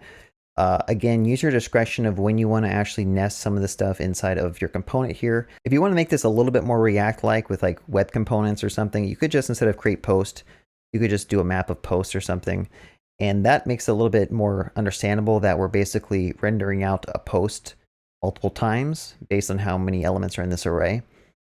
And you can kind of play with this and kind of restructure it the way you want, but I think this is a good starting point to build more complex applications where dynamic data has to be rendered to the page. And again, make sure you understand functions, make sure you understand arrays, because we are going to be using a ton of this stuff when we start building out the backend for where this data should come dynamically. Okay, so keep that in mind. And let's just continue forward. All right, so by this point, you should have enough knowledge to kind of start building out a multi-page application with maybe rendering out all the DOM elements from data, okay? So what we want to do at this point is we need to start extracting the data to come from a backend, okay? So we're going to dive into building out a really simple backend using node.js and express.js. And we are going to try to just return this hard-coded lists of posts to the front end, and I'll show you how to do that. So we're getting into more complex topics with this whole series, so make sure you pay attention and make sure you understand what we're doing and what we've done in the past. All right, so at this point, we are going to start using something called the terminal, which I did kind of talk about briefly at the introduction of this. And the terminal is a way to basically run commands on your computer without having like a user interface. So using the terminal down here, I could like delete folders, I can make folders, I can make files, I can actually edit those files. You can do a lot in the terminal. And one thing that we can do is basically run a program called npm, right? So Node Package Manager. Now what this tool does is it allows you to basically download dependencies from the internet and put them directly in the folder that you're working in. Now the reason we're doing that is because there's a package out there called express.js, which you can use to quickly build out backend applications. There's a lot of others out there. There's like Sail.js, there's Nest.js, there's Happy.js, but Express is the one that most people use. It's the most bare bones, it's the most simple to get started with, and that is what we're going to try to do in this tutorial. So I would definitely recommend that you check that you have npm installed. So if you type npm -- version, it should print out a version number for you. And just to also verify that you are on the same node version as I am, I'm going to type in node -- version. So I'm on node 14.16, and this is my npm version. So if you're following along in this series, I would at least recommend you have node 14 installed in the latest version of npm. Inside of our terminal down here, we are already in this folder, full stack tutorial, and you can verify what folder you're in by typing pwd enter. And that'll print out the full path of what this terminal window is actually like navigated into. If you wanted to dive into different folders, you could just type cd, and then I could type the full path of whatever folder I wanted to. So for example, I can do /images, and that'll take me into that images folder, which happens to be located here, okay? You can also cd out of a folder. So if I do cd ... that'll take me up a level. And now I'm back at the parent directory, which happened to be this folder here. All right, so you don't need to know too much about that right now. Just make sure that you're in this folder. Whatever folder your VS Code's open to, make sure you're in that folder, which typically the terminal will open by default to that location if you're using VS Code. So let's go ahead and get started with npm. So I'm going to do npm init -f. And that'll create a file locally called package.json. So if we look at this file, all right, so after running that command, this will create a package.json file. So if we open that file up, you'll see that this looks very similar to a JavaScript object, and because basically it is. Other than the fact that all the keys have to be double quoted, like you have to put strings for all the keys and properties, this is basically a JavaScript object. JSON stands for JavaScript Object Notation. And this syntax is basically what we're sending to and from the server all the time. So just understand that this is just a format that we use to communicate between clients and servers. And luckily for us, since we're using JavaScript on the front end, we already have a good understanding of this structure. All right, so what does this file do? It actually describes the dependencies of the project that you're working on. And it also has a lot of other things that we're not going to talk about. So the most important thing to kind of talk about is that this package.json file contains all your dependencies, right? So let's go to npm.com or npmjs.com, and you can actually search packages here if you want to. So I could type like express. And when you do that, it'll take you to the Express project. And typically there is an install command that you can copy. I'll just go ahead and click that. And then I could just paste it right here in my console and press enter. All right, so that's going to fetch the Express package from the internet. And it's going to put it in this folder called node modules here. So you can also see that there's a ton of other packages that were kind of included. And that is just because express.js is built off of other open source libraries and modules, right? So the important thing to notice here is that we have an Express folder, and that is basically what we're going to be pulling into our code. All this might seem a little daunting, but really it's pretty simple to pull it into your code with a require statement. All right, so if you look down further in the documentation for Express, they actually give you a snippet that you can use to host an application. So let's just go ahead and copy and paste some code. And we are going to make a file at the root of our project. And you can put this wherever you want. I'm just going to put it here and call it index.js, or I can call it server.js. It's really up to you. So I'm going to make a new JavaScript file called server.js. I'm going to paste that code in. So at this point, we have code that should host up a fully functional Express service. Now we just need to run it, okay? We have the package.json set up. We have the dependency of Express set up. We have a file we can run. So how do you run scripts using Node.js, right? We haven't really talked about Node yet. Node is just a runtime that you can basically feed it JavaScript files, and it's going to run the code that's in the JavaScript file. So it's very similar to like a browser, where a browser downloads JavaScript files and reads through them and runs them. Node is the same thing, but you can run it on your laptop outside of a browser, right? You don't need a browser to run Node, just its own standalone JavaScript interpreter, basically. Remember before we verified that Node was installed and it printed out a version. Now what we can do is we can type in node space, the name of the file, which happens to be server.js. You press enter, and that is going to run your server, right? Nothing's printing out down here, but if you notice that there's no like, it's just a yellow little box here it looks like it's stuck. It turns out that this is actually running the server. What we can typically do is I'm going to add a console log here, and I'll say server started on port 300 or 3000. All right, so let me do Command C and cancel that and rerun it. All right, so it says server started on port 3000, and I'm going to just show you that. So if I load up my browser and go to localhost 3000, you'll see that it printed out hello world here, okay? So we have a server running on port 3000, and now I need to walk you through how this code actually works, because you haven't written any type of Node code before, hopefully, at this point. So the first line is basically where we load in that Express module or library from that Node modules folder. You remember here, I went in here, and inside this Express folder, there is a index.js.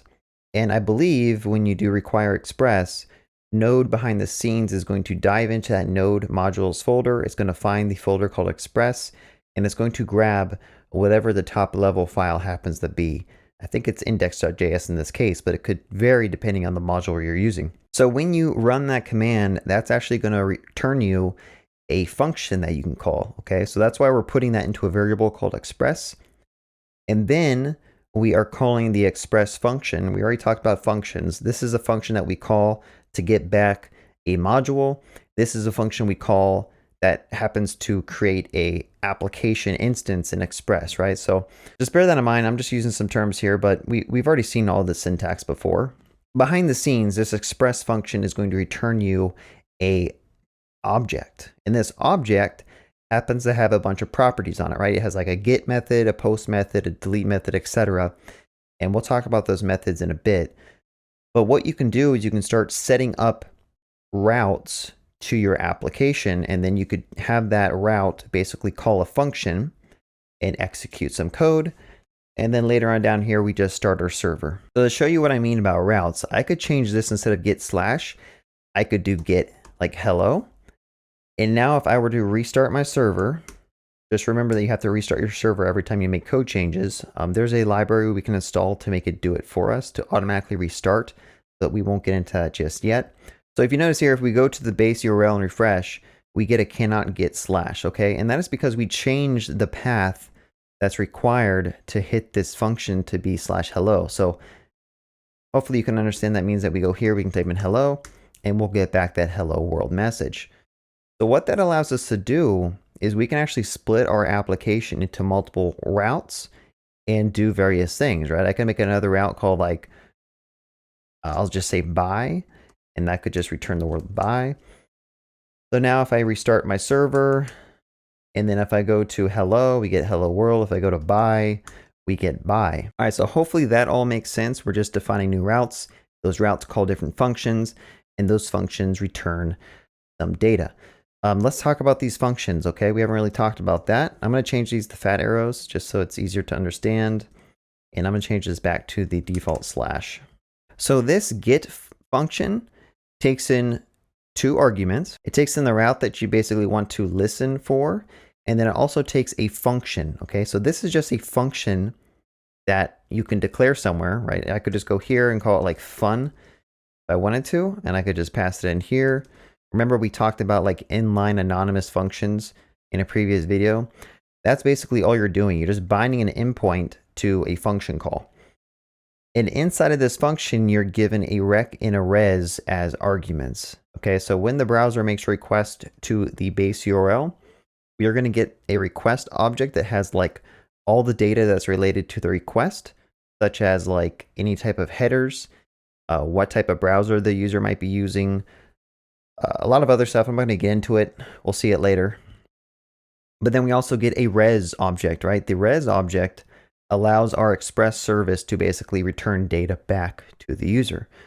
So in this case, we're saying just send back a string that says hello world, and that is why we're seeing this show up in our browser when we hit that endpoint. So one thing we can do instead is instead of returning a string, you can return JSON, right? So JSON, if you remember, we just showed you what JSON was inside of this post array, right? So this is basically a JavaScript object.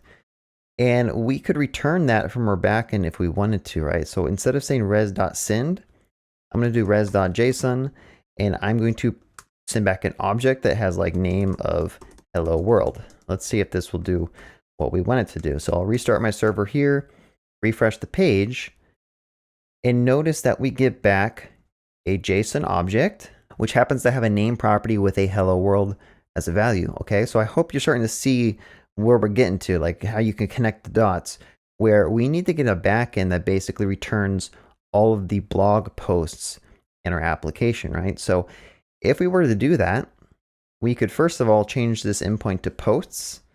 I'm going to restart my server so that we can hit /posts.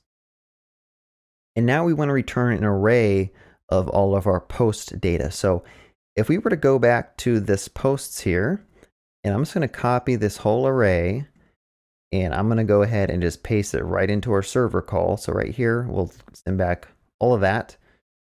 Go ahead and minimize that.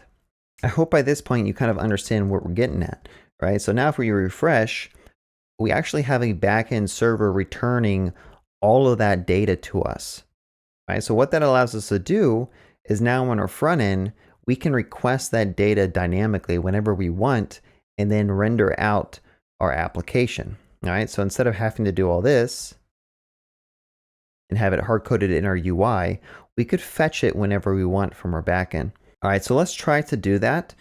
This again, we're going to kind of cover some new topics that you might not have seen before, such as promises. So just keep in mind this might get a little confusing. All right, so let's go back to our UI, right? We have this index.js file, and when our application loads, we want to basically do a request to that backend server and try to get all the posts back. All right, so instead of hard coding posts here, just get rid of that. And what we're going to try to do is we are going to make a request to the backend. So it turns out that there is a function built into the browser now called fetch, and you can use it to fetch data from an endpoint, right? So I could say fetch, I could pass in a URL. So I'll do HTTP localhost 3000, and that happens to be the same URL that we had here. And we need to do a /posts, okay? So once you do that, let me just show you what's going on here. If I refresh the page, you will see that it tried to make a request to /posts, but it actually ended up failing for some reason.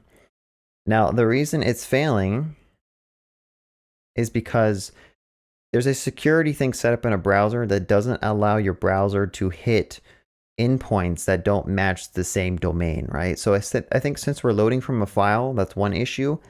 But also, this is hosted on port 3000, and our browser is not accessing something on port 3000. So the browser says, hey, like, your scripts are doing something that it probably shouldn't, so it doesn't allow that request to go through. So at this point, we have to go back and we have to set up another library on our Express service called cores, right? So if I search cores here, there is a node.js cores module that we can use and kind of put it into Express. All right, so let me just go ahead and install this. I'll copy it, paste it in here, and save it just like we did before.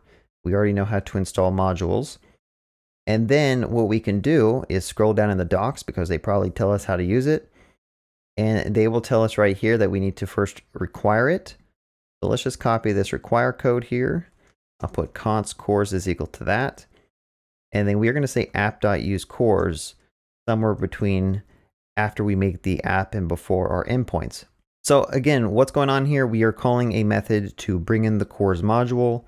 The cores module happens to return a function, which is why you can see us doing cores parentheses.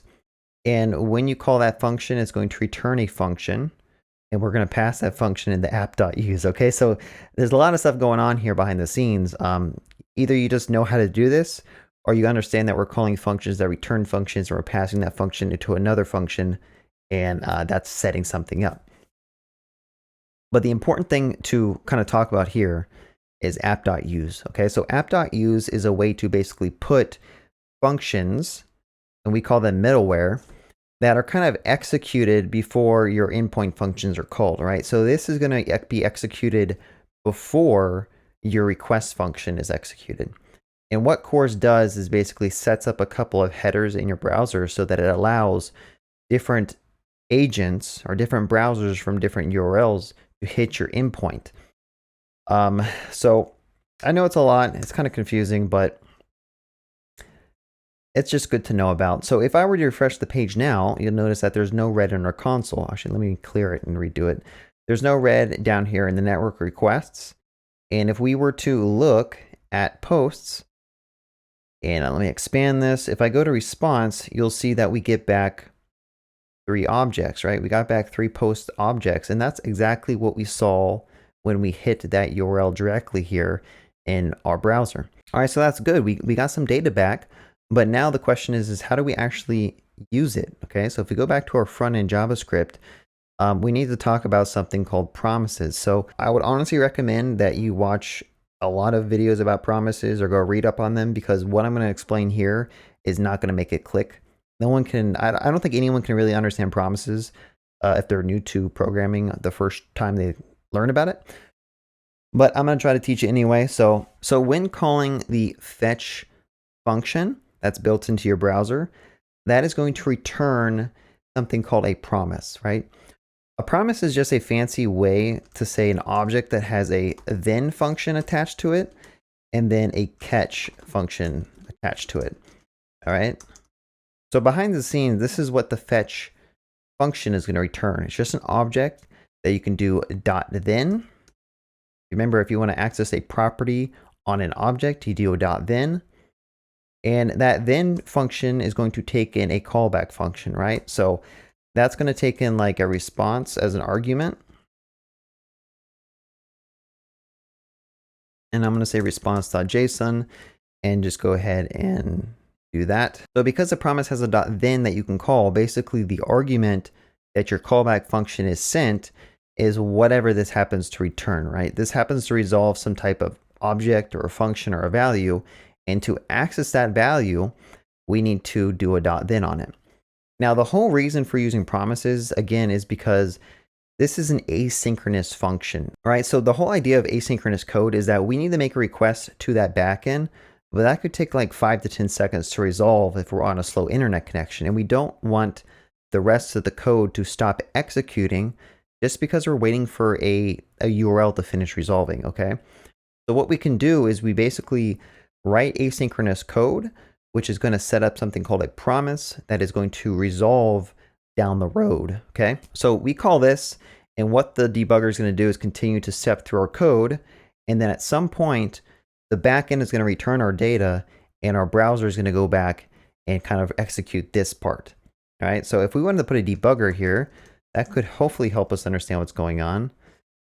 I'm going to put a debugger in the if statement, and what I'm going to do is show you, if I go to my index.js, you'll notice that it kind of stopped right here inside of this .then callback function. And the response has a couple of things on it. It has like a body. It has some prototype methods called like JSON and text. And what you can do is take that response that came back and call the JSON method on it to basically get back the array, right? You can get back this array that we saw earlier. So let's actually do that. Instead of returning, I'm going to say const posts is equal to that. And I'm going to go ahead and put a debugger here and show you. All right, so if we hover over posts, you'll notice that posts is now a promise as well. All right, so it's kind of confusing that we have a request that returns a promise, and then the argument has a method that returns a promise. So what you need to do again is you can do a .then on this. So let me just go ahead and refactor this a little bit. And we can say posts like this. Put the debugger here, and I'll console log posts. Let's refresh the page. And now you'll notice that if we hover over posts, we get back an array that has 3 posts in it. So all this code, again, like I said, like you're not going to understand promises the first time. They're kind of confusing. Now, another crazy thing about promises is that whatever you return from a promise, you can actually chain on another .then and grab that value. So instead of having to do this like callback hell is what they call it, we're having to nest like a .then inside of a .then. What you can actually do is return response.json from the first promise, and then you can attach a .then to it like this to access whatever happened to be returned from the other promise. All right, so this is going to return the array of posts, and then this .then is going to console log those posts. So if I go back to my console here, clear it out, you'll notice that we get an array of 3 posts. Again, this is super confusing. It's going to take some time to understand. And what we're going to do is, let me refactor this a little bit to keep it a little bit cleaner. By the way, something I don't think I talked about, the fat arrow function, if you just write it without curly braces, it's going to return whatever value this happens to execute for, right? So this function is just going to return the JSON array, and then this .then chain is going to basically print it out. Quick thing I want to talk about, there is also a .catch function that you can basically use, and that would be useful if there's any errors that happen in the backend, like you make the request and the backend happens to crash. You can actually print out those errors here and do different things in your application if that happens. But again, I already showed you a lot about promises that are probably super confusing, so let's not dive into that. But hopefully at this point, you should be able to connect the dots, because now we actually have an array of posts, and we need to re-render those posts onto our page over here, which we've done a lot already in this series, right? So if we wanted to render out those posts, instead of running it down here where post happens to be undefined, if you notice here, there's post isn't defined anywhere in this code. And that is why we're getting a post is not defined exception. But what we could do instead is cut this code out and put it where we have the posts. All right, so let me just go ahead and save that. And now we see that we get all the posts rendered out into our application. I'm going to do a really quick recap, because this, I think, part of the series was probably the most confusing, and we learned a lot of different things, right? So we learned about how to use npm to set up a package JSON file. That file just tells others what dependencies our project depends on. If You see here, it has a dependencies object that has cores and express. And we can install modules by doing an npm I space the module name. And when you install them, it happens to bring the module into this node modules folder. And now inside of your node code, you can actually require those modules here and start using them, right? So we require the express module, we require the cores module, and we basically just started setting up an express service. We set up something called a middleware so that we can actually access our API via Chrome tabs that aren't on the same domain. We made a function that is going to basically be invoked whenever we go to /posts here, and that function happens to return a JSON array using the res.json function call. And then we set up a route called /posts, which calls that function. In fact, I'm going to go ahead and do it like we normally do it in Express and just put that whole function there and collapse that if we want. And then we printed out a console log and we started our server on port 3000. And now if we go to our UI, we refactor that to basically make a request to the backend to get that post data. So if you see here, we did a /post request. We got back 3 posts, and those posts were basically fetched here using the fetch method. We did some promise chaining to get back the actual posts array. And then we basically just did all of that logic that we did in the past video in this series to basically loop over all the post data, create a new post component, and inject it into the page. All of this stuff is super important to understand. Let me emphasize that this is like the most important part of this whole series, because we do this all the time, right? We always fetch data from the backend. We have to basically do that in an asynchronous call using either promises or async await. And then once we get the data, we need to dynamically generate some HTML and put it on the page.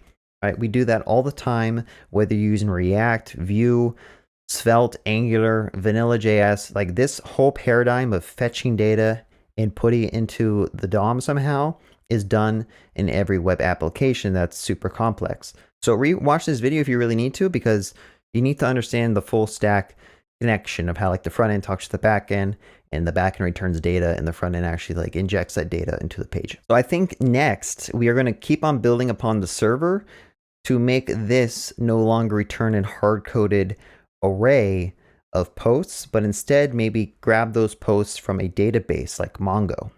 So we just learned how to basically create a REST API and return some data to a user who makes a request, right? So what I want to do, the next steps that I think we should kind of talk about is how do we actually have this data, like this array, come from something called a database, right? We talked about what a database is at the very start of this series. It's just a place that you can store data and then later retrieve the data. So having all this hard-coded is cool for now, but if down the road you want like an admin dashboard where you can come in and dynamically edit or create new posts, we're kind of out of luck, right? Because we've hard-coded everything. So that is why we probably want to use a database. And in this series, I'm going to be showing you Mongo, but these same principles kind of apply to SQL or whatever you want to use. It's just a place that you can store data and retrieve it. So let's look at Mongo and see how we can kind of get this set up. So if we go to MongoDB, I think you can kind of just follow the tutorial that they will have for you. Let's see. I would probably just go to like install Mongo, and you'll find the installation, and then find out whatever your operating system is. There probably is some documentation that tells you how to get MongoDB running. I'm not going to walk you through this because I think that many people are watching on different operating systems, Mac, Windows, Linux, and it would take me a long time to walk you through that. So what I recommend you doing, find the tutorial that's going to work for you, run through it, and then after you have it all set up, you should be able to go into a terminal window. And let me just kind of test to make sure this works. If you go into a terminal window and you type Mongo, you should see a Mongo shell spin up, right? So this is a tool that you can use to kind of connect to your MongoDB database and verify that it's running. And you can also type in show collections if you want to kind of like show all the databases that exist. I think it's called show DBs or something. Yes, show DBs. So you see here I have a bunch of like random MongoDB databases locally on my laptop. I'm not really using any of these, but what we're going to be doing is installing a node package. Remember npm we talked about. We're going to install a dependency which is going to basically create the database for us, and more specifically create something called a collection. So in most database systems, you have the ability to create multiple different databases for different applications. And inside each database, you can create something called like tables if you're using SQL. But since we're using MongoDB, there's something called collections, right? So if you type in use and then type in the name of the database, so use to-dos, you'll see that it prints out switch to DB to do.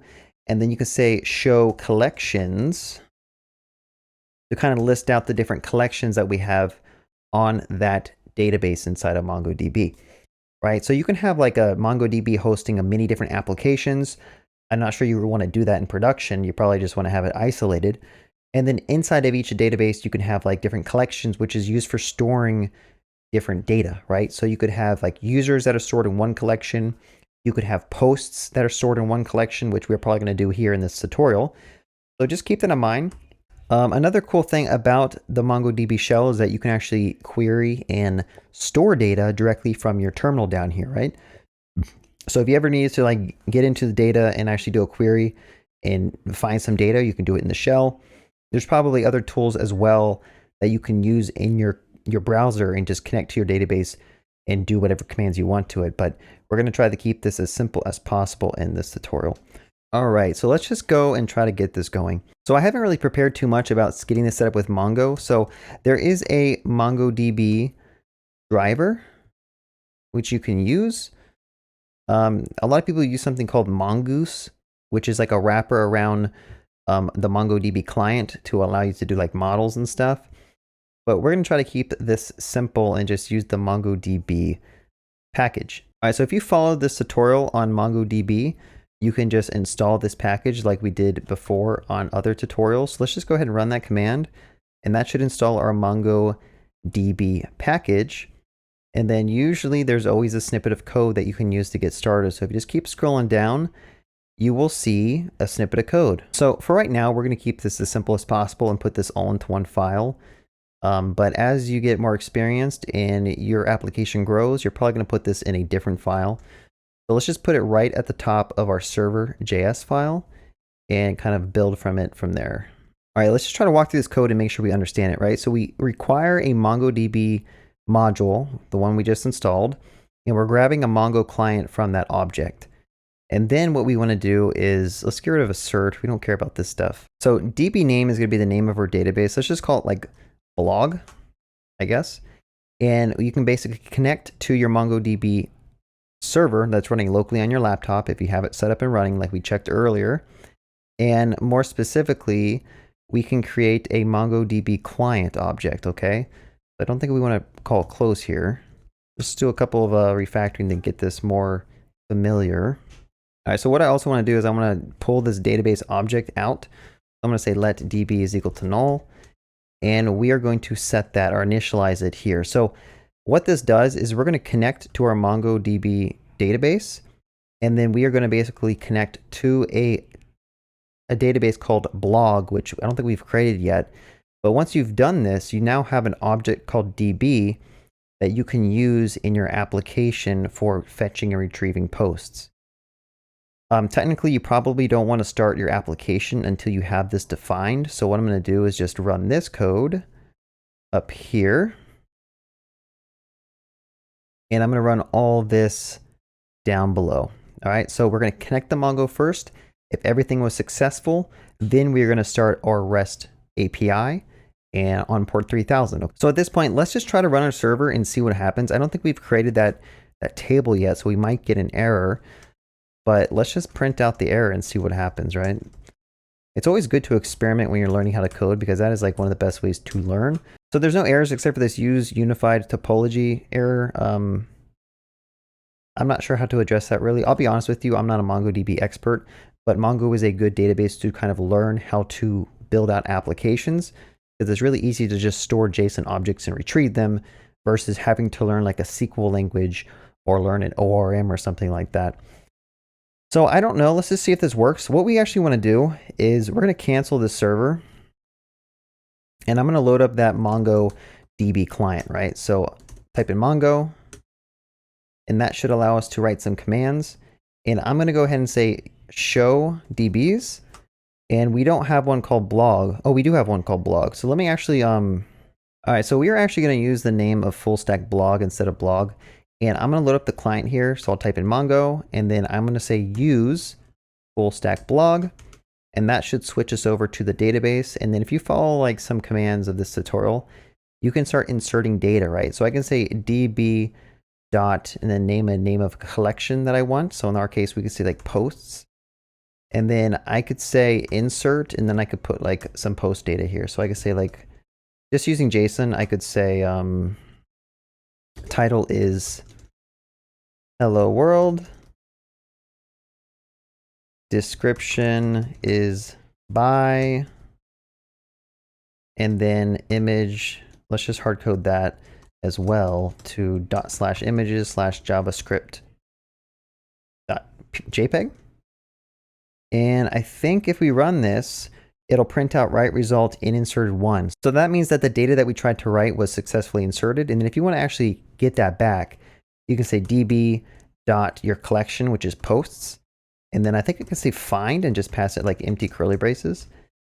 And you'll see that we get back one entry that has the exact data that we're looking for. Okay, so that's how you do it in the shell in the terminal. And I think it's good to kind of understand how to use the shell.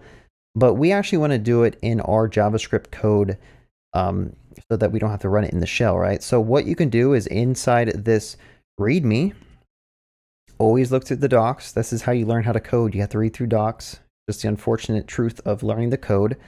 You can actually grab a collection, right? So instead of doing all of this code, we want to actually kind of replace it with grabbing the connection or grabbing the collection and sending that back to the user, okay? So if you remember here, we have a posts endpoint that calls a callback function, and we can say const collection is equal to db collection of. Instead of documents, we need to put posts. Now, the reason we do posts is because that is what I decided to name it when I did a db posts insert. This will automatically create the collection if it doesn't already exist. So this will give us the collection, and then we could actually do a find to array call here. So I'll just call this and just copy code because that is the best way to start learning. So I'm going to copy the code, and I'm going to just kind of refactor this a little bit to make it a fat arrow. And instead of docs here, I'm going to put posts, right? This is just any variable that you want. Remember that this is just an arbitrary callback function that takes in two arguments. The first one happens to be any errors, if there were any. And then the second one is the actual collection, the array of posts that happen to exist in the database. And I think toArray is just a helper method that you have to run to get the actual like raw array. So it's just something that you need to understand when you're using this MongoDB library. If you're using a package called Mongoose, it's going to be a little bit different. So just keep that in mind. So let us kind of analyze this, right? We hit the endpoint /posts. We get all the posts, or we get the post collection. And then we're telling our code to basically find every post that's in that collection. And then we should get back the posts in an array here. And what we need to do, if you can connect the dots in your head, we need to send that back to the user who's making the request, right? So we can say res.json, and then we'll say posts. So let's verify this. I'm not entirely confident it's going to work, but let's start our server first to make sure the server's running. And I'm going to go ahead and go to localhost 3000/posts. And I'm actually impressed that that worked with no bugs. So now we actually have an endpoint that is fetching data from a Mongo server running on our computer. We actually inserted some data into that full stack blog database that we created inside a posts collection, right? So I did that manually, but down the road, we're actually going to have an endpoint that's going to insert data into the database for us if they were to do a post request to our endpoint here. So with that all being said and done, if I go back to my app and I click refresh, is that pretty cool? So the full stack process has actually just happened in this tutorial. I don't know if I did a good job explaining all this stuff. I kind of copied and pasted code in and refactored code, and sorry if I kind of went too fast, but the whole process has been done, right? From the front end to the back end to the database, we are basically telling the front end to do a request to our back end. The back end is going to fetch some data from the database and return that back to the front end. And then we dynamically render that data out. So if I can go here, I can actually load up another command prompt here. And just to show you like what we're doing, if I load up the Mongo shell and I say use full stack blog, and then I say db.post.insert, and I want to insert another post here. We could just, what should we name this? Let's do title is JavaScript. Description is hello world.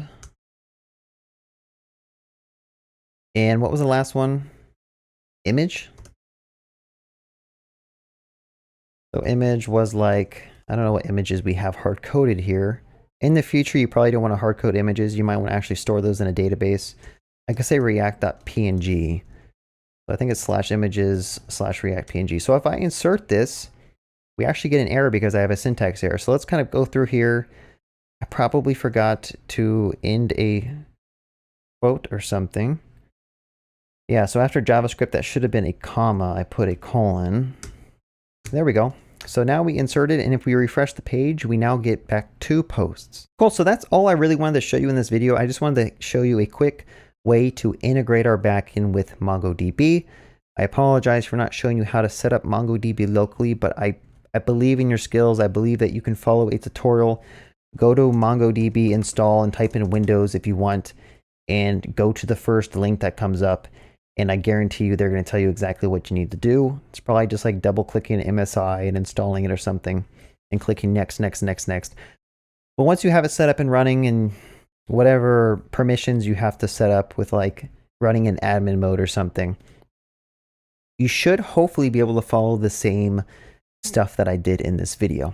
All right, so now I think it's just a matter of continuing this process, right? We need to keep on making endpoints, making new pages that can post data. And I think what we need to do now is make like an admin page where you can go in from a UI in the browser and actually do a post request and send over a post that you want to put in our blog. So if you remember here, if you click on read more, these are all hard-coded links to take you to a JavaScript page, which we've created over here. So if I click on it, it just takes me to a page that has some like hard-coded text, right?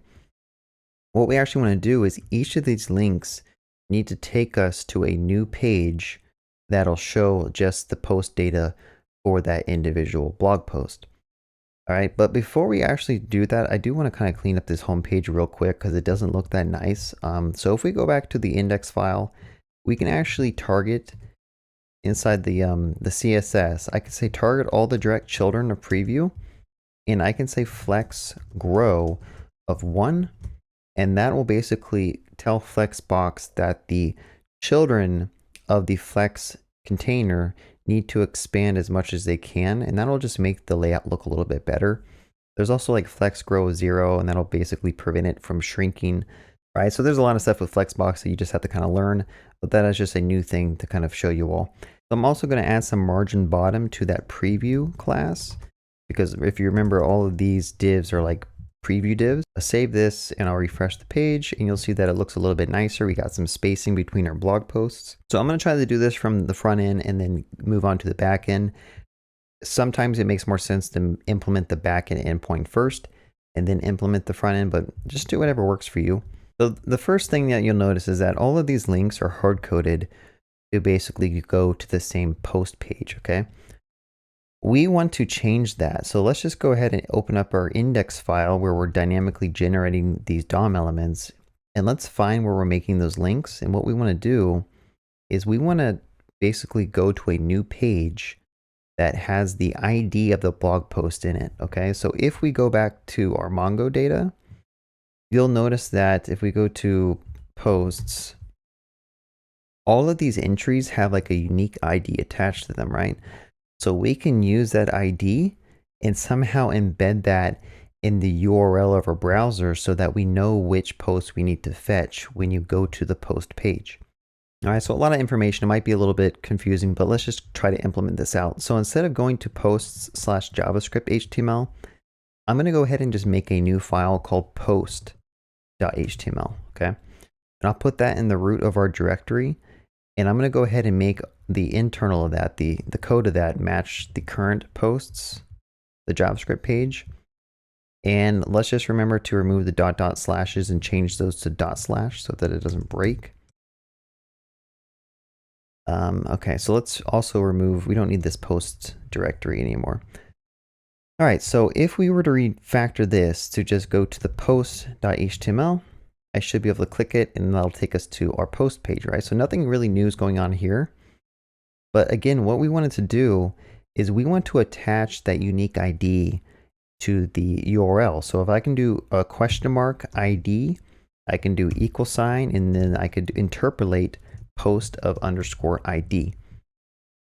So what we are typing out here, this is something called a query string, okay? So when you have a URL that has like a question mark in it, this is a query string parameter, and you can use this to basically decode the URL to get back dynamically changing data, right? So in our case, we want to provide like an ID parameter that we can use on our other page so that it knows what ID it needs to fetch from the backend.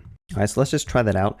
If I were to click on this last one, this is a test, you'll notice that it's going to redirect me to a page that has, doesn't have anything in it because I forgot to refresh. Let me try it again. All right, so I had to refresh my page, but you'll notice now in the URL, it's really small to see, but it actually has a $ID equals, and then it has a unique ID. So we want to use that unique ID to maybe fetch something from the backend that we haven't implemented yet. So on the post HTML, let's go ahead and import another script. So I'll pretend like there's a post.js script that we have, and we're going to import that there. And inside of our JS folder, I'm just going to go ahead and make another post.js file. So for this file, what we need to do is we need to somehow decode that query string, okay? So to access everything that comes after the question mark ID, you can do window.location.search. So like if I were to console log that out, you'll notice that when I refresh this page, it prints out question mark ID equals the actual like Mongo ID, okay? So we need to just grab the ID part. I'm going to show you a quick like hack solution, but there are a lot of better ways to actually grab parameters out of a query string, because you can actually have like 10 or 20 parameters up in your URL depending on what your business needs are. Okay, so instead of just console logging it, we want to take the string, and it turns out in JavaScript there is a baked in method called replace that happens to exist in all strings. And you can call replace, and that method is going to take 2 arguments, okay? The first argument is the string or substring that you want to replace. So I'm going to do a question mark ID equals, and then the second parameter is the string that you want to replace it with, right? So we're just saying find this string, replace it with this string. Now if I refresh the page, you'll notice that this ID prints out just by itself. This is kind of what we need to fetch it from the backend. All right, so instead of console logging that, let's just set that to a variable so that we can use it. Make sure I do an equals here, do a semicolon. All right, so now we have an ID. So now you have to ask yourself, how do we fetch an individual post from our backend? Well, if we pretend like there is an endpoint that we can fetch from, we can just basically do the same approach that we did for our landing page, which was do a fetch request like this. So I'll go ahead and copy that code in and kind of delete or comment out some of the internals that we don't need yet.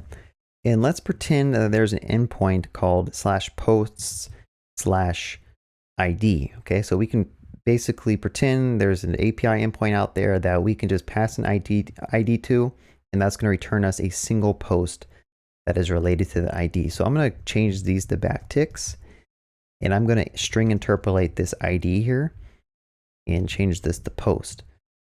So at this point, if I run this, it's going to crash because obviously there's no backend endpoint. We haven't created it yet, but if I just run this, you'll see down here, there's a red cannot get on this URL. But basically the front end is trying to request some data. The URL doesn't exist. So now we need to move on to the back end and actually create this endpoint. So let's load up our server.js file. And before I actually start changing any code, there's something I want to set up, because if you probably noticed before, we have to keep stopping the server and restarting it every time we changed a file. And it's kind of annoying to do. And it can also be like tedious if you forget. You don't see your changes because you forgot to restart your service. So what we can do is that there's a package called nodemon, which you can install. So I'm going to say npm install save-dev node-mon. And that's going to bring in a tool that we can basically use to watch our files and restart our server whenever the server file changes. I want to show you another thing as well. So if we open up that package JSON, remember we talked about this. This is where we store like our dependencies. There's also a scripts property that you can kind of define scripts for people to run in the command line here. So basically, if I wanted to do like one called npm hello, I could change the script to hello, and then I could echo out like hello world.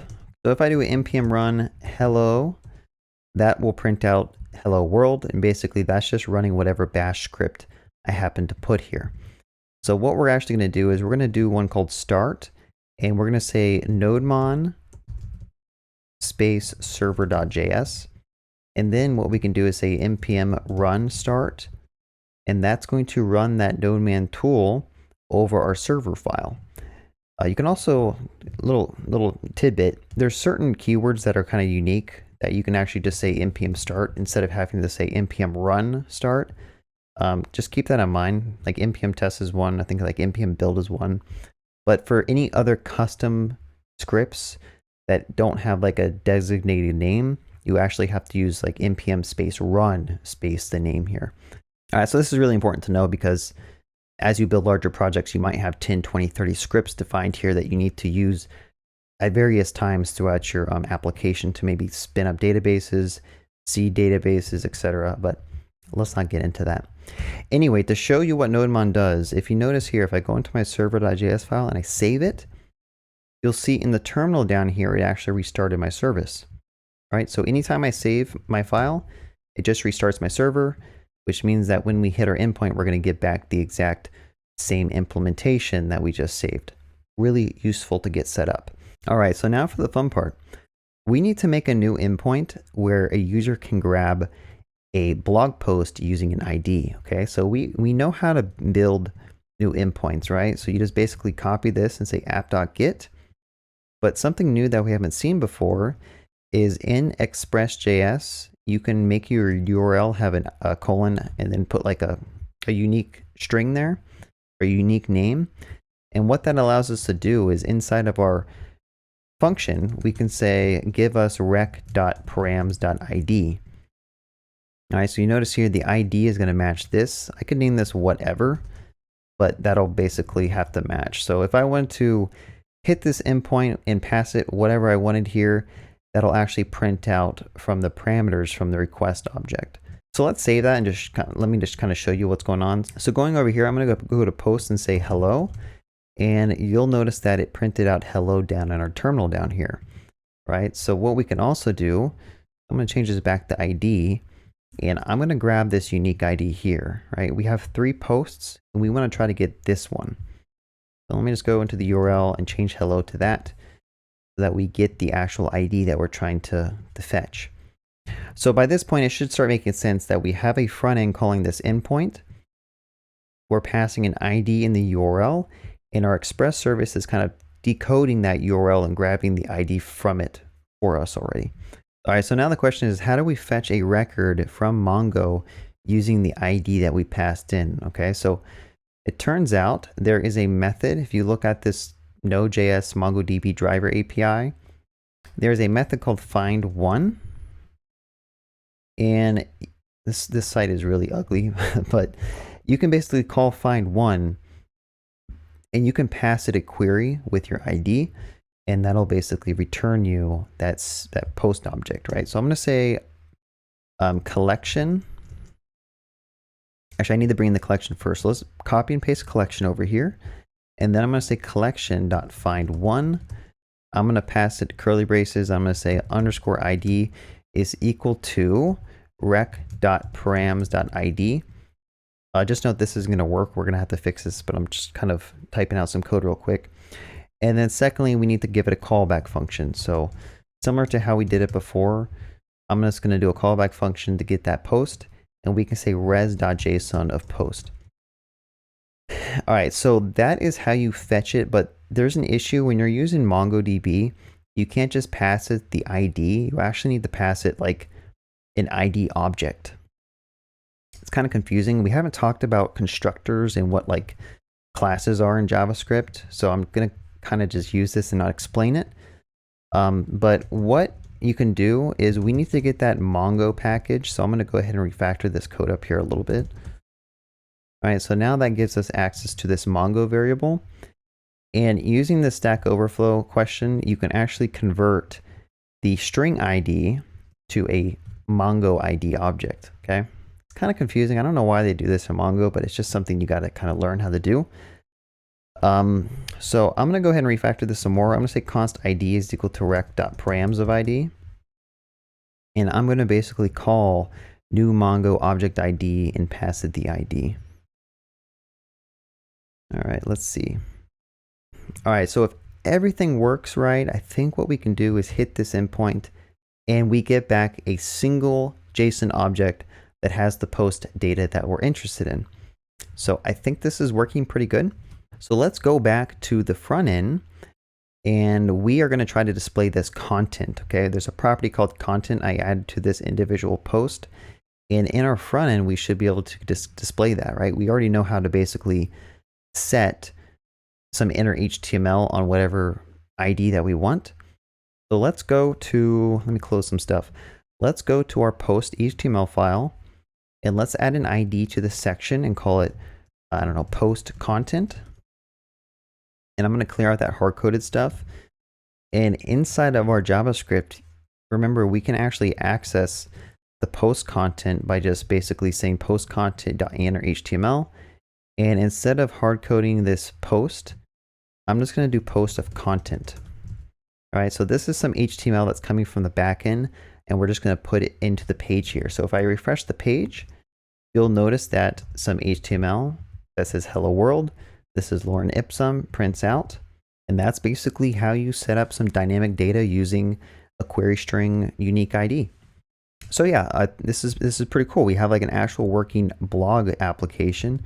If I were to go back to our main site, let's see, index.html, I can click on different blog posts. These are going to print undefined because I didn't give them contents, but notice that they are actually fetching the individual data from MongoDB and trying to display it.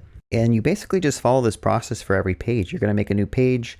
It is going to have to fetch some dynamic data probably. You have to render that dynamic data to the DOM. And then you probably need an endpoint that is going to support giving whatever data that you might need in your front end. So while we are here, I want to kind of show you some cleaner ways to write code. I didn't really show this yet, but I think it's important to kind of show you. So there's this thing called async await in JavaScript, which I think if you use it, it's going to make your code a bit easier to read and understand. But it could be kind of confusing to learn at first. So basically, anytime you have a function, you can put async in front of the function definition. And what that allows you to do is basically anywhere that you have a promise, you can put in a wait in front of that promise and have it return values like we do with normal functions, okay? So instead of having to do like promise chaining or callbacks, this happens to be a callback, but I think you can also do like promise chaining, like I could have done .then. I could have done this, and this I think would work just fine as well. Let me just verify this. I don't want to tell you some bad information, but I think I can go to posts, and that still works exactly like it did because toArray happens to return a promise, so you can do some promise chaining if you want to. But anytime that there's a promise returned, like I said, you can actually just put in a wait in front of it, and you don't need to do promise chaining, right? So I could just do const posts is equal to a wait of collections, or collection.find of toArray, and then I can say res.json of posts. So now if I hit the URL, same response, the same behavior, but this code is a lot easier to understand. There's no like nesting, there's no callbacks, there's no promise chaining. Everything is just really clean and easy to understand. But it's important to understand behind the scenes, you basically want to await on promises, right? So let's do the same thing here. Just put async in front of the function definition. We're going to put await in front of the find one. We're going to set the response of the await call to a post. We're going to get rid of the callback here. And then we're going to say res.json is equal to post. All right, so now we should be able to get that individual post up here if we wanted to, and that's also working. So I think it's just good to kind of show you this because a lot of people use async await now because it's easier to understand. And I didn't want you to leave this whole tutorial series not at least seeing it once and kind of getting your hands wet using it. All right, so we're kind of, I think the last thing we need to do is like an admin panel, which we're going to do in the next video.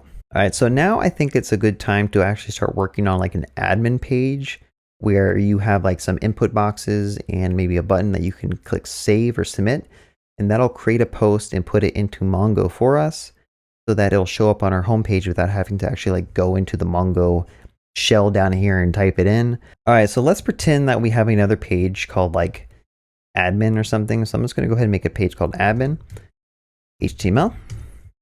And that's going to be very similar to, let's just copy the index file for right now, but we can kind of style it as we want. So instead of loading in index.js, I'm going to load in an admin.js. So admin.js. And so what we can do is if we go to our admin page, go to admin.html, we can actually start putting some like input boxes and stuff. So inside of the actual body, I'm going to add a section and I'm going to start putting like some labels. So we could put like title, go ahead and save that. We could put a text or an input. Remember we learned all these like HTML elements earlier on in this series, but we're just going to basically start putting out a couple so we can actually put like some real post data. We got title. We can have like content. That could be a text area instead of an input. And then we could also add, I think description was one. Let me add like description. That could also be a text area, I guess. I don't know if it, nah, let's make that an input. And then an image, right? So for image, let's just do input as well. But ultimately, you probably want to do like some type of image uploading ability, but that's way more advanced, and I think I'm not going to do that in this series. Cool, so now we have a bunch of inputs and text areas. The styling looks pretty bad in all these, so let's just try to style these real quick. I'm going to say like label and input. They're both going to be display of block. Okay, so that'll put them all in different lines. I'm going to give the whole section a padding of 20 pixels just so it looks nicer, not so like bunched up on the edge. And then, you know, so this is the issue with, like I said, remember I talked about CSS where you can change the styling for something here and it messes up here. Notice that the input box and the header is all messed up now because I'm doing a global styling of label and input. So let's just do this the correct way. And I'm going to say like admin. I'll just add a class of admin here. And then instead, I want to basically style the admin to have some padding. And then I only want the labels and inputs of admin to be changed. So let me go ahead and kind of change that a little bit. I think I can just do this. No? Okay. I'll target the admin of input as well. All right, so that looks a little bit better. After all the input boxes and text areas, what I want to do is I want to, let me add text area as well.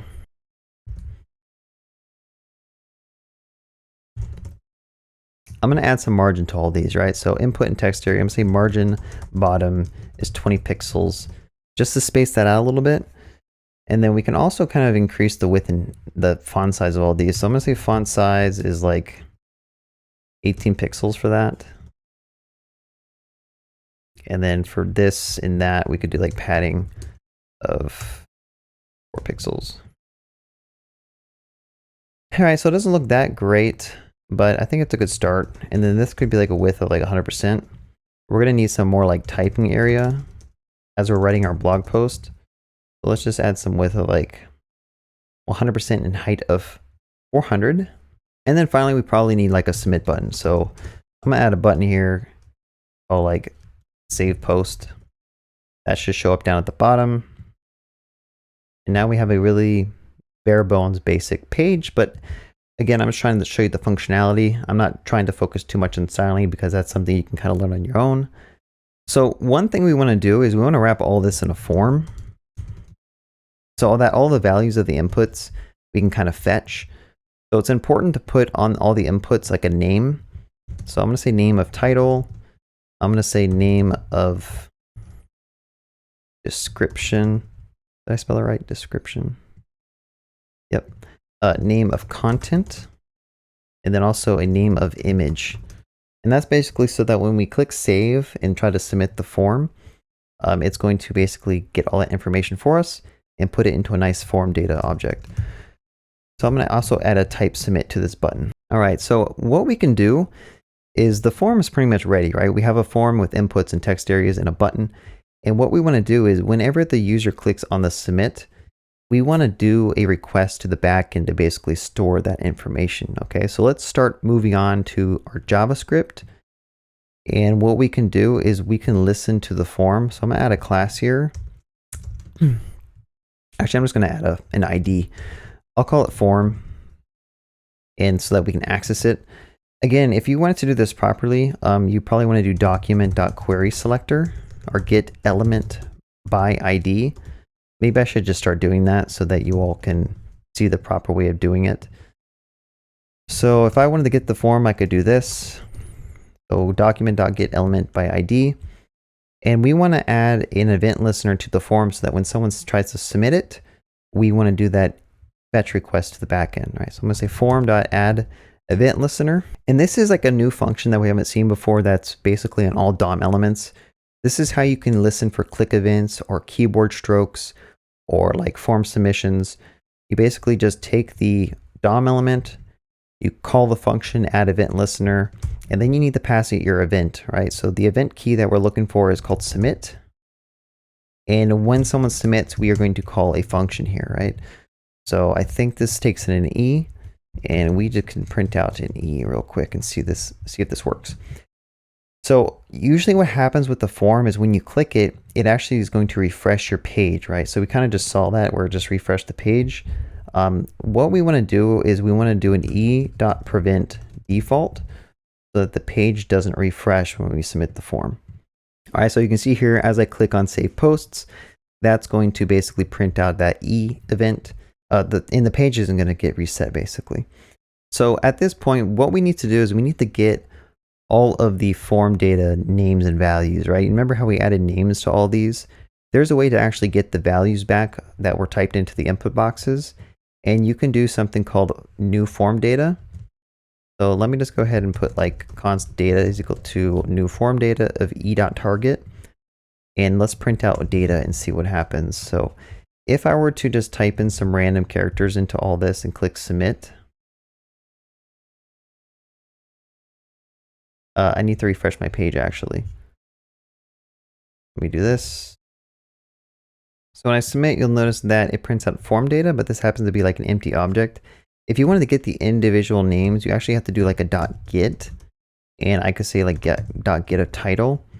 And now if I refresh and type in like hello into the title, and click submit, you'll notice that it prints out the hello string. All right, so this form data object has like all of the values that we need, and we can actually just send that over to the backend. So I did find this little snippet online. We're going to try to follow this approach. But if we pretend like there's a backend that exists that can take in this form data, I'm going to go ahead and just pretend like that exists. So I'm going to say localhost 3000/posts. And we are going to basically pass that form data inside of the body here. So one thing I didn't talk about was request methods. So when you do a request, there's different like attributes you can attach to the header. By default, anything that you open up in your Chrome tab is going to do a GET request. That's also related to why we did like app.get. There's also a couple of other ones. There's like a post request, there's a put request, there's a patch request, there's a delete request. And for all those different methods, you can actually listen for that. So I could do like an app.post. And whenever someone does a post request to /posts, we can invoke a different function here, right? So let me go ahead and do that. Rec and res. And let's just print out what rec.body is.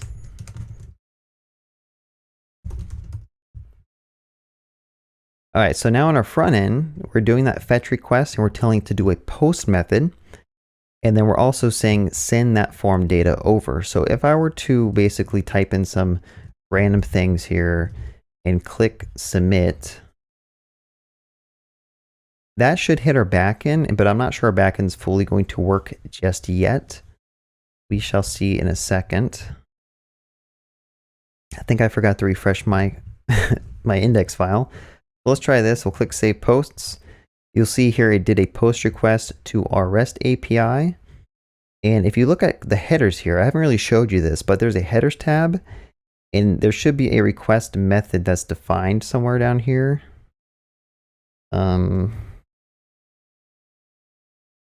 Okay, here's the method.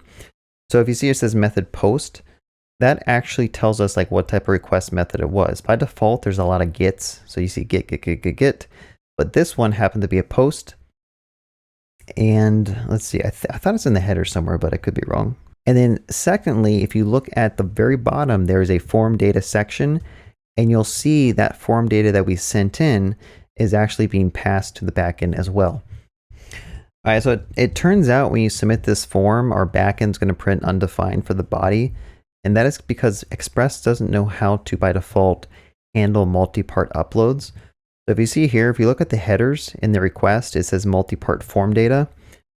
So we need to actually install a plugin to be able to handle that request. So I'm going to install something called Multer. I'll say npm install save Multer. And by using Multer, you can actually process multi-part form data. Okay, so I'm going to go ahead and say const multer is equal to require multer. So once you require multer, you can actually just say like const upload is equal to multer and call it as a function. And on your endpoint itself, the one that you need to handle the multi-part upload, you can go and put another argument in between like the URL and your callback function. You could say upload of none. Right, so that's basically going to allow the middleware, which is called Multer, to basically process your request, extract all the form data so that you can actually access it on your body. So let's try this again. Let's try clicking save or submit. And you'll notice that when we print out the body, we get back the title, the description, the content, and the image. So at this point, it should probably make sense as to what we need to do next. We need to take this data and we need to store it into Mongo, and then maybe tell the UI that everything goes good so it can redirect to the home page. All right, so inserting data into Mongo is something that we haven't done yet, but if you go back to the Mongo docs, you can just find an insert one method if you want, and you could probably just pass it what it's asking for. So basically you just pass it the document, and that's about it. So we are going to basically do the same thing we've been doing in the other endpoints. We're going to grab the collection, and then we're going to say collection.insert, and we're going to pass it rec.body, right? We're going to pass the exact same form data that we passed in from the front end and just store that into Mongo. And remember, since this is a promise, we can await on it. And if everything was good, it should hopefully return us some data back. So I'm going to say like post is equal to that and print that out just so that we kind of see what is going on here. And then like always need to actually send something back. So I'm going to say res.json of post. Hopefully this works as we want it to. Let's see. Oh, await doesn't work. This is an error you'll see. If you see it underlying await and saying await is only valid in async function, just remember to go back and add async here. All right, so let us go ahead and try submitting again. And you'll see that it actually submitted. Everything worked fine.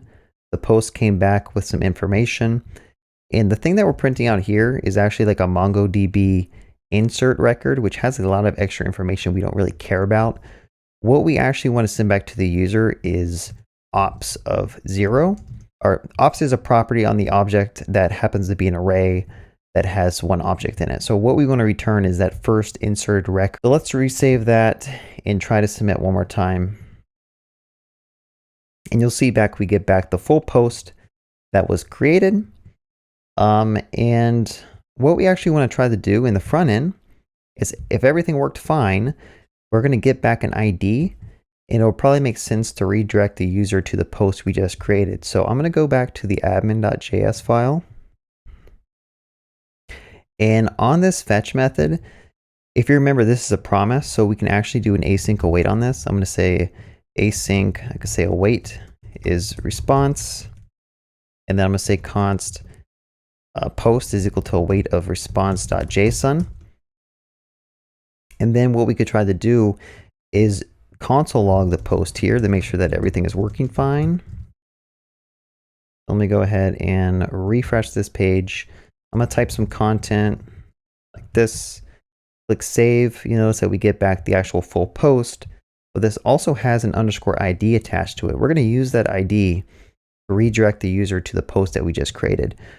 So how you can do that is you can say window.location.href is equal to, and for right now, we're just going to say ./post of HTML. And then we are going to basically do some string interpolation to say post of underscore ID. I think this should work. We might have to put the full URL here, but let's just see. So after we make the post and everything worked fine, it actually did not redirect us. Let's see what's going on here. Did I forget to refresh my page? I probably forgot to refresh my page. So I'll click save and notice that that redirected me back to the post I just created. Let me try that again. So I could put like some H1 here and say this is my title. Let me zoom in for you all. All right, so this is my title, H1, and then paragraph tag is this is a paragraph. And close that paragraph tag off. My awesome post, not power. My awesome post is awesome. And images, we'll do like JavaScript /images/javascript.jpg. So I think if everything works fine, it should save this post. It should redirect us to this post. And now if we go back to like our home page, which happens to be index.html, we will see that we have all of these posts that have been saved and are showing up on our dashboard now. So there's one thing that's bothering me is that the header, when you click on my blog, this should really take you back to like your home page. So I'm actually going to wrap this in an H tag and just go to like index.html. And that will make that'll make the site kind of easier to use, because it's always good to have like your logo go back to the home page, right? So now we can actually like go back to the home page if we've navigated to a post. Also go back like that. All right, so the last thing I want to do in this series, I think I'm going to wrap this series up. This might be the last video, is having all of this stuff kind of just nested in your project can be kind of ugly. And often what we do if we're using like Express is that we have like a folder that contains all of our public facing index files and JavaScript files and CSS. So inside of Express, let me actually close out of some of these tabs. We have so many open right now. Inside of Express, there's a way to do static file hosting. So I'm going to Google that because I don't remember off the top of my head. But what you can do is if we go back to our server file, you can do app.use express static, and you can basically pass it a folder that you want to basically have all of the assets hosted at, right? So if I call this middleware function and pass it the string of public, This is going to basically tell Express that it needs to look for a public folder, and inside that public folder, just go ahead and host any files that happen to be in it, right? So in that case, we could probably move the styles there. We can move the JavaScript files there, move the images there. About, admin, and index and post could all be moved into the top level of that. And now our project structure is a little bit cleaner. We know where the server is and we know where all the public static assets are. Now, the cool thing about doing this is that now I can actually access my index file by going to localhost 3000, and you'll see that our index file loads up. Everything seems like it's working good. I can navigate to my post page. I can go back to my home page. I can go to my about page. All of that is being hosted from Express now, instead of it being hosted from like me opening it in my Chrome browser. Okay, so now I can take this Express package and I can basically host it somewhere. I could put it on a server. I could run it on a server. There's a lot of services out there where you can basically take this Express package, put it to a GitHub repo, and then tell that service to basically deploy your Express app. Okay. There's also a ton of different ways you can do this. Like if you're doing like a Jamstack approach, you could deploy all of your static assets separately and then have your public API running in a separate deploy. I was really debating how much longer I should take this series. Like how much could I keep adding on features? I do want to wrap this series up. I think I covered a good amount of content and material just to kind of get your hands wet with learning how to build like a full stack application using vanilla.js. At this point, I would recommend that you continue to try to build on functionality to this. Like for example, maybe you want to add the ability to edit a post. Right now, there's only a way for an admin to create new posts, but maybe you want to add like a way to edit an existing post and have like the post data show up in the front end. They can go in and edit it and click update, and that would reflect on your UI. You could also add the ability to delete posts. There's different HTTP methods like delete, where in your server you could do like an app.delete, listen for a delete call on a particular ID, and then figure out how to delete a collection or delete an entry from a collection of Mongo. Again, this tutorial wasn't to give you like a deep dive understanding of Mongo, a deep dive understanding of Express and front-end vanilla.js applications. You can kind of take all the knowledge that I showed you here, and I hope you can apply it to your further studies down the road. But again, yes, be sure to keep on learning vanilla.js. I think if you were to be able to understand all this and continue to add on a couple of features to this blog, at that point, it might be a good idea to maybe switch over to a front-end framework like Vue or React or Svelte. Honestly, Vue is really nice to use. I think it's very friendly for beginners because it really takes your HTML and your CSS and your JavaScript, puts it in a single file, and it makes it really understandable.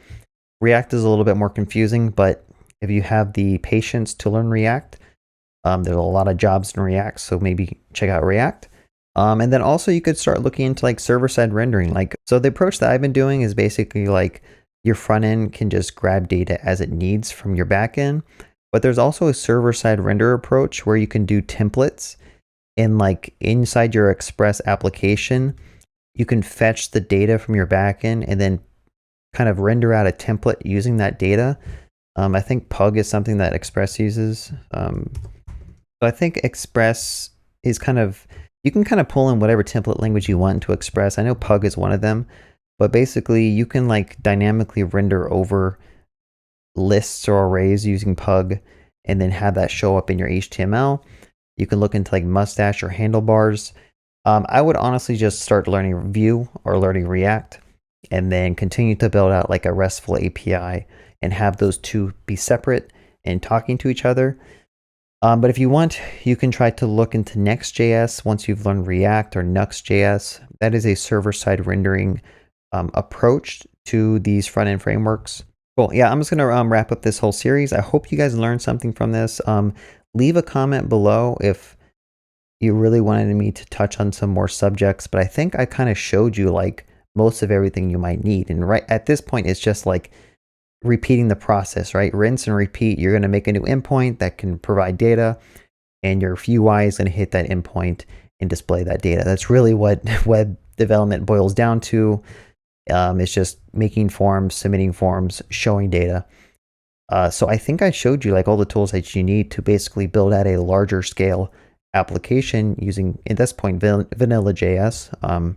And also, yeah, continue to look into like JavaScript and DOM manipulation, because I didn't really touch on that too much, but you can see that with the things that I showed you in this series, like there's not that much that you need to know in JavaScript and DOM manipulation to get this working. Really, it's just like knowing how to change the inner HTML of a page or of DOM elements on the page and how to dynamically render out templates.